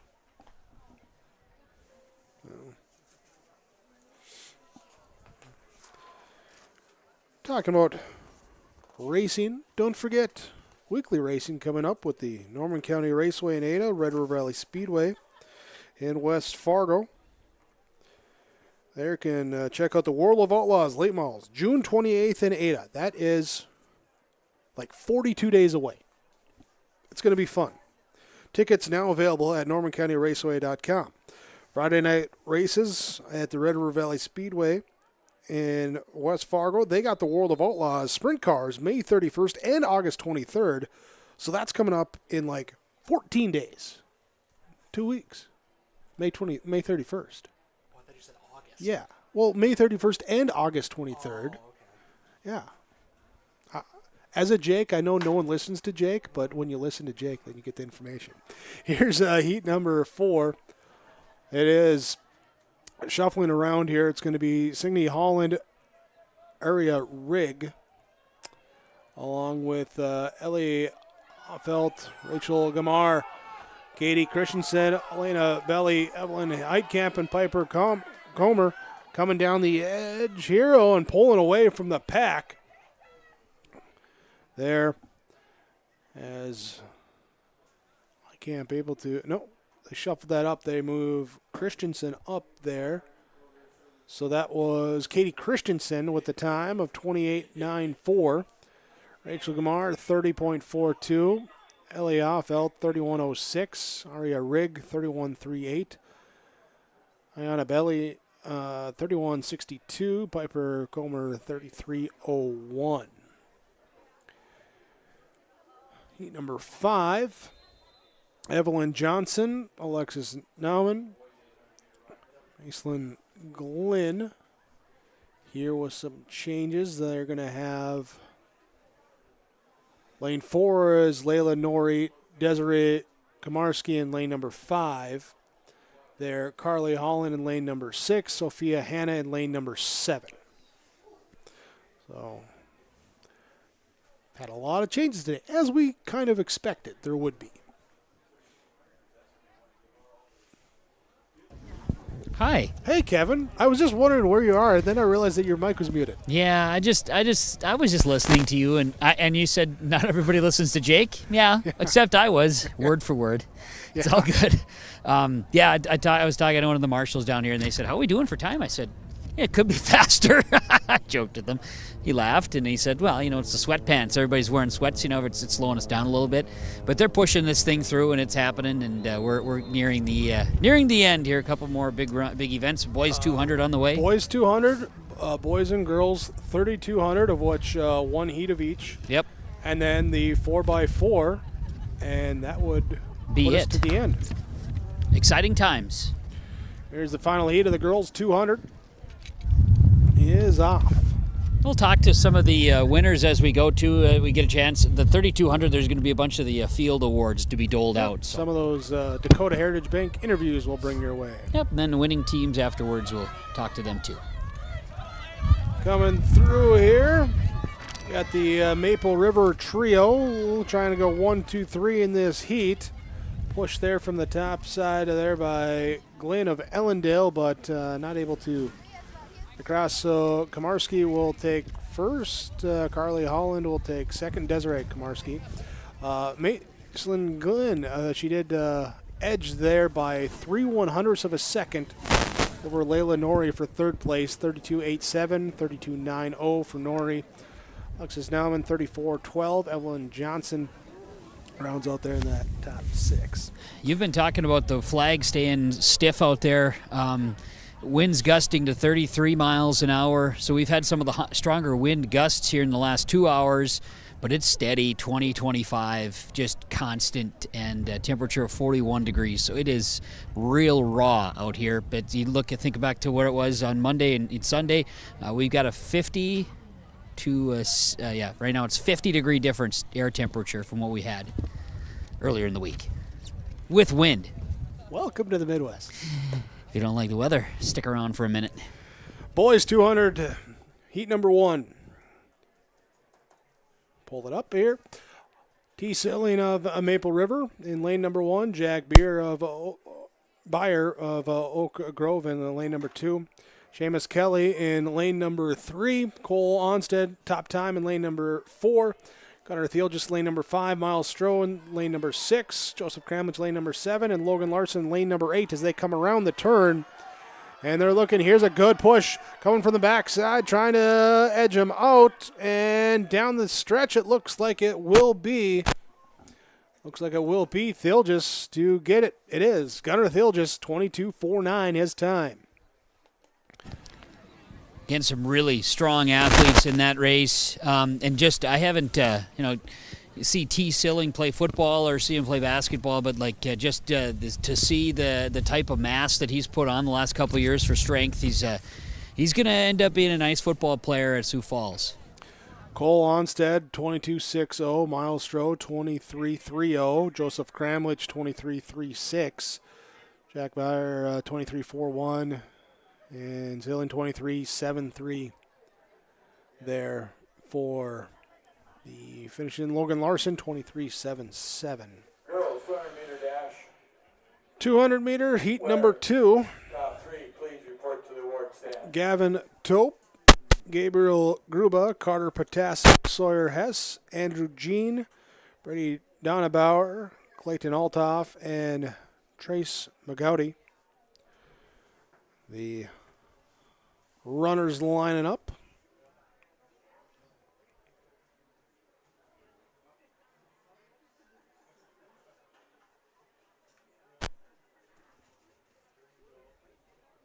Meanwhile, the girls' pole vault continues as well. They continue to climb the ladder. There we go. We'll check on that here in a second as we're off here, coming around the turn.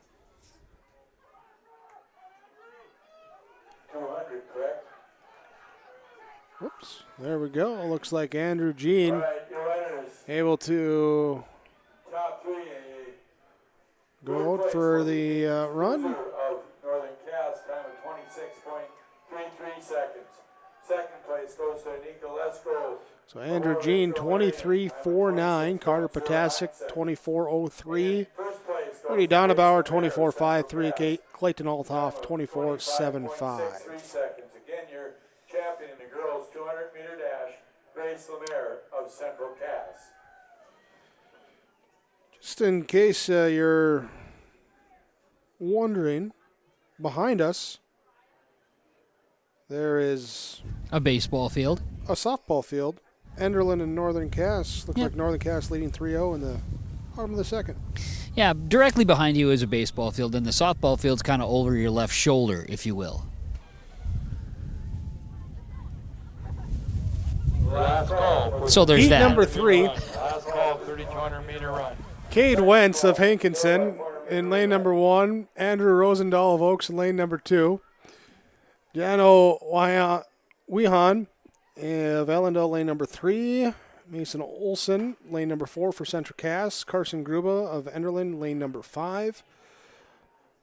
Jonah Thompson, lane number 6. Preston Downs, lane number 7, both Maple River. And Camden Altvet, Oak Grove in lane number 8.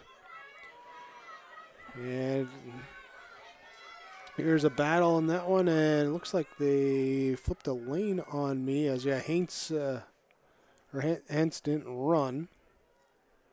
And they slid in Cody Bohm of Richland, I think. Carson Gruba, Enderlin, 24.79 your time. Preston Downs, 25.03. Andrew Rosendahl, 25.15. Jano and 25.19. Camden Altvet, 25.40. Mason Olson, 26.20. Your times. Question is now, if you spill the salt, do you then toss salt over your left shoulder for good luck? What was that? If you spill... Heat number 4 as Cody Bohm for Richland. Did you shut me off again? I did. Okay. Yeah. Matthew Blado of Hankinson, lane number 2. Joey Potts in lane number 3. Cody Briggs in lane number 4 with Bryce Gulland in lane number 5. Lane Lockhart, lane number 6.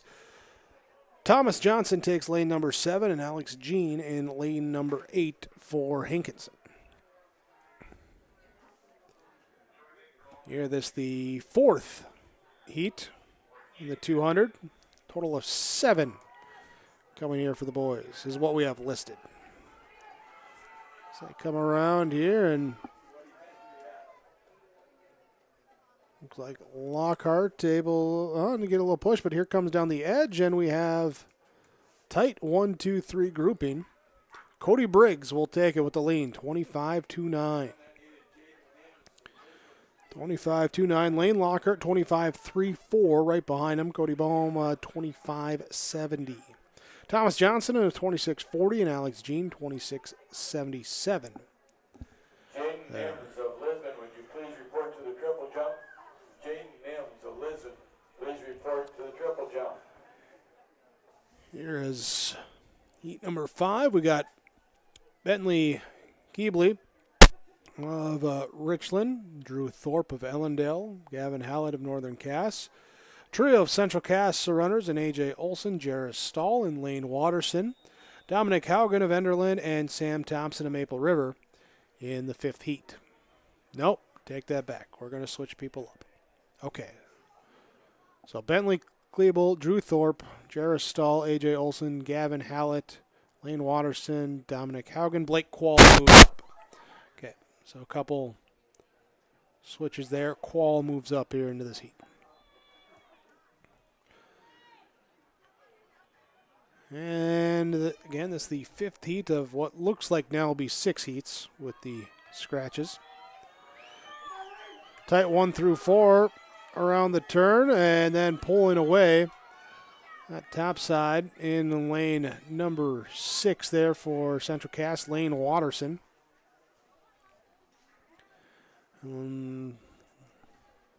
Look like Drew Thorpe of Ellendale got in there. Nope, Jarris Stahl will take second at 25.78.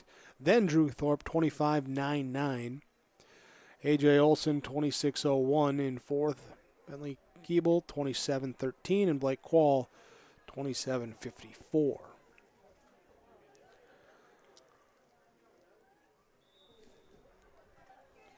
We'll order up Jamison Elliott in lane number 1.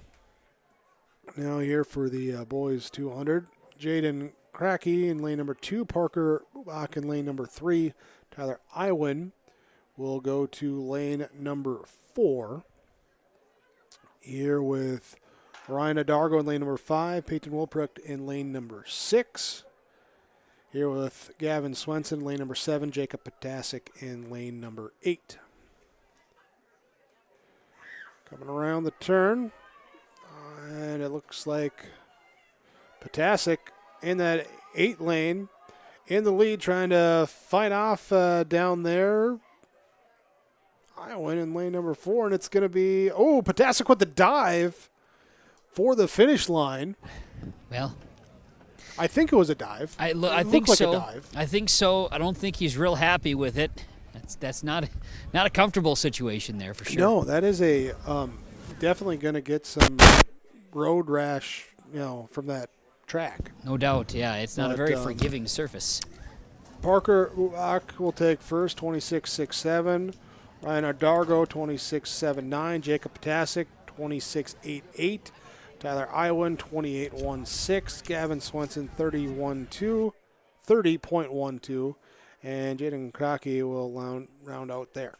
So that will give us now to the 3,200-meter run, the 2-mile, as it's the spectacle. Little Jake Anderson affectionately calls it. Boys 200-meter dash, please report to the award stand. What do I call it? You call it the People 2-mile. at the award stand, The do you 2-mile? want Yeah. to 2-mile. announce? Yeah. I'm not good with. That's all right. 2-mile here. We'll have heat for the girls, heat for the boys. With those field events that are finished. As during the run as well, too, we'll try and grab some athletes for some interviews. Runners for the 3,200-meter girls race. Lily Albert of Oak Grove, top time, 12 minutes, 11.06 seconds.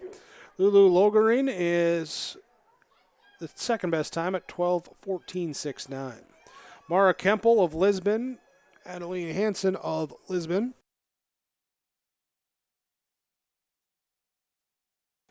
Alice Gackel of Edgeley Calm, Ellery Quall of Lisbon, Danielle Goodmanson of Enderlin, Ava Newman of Oak Grove, Annie Burchell of Central Cass, Jocelyn Byer of Kindred, Taryn Rosler of Kindred, Isha Murphy of Kindred, and Emery Holland of Central Cass.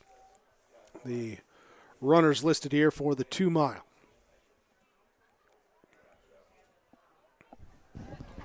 I lost my ears there for a minute, so I missed out on the fun when you guys were picking on each other. We'd never do that. Or me, or whoever it was happening. I just looked at you guys blankly, so I apologize for that, and then I realized it's all right. The old batteries died on the ears. Made it pretty good for a cold day. So, coming down to the final 2 track events. Yeah. 3,200 girls, 3,200 boys, then the girls 4x4 and the boys 4x4. I'm going to be awarding field events here on the podium as well, so try to snag a couple of guests to join us while the 2 miles running around. There we go, as the 2-mile is underway. Oh boy. And we'll see here how everything breaks out. Got to get past the cones at their first 100 meters, and then everyone can get down to their inside track.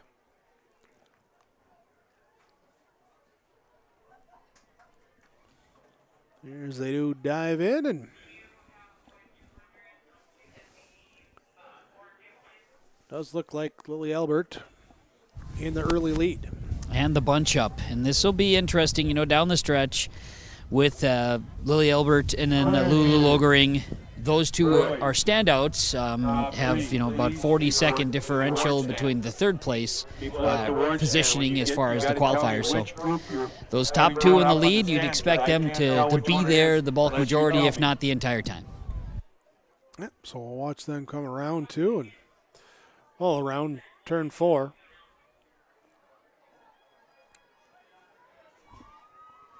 Here's good time here on this first 400 run. First of 8 laps that we'll have here for the run. Top 3 place winners in the boys 200-meter dash. Third place goes to Miles Stroh of Kindred, 23.3 seconds. Second place goes to Cole Onstead of Oak Grove, time of 22.6 seconds. And first place goes to Gunnar Thilges of Lenora Litchfield Marion, time of 22.49 seconds. Again, your winner in the boys 200-meter dash, Gunnar Thilges of Lenora Litchfield Marion.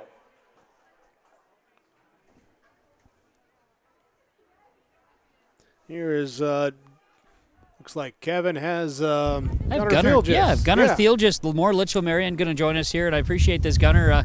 Talk to me about the day and what it's like running in this weather, considering, 2 days ago it was 90. Yeah, I know. I mean, it's quite a switch up for all us athletes, but, the wind's at our backs, just run fast, I guess. Well, exactly. What was did it help you down the stretch here in the 200? I think it definitely catches your back at the end when you're trying to just grit it out. And I don't know, I guess I just wanted a little more. Thoroughly enjoyed watching some of the, you think about some of the relays and also obviously some of the main heat races where there are some real athletes that are running out here. What's it like in the competition? Yeah, I mean, I think our region has the best athletes for sprinters at least. But I mean, yeah, it really gives us a good competition. We're running against each other all year, so it's just very fun to compete. You got one more in you here next week. Yep, that's right. All right, what are your expectations? I just looking to place. I mean, top 2, top 3, that'd be ideal. Very good, Gunnar. Hey, thanks for your time. Congratulations and best of luck next week. Thank you. You got it. Gunnar Thiel just joining us, Lemore Litchfield Marion, after his 200 win here today. Here we go, our athlete interviews from Dakota Heritage Bank, sharing our heritage, sharing our future with locations in North Dakota and Minnesota. Visit them online, dhb.bank. Here's we'll have some other athletes that join us too. Also, as we run around the track here with this 2-mile, let's look at some of our field events. Here is the boys pole vault right there. Parker Wixell of Central Cass, 13:06. Trevor Quam of Central Cass, 13 even. Tying with Zane Lyons, who's 13 even, but Quam with the jumps there is top there for the boys pole vault. Or second, sorry. And I've got Parker Wixell joining us right now here on YourLiveEvent.com. And Parker, obviously today, challenging for the pole vault. I was enjoying watching you guys battle. So what was it like to pole vault with a stiff wind the way we had? Well, it was a challenge, that's for sure. Just tried to overcome through that adversity, and it is what it is. You've done it before, right?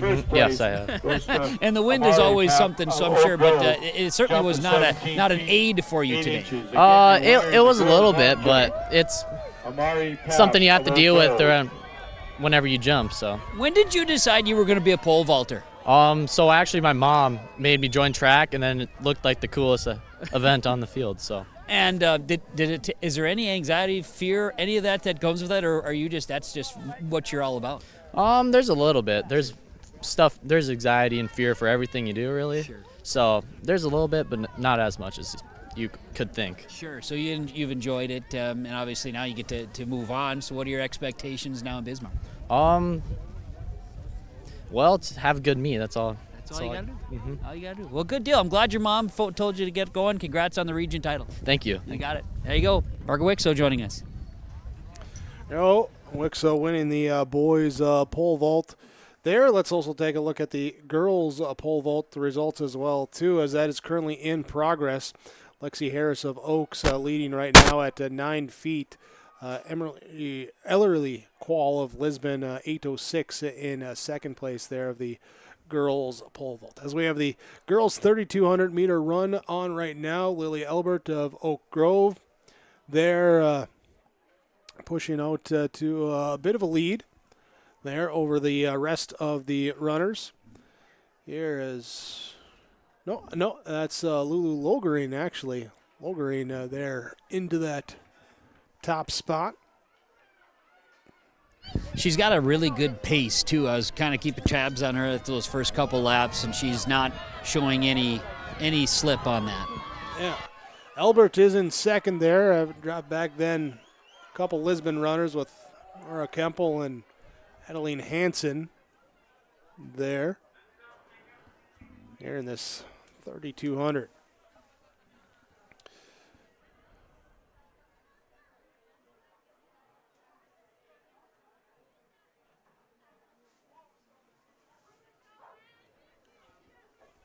And we're still following the girls pole vault over there, but girls high jump here for field events. It's Mari Papp, height of 5'02". And first place goes to Amari Papp of Oak Grove, jump of 5 feet 2 inches. Yeah, and your winner in the girls high jump. Taking Mari first Papp place of in the Oak girls Grove. high jump. As they get announced there on the podium. Oh, got to turn around. One more photo being taken.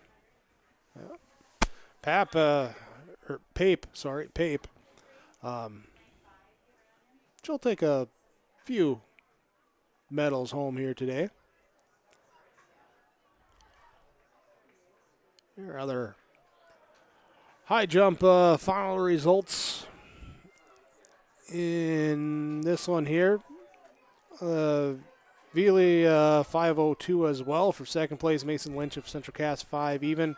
Essen Buckles 5 even for the girls high jump as well. What group is on the award stand? Here for the boys high jump.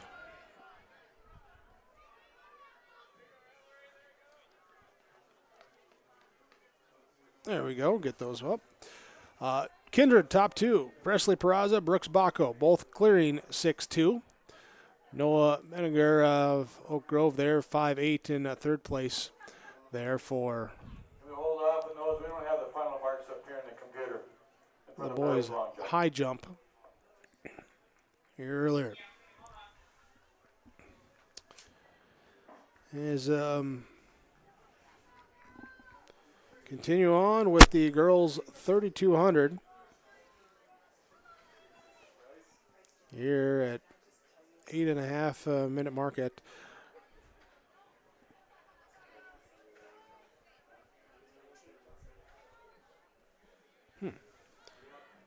double check there, refresh that. Not jumping up to the 3,200 on the title, but it is the 3,200 that is being run right now for the girls' side. I believe we're coming up on lap number 6, if I counted right. Could be off by 1. You'll hear the bell. I will. The ding, ding, That's ding in what the I'm last listening one. for, the bell. As Lulu Logering here out in front. A little push, though, coming from Mara Kempel of Lisbon. There, that's second place. Lily Albert into third. Adeline Hansen in fourth place. And didn't catch the number on. Was that Gackle there in that fifth spot? I believe so.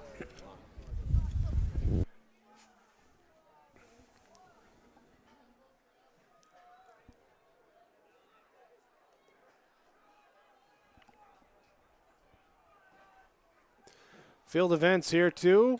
Talking javelin, boys javelin in progress right now, being led by Jordan Bittner of Lisbon, 178.06. Here, he's sailing 166.09 there for second place. Here for the boys javelin as we look out at those.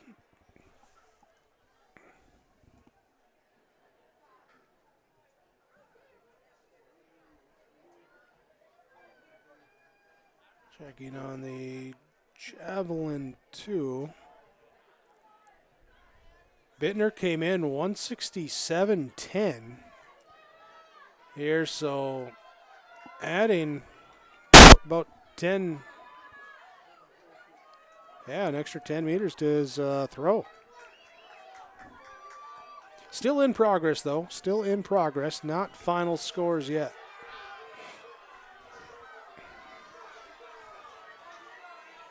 All right, there's the bell. So we were One to on go. lap number 7. You Now did we're it. on lap number 8. You were so right, Jake. You did a great job following along. So now this is the last lap. Lulu Logering out in front. Rise the trend ref down to the So taking a moment here to look at the girls' javelin. This is final. Ava Cotton, 1:15.08, wins it.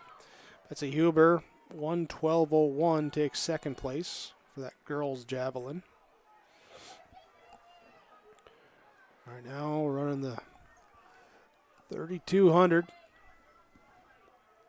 As Brady Siebels currently calls the Region 1 softball on the other side of the complex here, when you talk about the Cotton name, I was reminded of the time when you had 3 Cottons on the Central Cass girls basketball team. And you could, at some time during the broadcast or during the game, mention that it's 60% cotton. Hilarious. Thank you. Down the stretch here. Good run here in this 3,200. And a push here, Mara Kempel. She's looking, oh no, here comes a bigger push here from Lulu Logering. Down the stretch, Logering takes back the lead. Incredible and finish. She will cross. Incredible finish to the 3,200. 12:28.67. Credit there to Mara Kempel, too. She shaved off 22 seconds from her season best coming into this one, down to 12:29.77. Adeline Hansen, 12:42.94. Alice Gackel, 12:45.69. Albert, 12:45.72.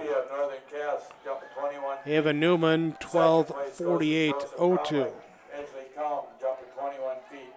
And first place goes to Presley Peraza of Kindred, jumped 22 feet, 3 inches. Again, your winner in the boys. Qualifying standard was 12:16, so Albert and Logering both had already qualified by standard. Albert will still advance, even though finishing in 5th place there. So girls 3,200. Wrapping up here brings us to the boys 3,200. One heat of this, Jake, and some different names you're going to see, but some favorites would both be out of Kindred with Elijah Deck and Cade Westby. They would be the top 2 by time, both 10:18, differing of about 12/100ths of a second. Deck at 12:18.15, Westby at 12:18.27. Here, 10:18.27. Both have qualified by the standard of 12:20.24. Here, so that will be the next one to get started as the final couple 3,200 runners going to cross the line here for the girls.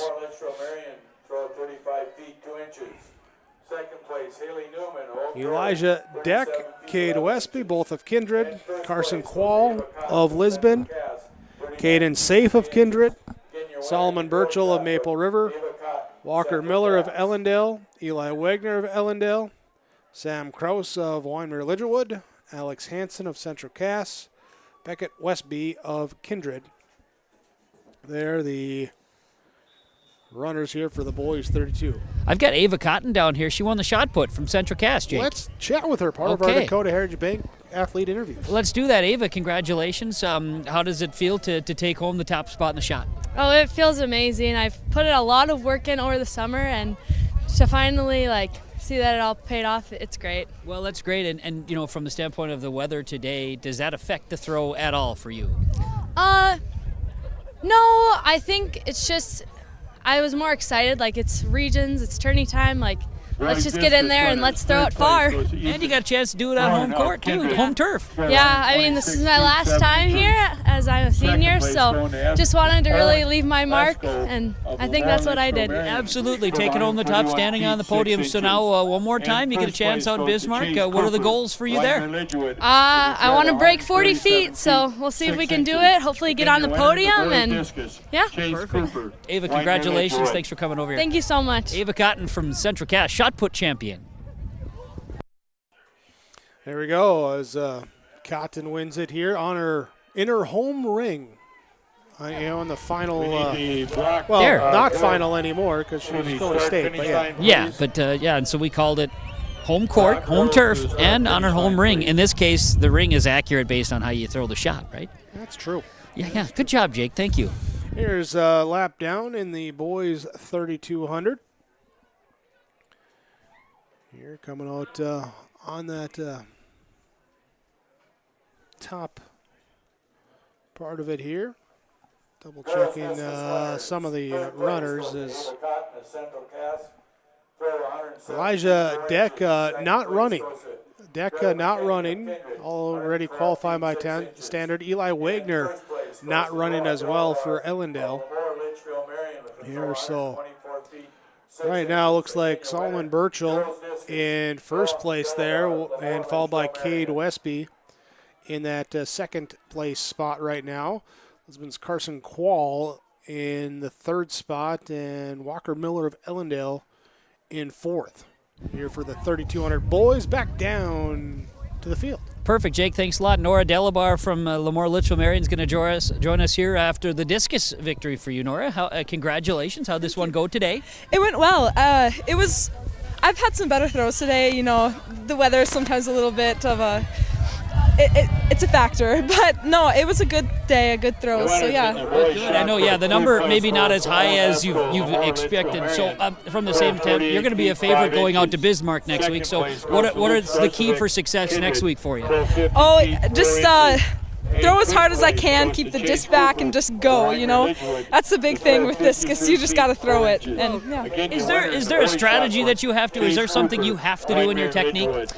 I would say, you have to get the disc off right. That's the biggest thing, I would say. And then holding the disc back and just getting some sling on it when you throw it is a huge, huge thing. And that's what I think about most of the time when I go into a throw. I got a question because I didn't throw. Is this something does it take a lot of time for you to develop that specific style or the type you need? I'm timing too, I'm sure, right? Yeah, no, it does because there's so much little technique things that happen all throughout the entire throw. Like even in the middle, just one tiny little knee lift by an inch is so much better. I don't know. There's just so much that goes into the throw, and you need to practice it a lot too. Well, Nora, congratulations. Good luck at state. Thank you so much. You're welcome. Lemoore Litchfield Marion's Nora Delabar after winning the discus. Delabar came in with a season best of 142 and missed it by almost 18 feet, but still able to take the top spot there with the discus title here for the Southeast region. And probably a good reminder,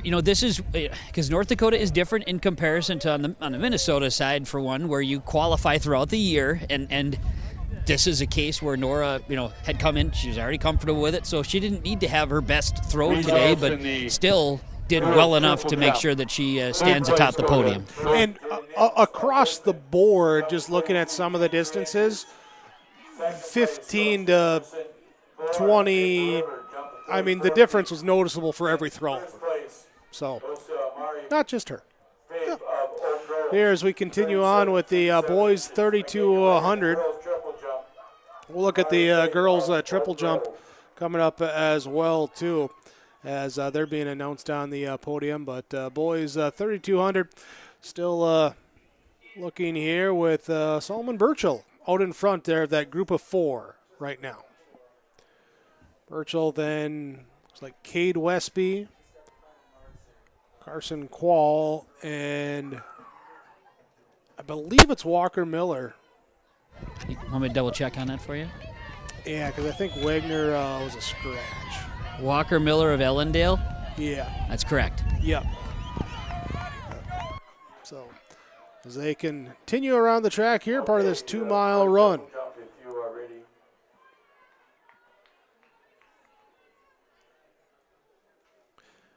In that girls triple jump final,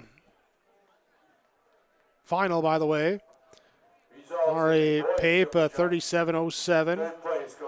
Emerson Killeran, 34 even. Their top two, Oak Grove and Maple River, taking the top spots. 40 feet 6 inches. In first place goes to John Dexter, Weimer Lidgewood, jump of 42 feet 7 inches. Again, your boys triple jump winner, John Dexter, Weimer Ridgewood. The boys triple jump just being announced. John Dexter, your top spot, 42.07. Presley Peraza, 40.06. Jack Byer there with a 39.06 there. So the boys triple jump final as well. Believe we still have the girls pole vault to finish up, and I have not seen a final on the boys javelin. I think those are the last two field events that we need finalized here. Yeah, and so I'm looking back at the javelin area, and they're still looks like they're just finalizing their work on their tablets that everything is tabulated on. So just checking the measurements and the distance. Well, you gotta have the things and then make sure that the computer gets updated where you have incorrect things on computers where a Presley Peraza should be a winner and not a and so on and so forth. So there's some things we're getting it figured out, I guess. We talked earlier on the boys shot put. Just a reminder, Chase Cooper, 53.04. He takes the top spot. He also sets a Warbird record at 53.04. Luke Starcevic there at second place. Yeah, Cooper out of Wyndmere Lidwood, like you mentioned. That's pretty cool stuff. Scott Striggy pretty excited about that Warbird record going down in the shot. Super cool stuff right there. Boys discus, Cooper takes that as well, 147.06. Lesky 131.06 there in second place for the boys discus. So Cooper winning there, the shot and the disc. As the 3200 boys run, getting through some lap traffic. Order has not changed there with Solomon Burchell. Then you got Cade Westby, Carson Quall, and Walker Miller. First place goes to Presley Peraza, Kindred, jump of 43 feet, 3 inches. Again, your boys triple jump winner, Presley Peraza of Kindred. Here and did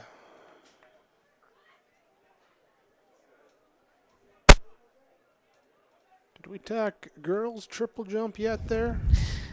Yep. With, Pape. From Oak Grove, yes. Oak Grove, yep. She did it again. Yeah. She was very excited. She ran away. I was going to talk to her, and she ran away. But it's okay. Probably find her again. I think she'll be back. She'll be on the podium a few times here today. Probably. Yes. Let's look at the boys' javelin, and still showing in progress there. We're Bittner leading with a 178.06. Sailing there with 166.09 there, as currently in second for the boys' javelin. After this 3,200 run, then we've just got the 4x4s, and everybody's going to be running around, but it has, I can only imagine those sitting in the stands of the softball diamond today, that wind constantly right in your face the whole day. Here we got now a lead opened up there in the 3,200. Here as we get to the last lap. Yep. Solomon Burchell there getting a margin of lead.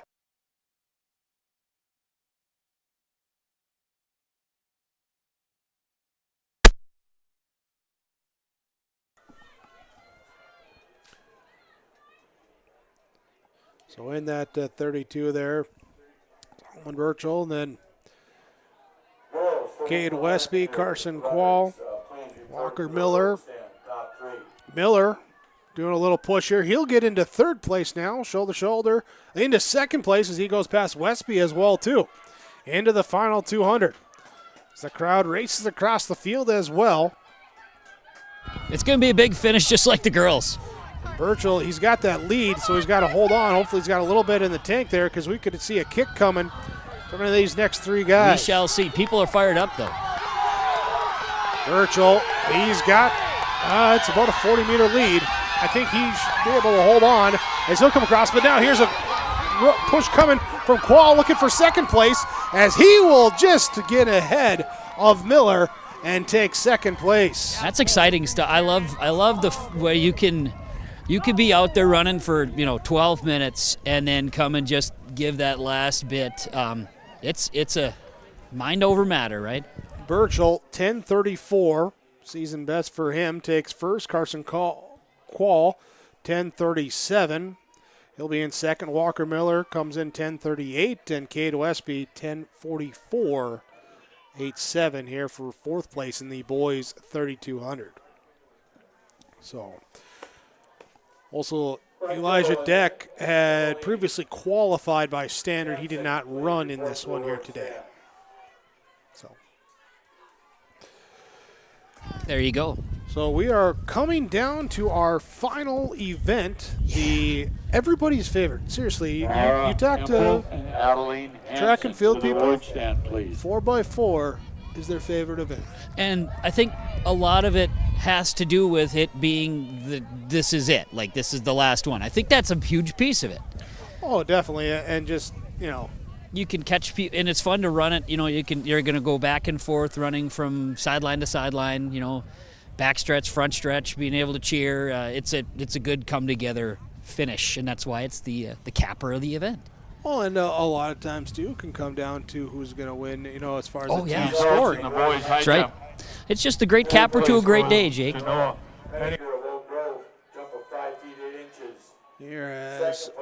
Let's take a moment here to look at the team scores. I was going to say, I haven't heard you talk much about that 16 yet. of the 19 events have been scored.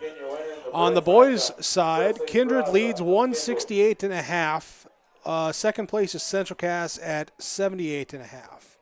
Lisbon in third at 72.5. Oak Grove 64.5. Lemoore Litchfield Marion 59. Winemere Lidgerwood 50.5. Ellendale at 34. Edgeley Coleman 8th place 26. Northern Cass 23 points. Oaks at 14.5. Hankinson at 14. Enderlin with 8 and Maple River with 4.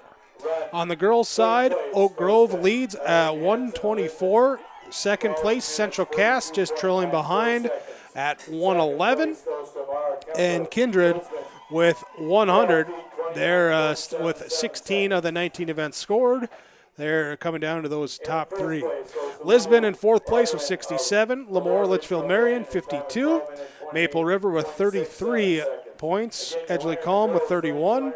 Winemere Lidgerwood and Richland both tied for 8th place with 20 points. Northern Cass with 18. Sargent County with 15. Capstone Classical Academy with 11. Hankinson with 6. Ellendale with 5. Enderlin also with 5 as well, tied for 14th. And Oaks with 3 and 16th on the girls' side of things. There's the team scores.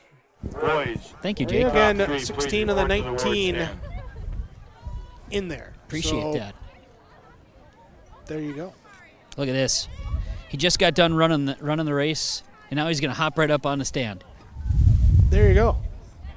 Then see if you can go chat with Mr. Burchell. You want me to? Yeah.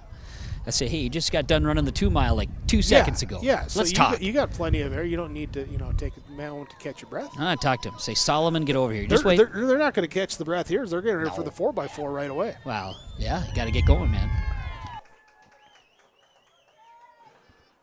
For the girls 4x4 relay, Maple River in lane number 1.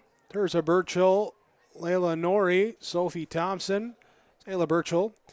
Northern Cass in lane number 2. Ellen Gietzen, Eliana Gietzen, Hadley Mathis, and Annabelle Steinberger. Lisbon in lane number 3 with Brindley Differding, Catherine Phillips, Jalen Baumgartner, and Riot Wertman. Lemoore Litchfield Marion in lane number 4. Your top time coming in: Jada Smith, Addison Smith, Kenzie Ackerman, and Kenzie Ammerman, and Annika Lesko. Kindred with Mallory Keller, Christina Kringstead, Elsa Ingebrigtsen, Lexi Ogren. Oak Grove in lane number 6, Sophie Geiger, Rachel Christensen, Aspen Chose, and Elsie Eddy. Central Cass in lane number 7, Jersey Narum, Molly Meyer, Olivia Garman, and Addison Huska. Heimer Lidgerwood in lane number 8 with Hayden Hoffert, Addie Fowler, Abigail Olson, and Jalen Herbinson. And coming up here to the lap number 1, Lisbon in front there, as Catherine Phillips will take the baton. All right, I got Solomon Burchill before he runs in the 4x4. He just ran the 2 mile, and he's going to run the 4x4. That's just your warm-up, isn't it? Okay, perhaps you could call it that. Talk to me about this one. You ran away with it. How good does this one feel?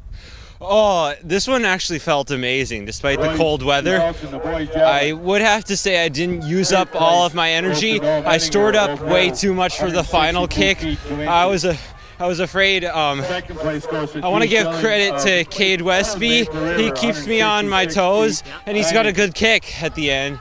So, but today, I guess he wasn't feeling right. So that's where I got my chance. You got your chance. Congratulations on your region title. Good luck in the 4x4. Okay, thank you very much. You're welcome. Solomon Birchall Jr. from Maple River. He wins the 2 mile, and now he's going to run the 4x4. Give him a chance to catch his breath there. Excited there on the He's pumped. win. And he talked about all the energy he saved for that kick. We'll see what he's got in that 400. Here's Lisbon leading as we go to lap number 3 of the 4x4. I'm just going to put the microphone around people when they start screaming at everybody coming around the corner, okay? Now, I'm just surprised you're not running back and forth across the field. I did that once on camera. I'm not going to do it again. I just don't need to. I remember that. It was a good time. Well, it was fun, and but I don't need to. Yeah. I'll walk.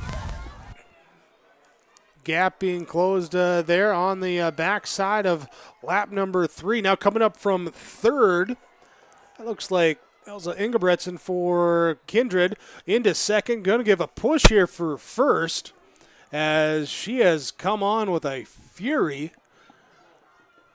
there to get around. And she will cross into first.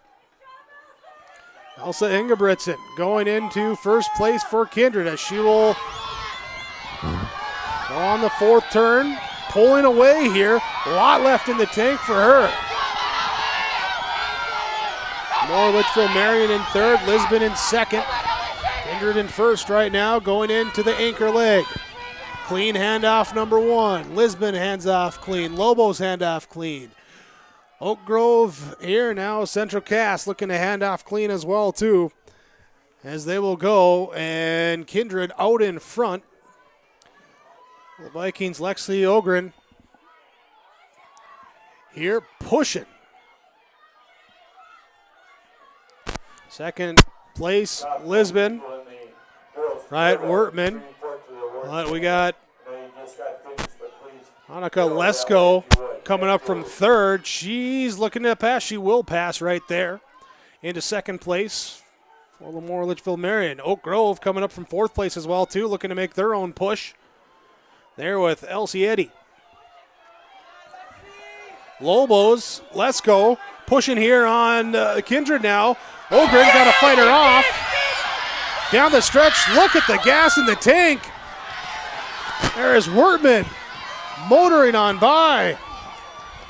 And they will win the 4x4. Kindred second, Lisbon third, Oak Grove takes fourth. 4:22.78. There for Lemoore Litchfield Marion. Kindred at 4:24.29. Lisbon 4:24.55. Oak Grove 4:25.85. Northern Cass 4:31.41. There's Central Cass 4:36.43. As we'll get crossing times here for Winemere Lidgerwood and Maple River. Winemere Lidgerwood at 4:55.40 and Maple River there looked to be 5:08-ish there when the clock went back. 5:06.76. So 5:07. And so it all comes down now to the last. This is for all the Tostitos. The boys 4x4. Yeah. We do have 2 heats of the 4x4. Oh, we do. Scheduled for 4 unless there was any scratches. They might have scratched. But I got Lemoore Litchfield Marion in lane number 1. Yeah. Andre Van Eden, Colby Thielges, Owen Lesko, Gunnar Thielges. Maple River in lane number 2, Logan Bender, Damian Norrie, Solomon Birchall, Micah Thompson. Oak Grove in lane number 3 with Will Ness, Max Glynn, Carter Koenig, and James Chaffee. Oaks, and again, these names could change, but we just don't have all the name changes. Oaks in lane number 4 with the time to beat at 3:34.05. Zane Allender, Reese Nitschke, Brody Moore, and Case Allender. Kindred lane number 5 of Carson Getty, Braylon Roberts, Sam Genesis, and Miles Thielgis. Lisbon in lane number 6, Jacob Lyons, Lincoln Adair, Jesse Jones, and Evan Tui. And Ellendale in lane number 7, Braxton Okana, Evan Wagner, Eli Wagner, and Aiden Thurber. Question: if they go with, if you have 2 heats of the 4x4, is that a little anticlimactic? I have seen it where when teams are close in, for first or whatever, they will move them to the second heat. However, on the team scores for the boys in this one, Kindred running away up by 90 points. Yeah, so then it's really not. Yeah. And look at them go. Here we are, underway. As they are off and running here on our first of the 4 events. And this is the last event to be scored, so we do have a champion on the team side and the girls as well, too. We'll talk about that here. And, close for second place there. But coming up here on the 4x4, heat number 1. There with Oak Grove out in front. Will Ness powers around. He's the first to hand off the baton. Into that first place, giving off over to Max Glynn. Big lead for them here in that first 400.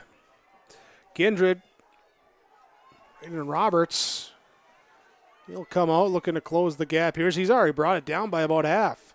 Oaks in third place right now with Reese Nitschke running.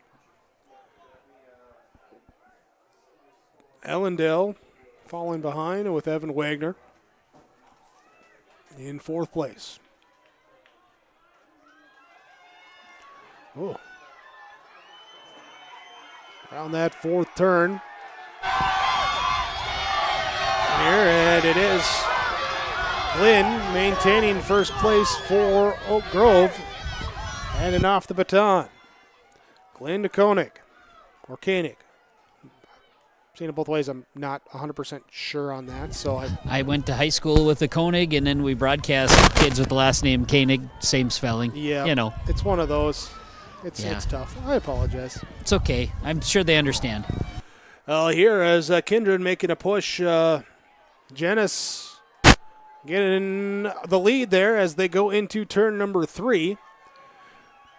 Well, looks like Lisbon had jumped into third, but then Oaks giving a push there. Down in front. And it's going to be Oak Grove pushing there. They're going to try and go back into the lead with the last lap to go. There is. It's handed off, and here we go. James Chaffee, the listed runner for Oak Grove, and Miles Thielgis for Kindred. It's Miles Thielgis, the sophomore, trying to beat past the freshman, Chaffee. And then here from the backside, we got Oaks with Case Allender, who's got some speed that's coming up right on their tail. It's a 3-man race going into turn number 4. Allender gets past into second, pushing into first. And now do we have a kick from Oak Grove? There's Allender pulling away down the stretch. And Case Allender coming from the behind. And he will take the 4x4 for Oaks. What a push on that last 250 meters. Allender just hit the turbo button. Big finish. 3:39.61 for Oaks. Oak Grove with 3:40.63. Kindred at 3:41.34. Ellendale 3:46.01. Lemoore Litchville Marion 3:50.42. Lisbon at 3:50.63. Here as Maple River coming across there. Second place goes to Kindred, 4 minutes 24. seconds. And first place goes to Lemoore Litchfield Marion in time of 4 minutes, 22.78 seconds. Again, your winner in the girls 4x4. So we have a relay, Lemoore Litchfield Marion. 4x4, heat number 2. Here, and teased it here, but women's or the girls scoring, Oak Grove is your team title, 136 points. Kindred edges out Central Cass for second, 117 to 114. Lisbon with 97 in fourth place. Here for the boys, 4x4, heat number 2, Enderlin with Carson Brash, Caleb Crone, Gabriel Gruba, Carson Gruba, Sargent County with Wyatt Degenstein, Hans Hansen, Loden Joachim, and Eli Olson. Under Lidgerwood with Mauer Freaking Olson, or Theo Thompson, Justin Quam, and Austin Connery.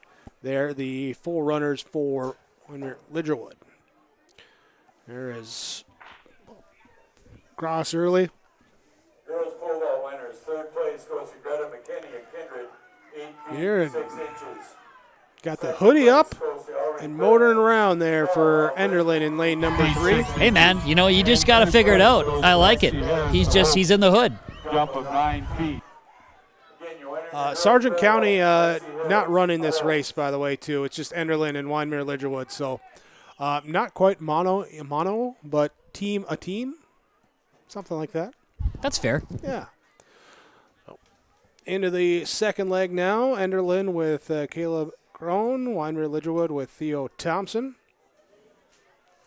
And Enderlin pushing out to that advantage. Enderlin, the 4 that they had listed did not have a time for the 4x4. So potential there to try and put something together and see if they can push hard for that standard time, which as we look that up in the 4x4 is 3:36.24. So did not have any teams that had reached the 4x4 standard. So Enderlin coming through, handing off here at the 2:05 mark. Unlikely to see that. We'll need some serious speed over these last 800. After we're done here with the 4x4, we'll be tracking down Coach Josh Almaris, the head coach of Kindred Boys, and then Oak Grove's girls head coach Mark Delorme to recap today. Yeah, we'll have some interviews there. We'll have some post-race results for you as well, too. All that's coming up, part of your post-race report brought to you by the Norman County Raceway and the Red River Valley Speedway. Been talking racing all day, but ain't no racing there at the Raceway and the Speedway in Ada and West Fargo. Go online, NormanCountyRaceway.com, RedRiverValleySpeedway.com. Tickets on sale. Don't forget the World of Outlaws come into Ada, the late models on June 28th. Outlaw Sprint cars are coming May 31st and August 23rd to West Fargo. I won't forget. Good. I told you not to. Yeah, I've put it in my calendar.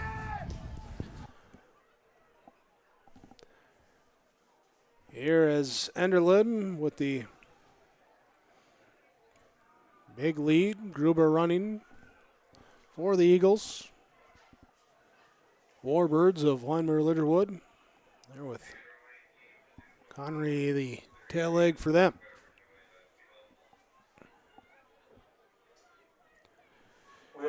Do that fourth turn. Oh, as our camera got a little inside the track there. Yeah, I moved it because there was a whole lot of stuff going on. Yeah. It's up close and personal now. Yeah. You're good. You're fine. Yep.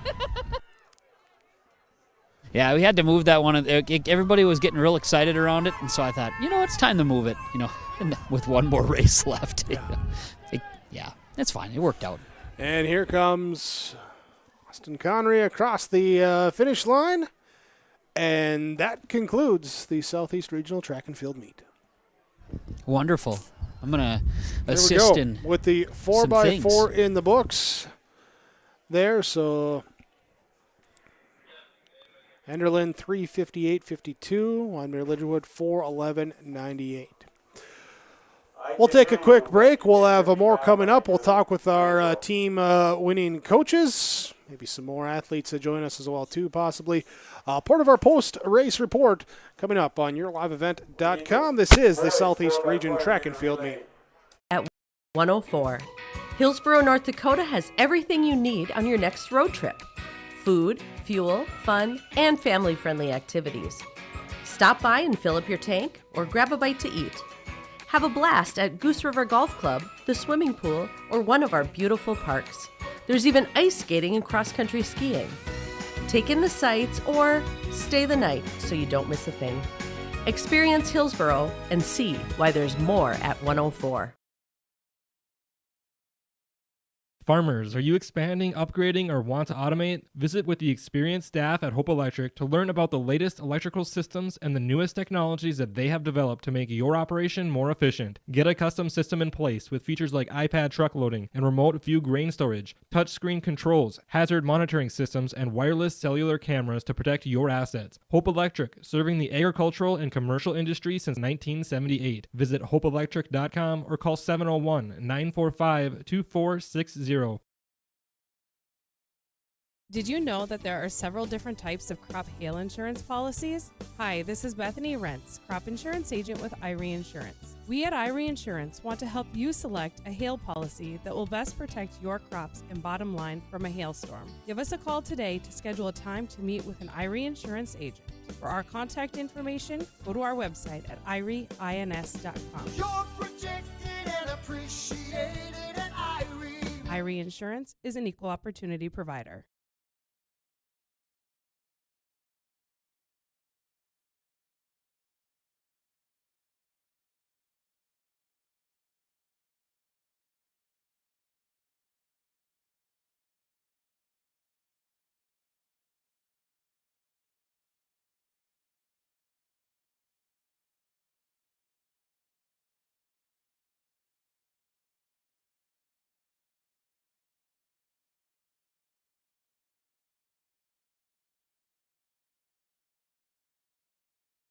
The friendly staff of Lemoore Drugstore reminds you from prescription requests and OTC medication. You can find it all at Lemoore Drugstore. Download the app and make refilling your prescriptions more convenient. Stop in and stock up on sunscreen and bug spray, baseball shirts and accessories, and some fun retractable lights for your campground and campers. Don't forget to shop the monthly sale flyer for OTC products, located in the center of Lemoore in the Bank North Mall. For more info, go to LemooreDrugstore.com. Good luck to all teams and go Lobos. Southeast Regional Track and Field Meet concludes here, so let's go over our winners. It's part of our Norman County Raceway Red River Valley Speedway post-game, post-meet report here as Red River Valley Speedway, West Fargo, races Friday nights at 7. World of Outlaw Sprint Cars coming May 31st and August 23rd. More info, redrivervalleyspeedway.com. Norman County Raceway, Thursday night racing. Don't forget the World of Outlaws late models, June 28th in Ada. Tickets available online now at normancountyraceway.com. We'll start here with the 100-meter dash. The girls' side goes to Grace Lamar, 12:28. Her time, second place, Aubrey Lynn Teagan of Oak Grove, 12:44. They advance to the state meet. Boys, it is Gunnar Thilgis, time of 10.84. PR, 10.84. Cole Onstead in second place with 11:02 out of Oak Grove. Thilgis of Lemoore Litchfield Marion. They advance to the state meet. Here, before we're going to do some photos there before. Okay. Real quick, and then I'm going to get Mark here. It's going to be great to chat. All right. So hang tight. Yep. 200-meter dash girls, Grace Lamar wins with a PR of 20.63 for Central Cass. Annika Lesko PR'd for Lemoore Litchfield Marion, time at 26:09. 200-meter boys, Gunnar Thilgis of Lemoore Litchfield Marion, 22:49. Cole Onstead of Oak Grove there with a 22.60. As Kevin, we'll go down to you on the field. Thank you. I've got Patrick Chafee here today, one of the 3 coaches for Oak Grove girls track and field. Congratulations to the team. What a day it was here today. Thank you. Awesome. We're so excited for these girls. They worked so hard all season, and we're just thrilled to see their performances today. Yeah, no doubt about it. You had some really good performances. Your field events were fantastic too. They were. Yeah, we have a really special group, and specifically Amari Pape had 4 victories today, and we're just so thrilled. She won the 3 jumps, and then she additionally won the 100 hurdles, and then so many other incredible performances from so many. We have Haley Newman, who's been great all year. We have a great distance crew. Our sprint relays are absolutely incredible, and they've pulled together all year, worked so hard, and we're just thrilled. And as a team, it doesn't always have to be the first place finish, because the second and thirds make a big difference today too. Oh, it's incredible. Yeah, I just use an example. We had a couple 7th graders that stepped up and got 5th and 6th place today in an event that they've ran maybe only a couple of times. And besides them, there are so many other examples of girls that maybe got 1 or 2 places higher than we ever expected. It's just so much fun to watch how it all materialized today. Well, Patrick, to you and the team, congratulations, and I know you're going to have great representation next week at State, so enjoy that as well. Thanks so much, and we really appreciate you guys being here. It's so much fun to shine a spotlight on track and field, and you do an incredible job. We appreciate that very much, Patrick. Thanks so much. Congratulations again. Thank you. Appreciate it. You're welcome. Patrick Chafee, one of the 3 coaches with the Oak Grove Grovers girls track and field champs today in the Southeast region. Congratulations there. As just name some senior athletes there. We'll get to those here after we go through the rest of the final scores there. So, Kevin, when you got your next, just kind of wave up there, and we'll get on that. So I'll work on it. All right, 400 meter dash girls win goes to Burnley Differending of Lisbon. 101.15 season record for her. Second place to Addison Smith of Lemoore Litchfield Marion, 103.56.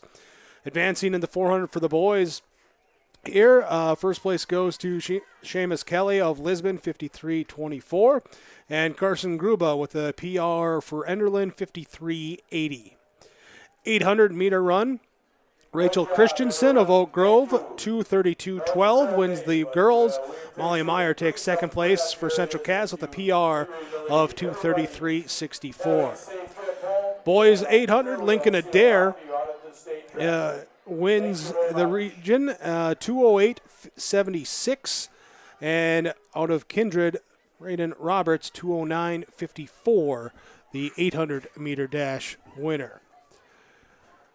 We'll go back down to the Kevin, and we'll come back with more of your results here. But first interviews here brought to you by Dakota Heritage Bank. Very good. We've got Kindred boys coach Josh Almaris joining us here today. And, Coach, congrats to your team. A fantastic effort on the track, in the field. They got her done today. Yeah, they did. We were very proud. Our boys performed incredibly well. We're very proud of our girls, too. Our girls had a great run, finishing in second place. But yeah, our boys, they've been on a phenomenal run here over the last handful of years.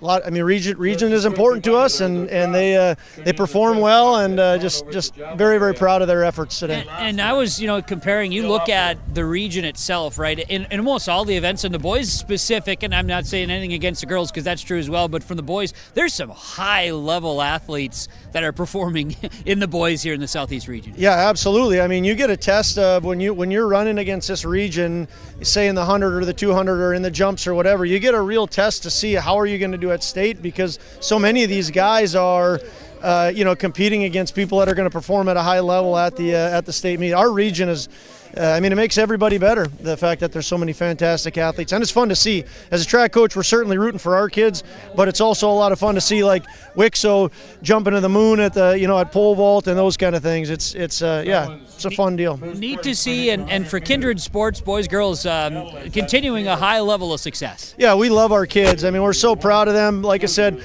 our boys are on a phenomenal run in track and other sports as well, and super proud of our girls too. I mean, the region is very strong in the girls side of things too. So we love our kids. We're living a fun life in Kindred for sure. No doubt about it. Well, you'll have great representation in Bismarck next week. Coach, thanks for the time. Congratulations. Thank you very much. You're welcome. Josh Alomar is joining us of Kindred Boys Track and Field. Thank you, Kevin. As our interviews are brought to you by Dakota Heritage Bank, sharing our heritage, sharing our future. Locations in North Dakota and Minnesota. Visit dhb.bank. Here is more of our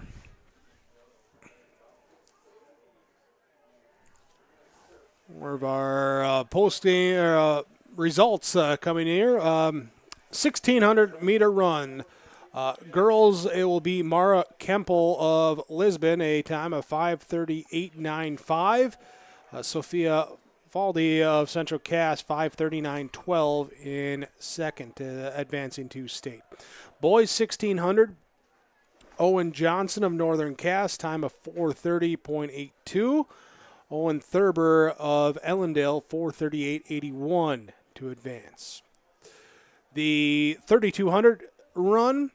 Girls side, great finish by Lulu Logering, 12:28.67. She takes the top spot. Mara Kempel in second with a season record 12:29.77 for her. Boys 3,200. Solomon Burchell, he comes on with a PR 10:34.68 to punch his ticket to state for Maple River. Carson Quall will take second for Lisbon, 10:37.84. 100-meter hurdle for the girls.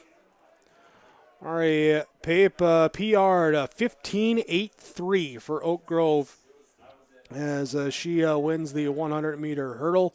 Elsa Ingebrigtsen of Kindred, 15.94 in second place. 110 hurdles for the boys. PRs for the top two. Easton Holland of Central Cass, 15.86. Jacob Lyons of Lisbon, 16.15. Both PR and both go on there to the state meet. 300-meter hurdles. It was Brynlee Differding of Lisbon, time of 46.96. Elsa Ingebrigtsen of Kindred, 48.21. Boys 300 hurdles, Miles Thilgis of Kindred, PR with 43.39. Jacob Lyons, PR of 43.74. In the 4x100 relay, Oak Grove with the team of Lyndon Roneski, Aubrey Lintegan, Sophie Geiger, and Claire Meidel with a time of 50.93. Second place to Kindred's team of Ashley Haas, London Nelson, Mallory Keller, and Allie Hinkie with a time of 53.78. Boys 4x1, Lemoore Litchfield Marion, team of Trace McGowdy, Owen Lesko, Colby Thilgis, Gunnar Thilgis, 44.17. And it would be Kindred's Sawyer Hess, Presley Peraza, Miles Strope, Brooks Bacco taking second with 44.93. In the 4x200 relay, Central Cass takes the top spot, time of 1:49.39. Team of Izzy Thompson, Olivia Severson, Mackenzie Meyer, and Grace Lamar. Second place to Oak Grove, 1:53.26. Lyndon Broneski, Claire Meidel, Cameron Yost, Elsie Eddy. 4x2 boys, Clayton Altoff, Miles Thilgis, Brock Johnson, and Sawyer Hess is the team from Kindred with the top spot, 1:37.33. Winemere Lidgerwood, 1:38.61 the time for John Dexter, Austin Connery, Owen Latissa, and Logan Larson. In the 4x400 relay, girls would be Lemoore Litchfield Marion with the win, 4:22.78. Jada Smith, Addison Smith, Kenzie Ammerman, and Annika Lesko. Kindred taking second place, time of 4:24.29.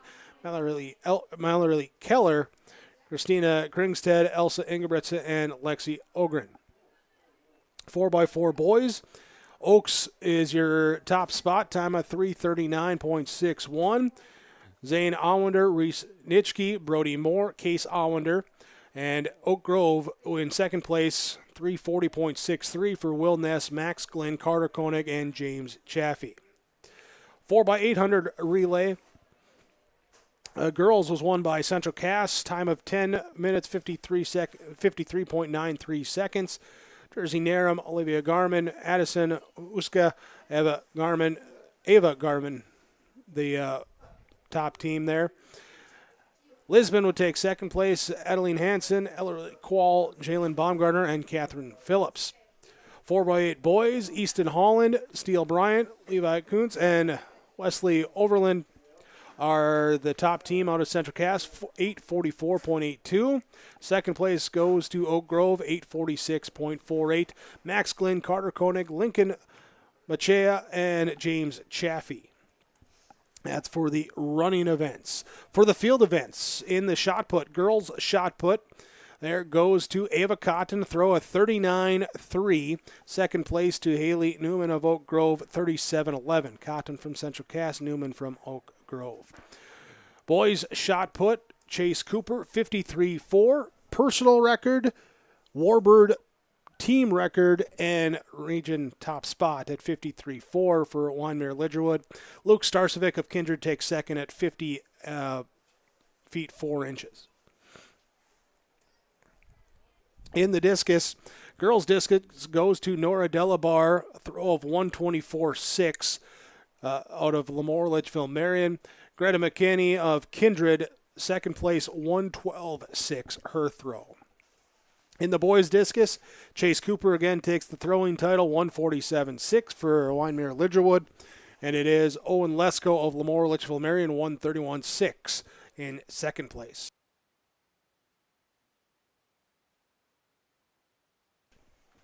Girls javelin. Girls javelin, Ava Cotton of Central Cass, 115.8 her throw. Betsy Huber of Edgeley Calm with a throw of 112.1.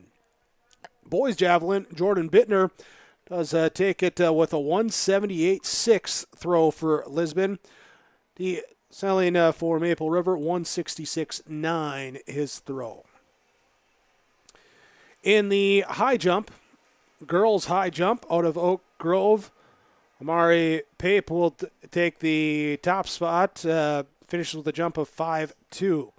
Lila Vili, also with a jump of 5.2, will be in second place for Richland. Boys high jump, 6'2" jump for Presley Peraza of Kindred. Teammate Brooks Bacco also jumps 6'2" for Kindred, as they will be the top two spots for the boys high jump. In the pole vault, girls pole vault goes to Lexi Harris of Oaks, a vault of 9 feet even. Ellery Quall of Lisbon, 8'6", tying there with Greta McKinney of Kindred and Emma Bixby of Sargent County, also clearing 8'6", but Quall advancing as the second place finisher. Boys pole vault, Parker Wixel of Central Cass, a vault of 13.6. Trayvon Quam, a vault of 13 feet there for Central Cass. The Squirrels take the top two boys pole vault spots. In the long jump, girls long jump, again, Amari Pape, 17.8 her jump, a 1.5 feet further than second place Tacey Pape of Capstone Classical Academy at 16.1 there for the girls long jump. Boys long jump, Presley Peraza of Kindred, a jump of 22.3. Joseph Kramlich of Edgeley Calm, a jump of 21 even. Edges out Matthew Hoppy of Northern Cass, who also jumped 21 even, but Kramlich advancing there with the tiebreaker. In the triple jump, Amari Pape for Oak Grove Lutheran, a jump of 37.7. Emerson Killeran of Maple River, a jump of 34 even in the girls' triple jump. Boys' triple jump, Presley Peraza of Kindred, 43.3. It was John Dexter of Wyndmere Lidgerwood, 42.11 in the triple. That's the results for all of our events here today. We'll take a quick break. We'll come back. We'll talk team scores. We'll talk senior athletes. We'll talk coaches of the year. All that. Plus, we got some individual awards, too, that we give out as well. So stick with us. More coming up here when we return. This is the Southeast Regional Track and Field Meet on YourLiveEvent.com. Understand Understands that agriculture is your livelihood, and we're committed to providing you with the highest quality of services to meet your farming needs. Milner Grain has a passion for our community and the farmers we serve. Milner Grain is locally owned and operated. When you're looking for a partner in the field, look to Milner Grain. Call 701-427-5284 or check out Milner Grain's app with current up-to-date prices. Milner Grain is here to help you and your farm grow. It's time to hit the ground with summer lawn and gardening projects, and Mayport Hardware is here to help. Stop by the greenhouse and browse the wide selection of flowers to liven up your yard. From the outdoor power tools of mowers, tillers, and trimmers to the lawn care essentials of seeds, fertilizers, and top-tier gardening tools, let Mayport Hardware transform your yard to where the grass is greener. Come visit Tim, Sue, and the staff at Trail County's Hardware Hank on Main Street in Mayville. The World of Outlaws late models return to the Norman County Raceway, Ada, Minnesota, June 28th. Ada Building Center LLC start to finish showdown. Presented by R&J Broadcasting Incorporated. Enjoy the experience. Nationwide top 10 experience last year. Let's make it number 1 this year. World of Outlaws late models. Ada Building Center LLC start to finish showdown. Presented by R&J Broadcasting Incorporated. Tickets now available. ncraceway.com. From on-site farm repairs to maintaining the condition of your vehicle, trust the staff at Welton's Tire Service. They've served the Lisbon area since 1972, guaranteeing customer satisfaction and workmanship from farm equipment, tire services, and preventative vehicle maintenance. You'll find it all from affordable prices, free estimates, to their knowledgeable technicians answering any question. Welton's Tire Service is locally owned and located on Main Street in Lisbon. For information, go online to weltonstire.net or call 701-683-5136. Since its beginning, the Central Cass Booster Club has generated and helped sustain fan interest in the men's and women's athletic programs at Central Cass High School. Through the years, that mission has brought in to also enhance the youth programs throughout the community. For more information, search Central Cass Booster Club on Facebook or email centralcassboosterclub@gmail.com. That's centralcassboosterclub@gmail.com. Go Squirrels! Hunter Insurance Agency is a locally owned full-service agency providing protection and coverage in a number of different areas. Hunter Insurance Agency offers multi-peril crop insurance, crop hail insurance, and farm insurance for buildings and equipment. Plus, they offer home, auto, life, and business insurance. For more information, go online to hunterinsuranceagency.com or stop in and speak with Johnny Jorgensen at Hunter Insurance Agency. Find them at 201 Main Street, Hunter.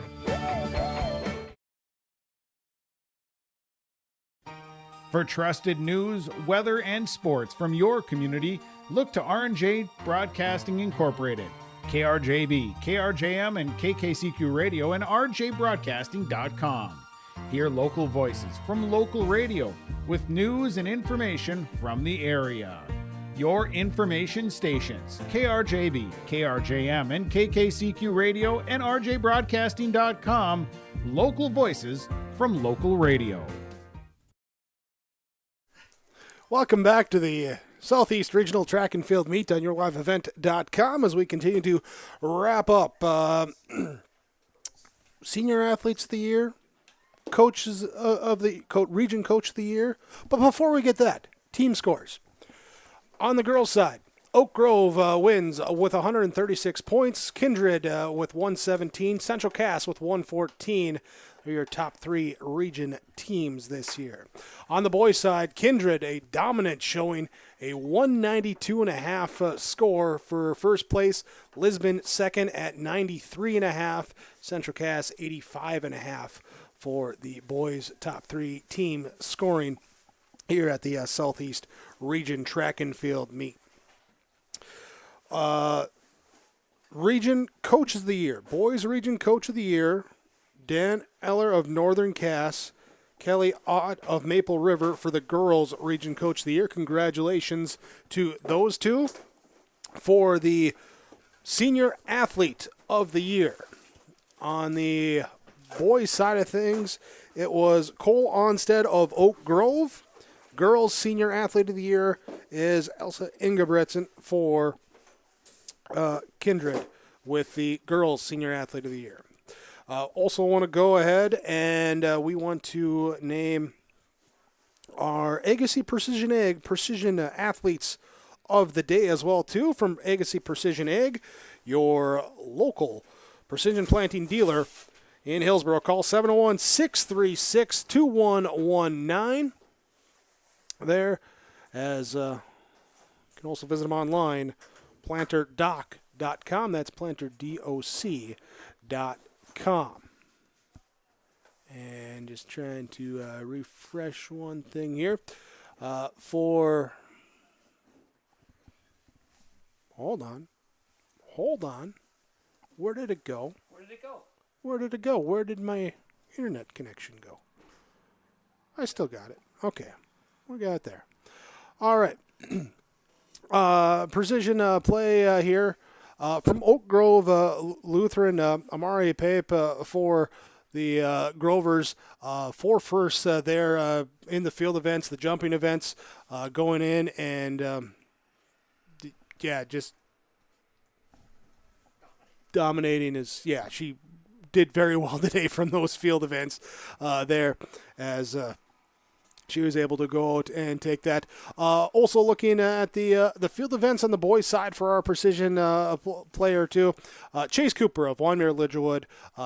Discus went 147.5, but the shot put went 53.04 there for not only first place here at the region track and field meet, but a team Warbird record as well as a personal record for him, and they're able to take both the shot and distance. He will be our Agassiz Precision precision player for the boys' side of things here today.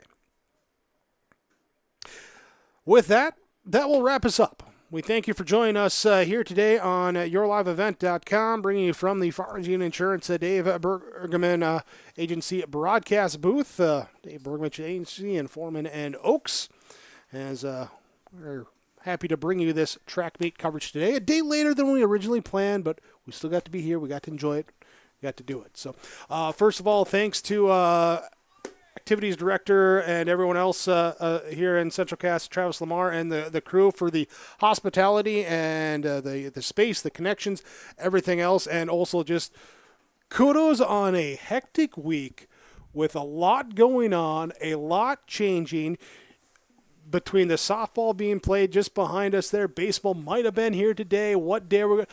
Just kudos on everything and still having the meet go off really well. I really didn't think we had a hitch at all today. Well done on that. Just want to say that. So thanks again to Travis and the crew there for everything here in Castleton. Thanks to Jake Anderson, little Bitsy, Dr. Bitsy there for helping with the camera work here today. Pressing my buttons too. Kevin Kochman as well too with the sideline down in the field there. We'll let you warm up a little bit here while we get everything else torn down. So thanks again for you guys help. Myself, Jake Berkmeyer. Thanks again for joining us here today at the Southeast Region Track and Field Meet as you saw it on yourliveevent.com.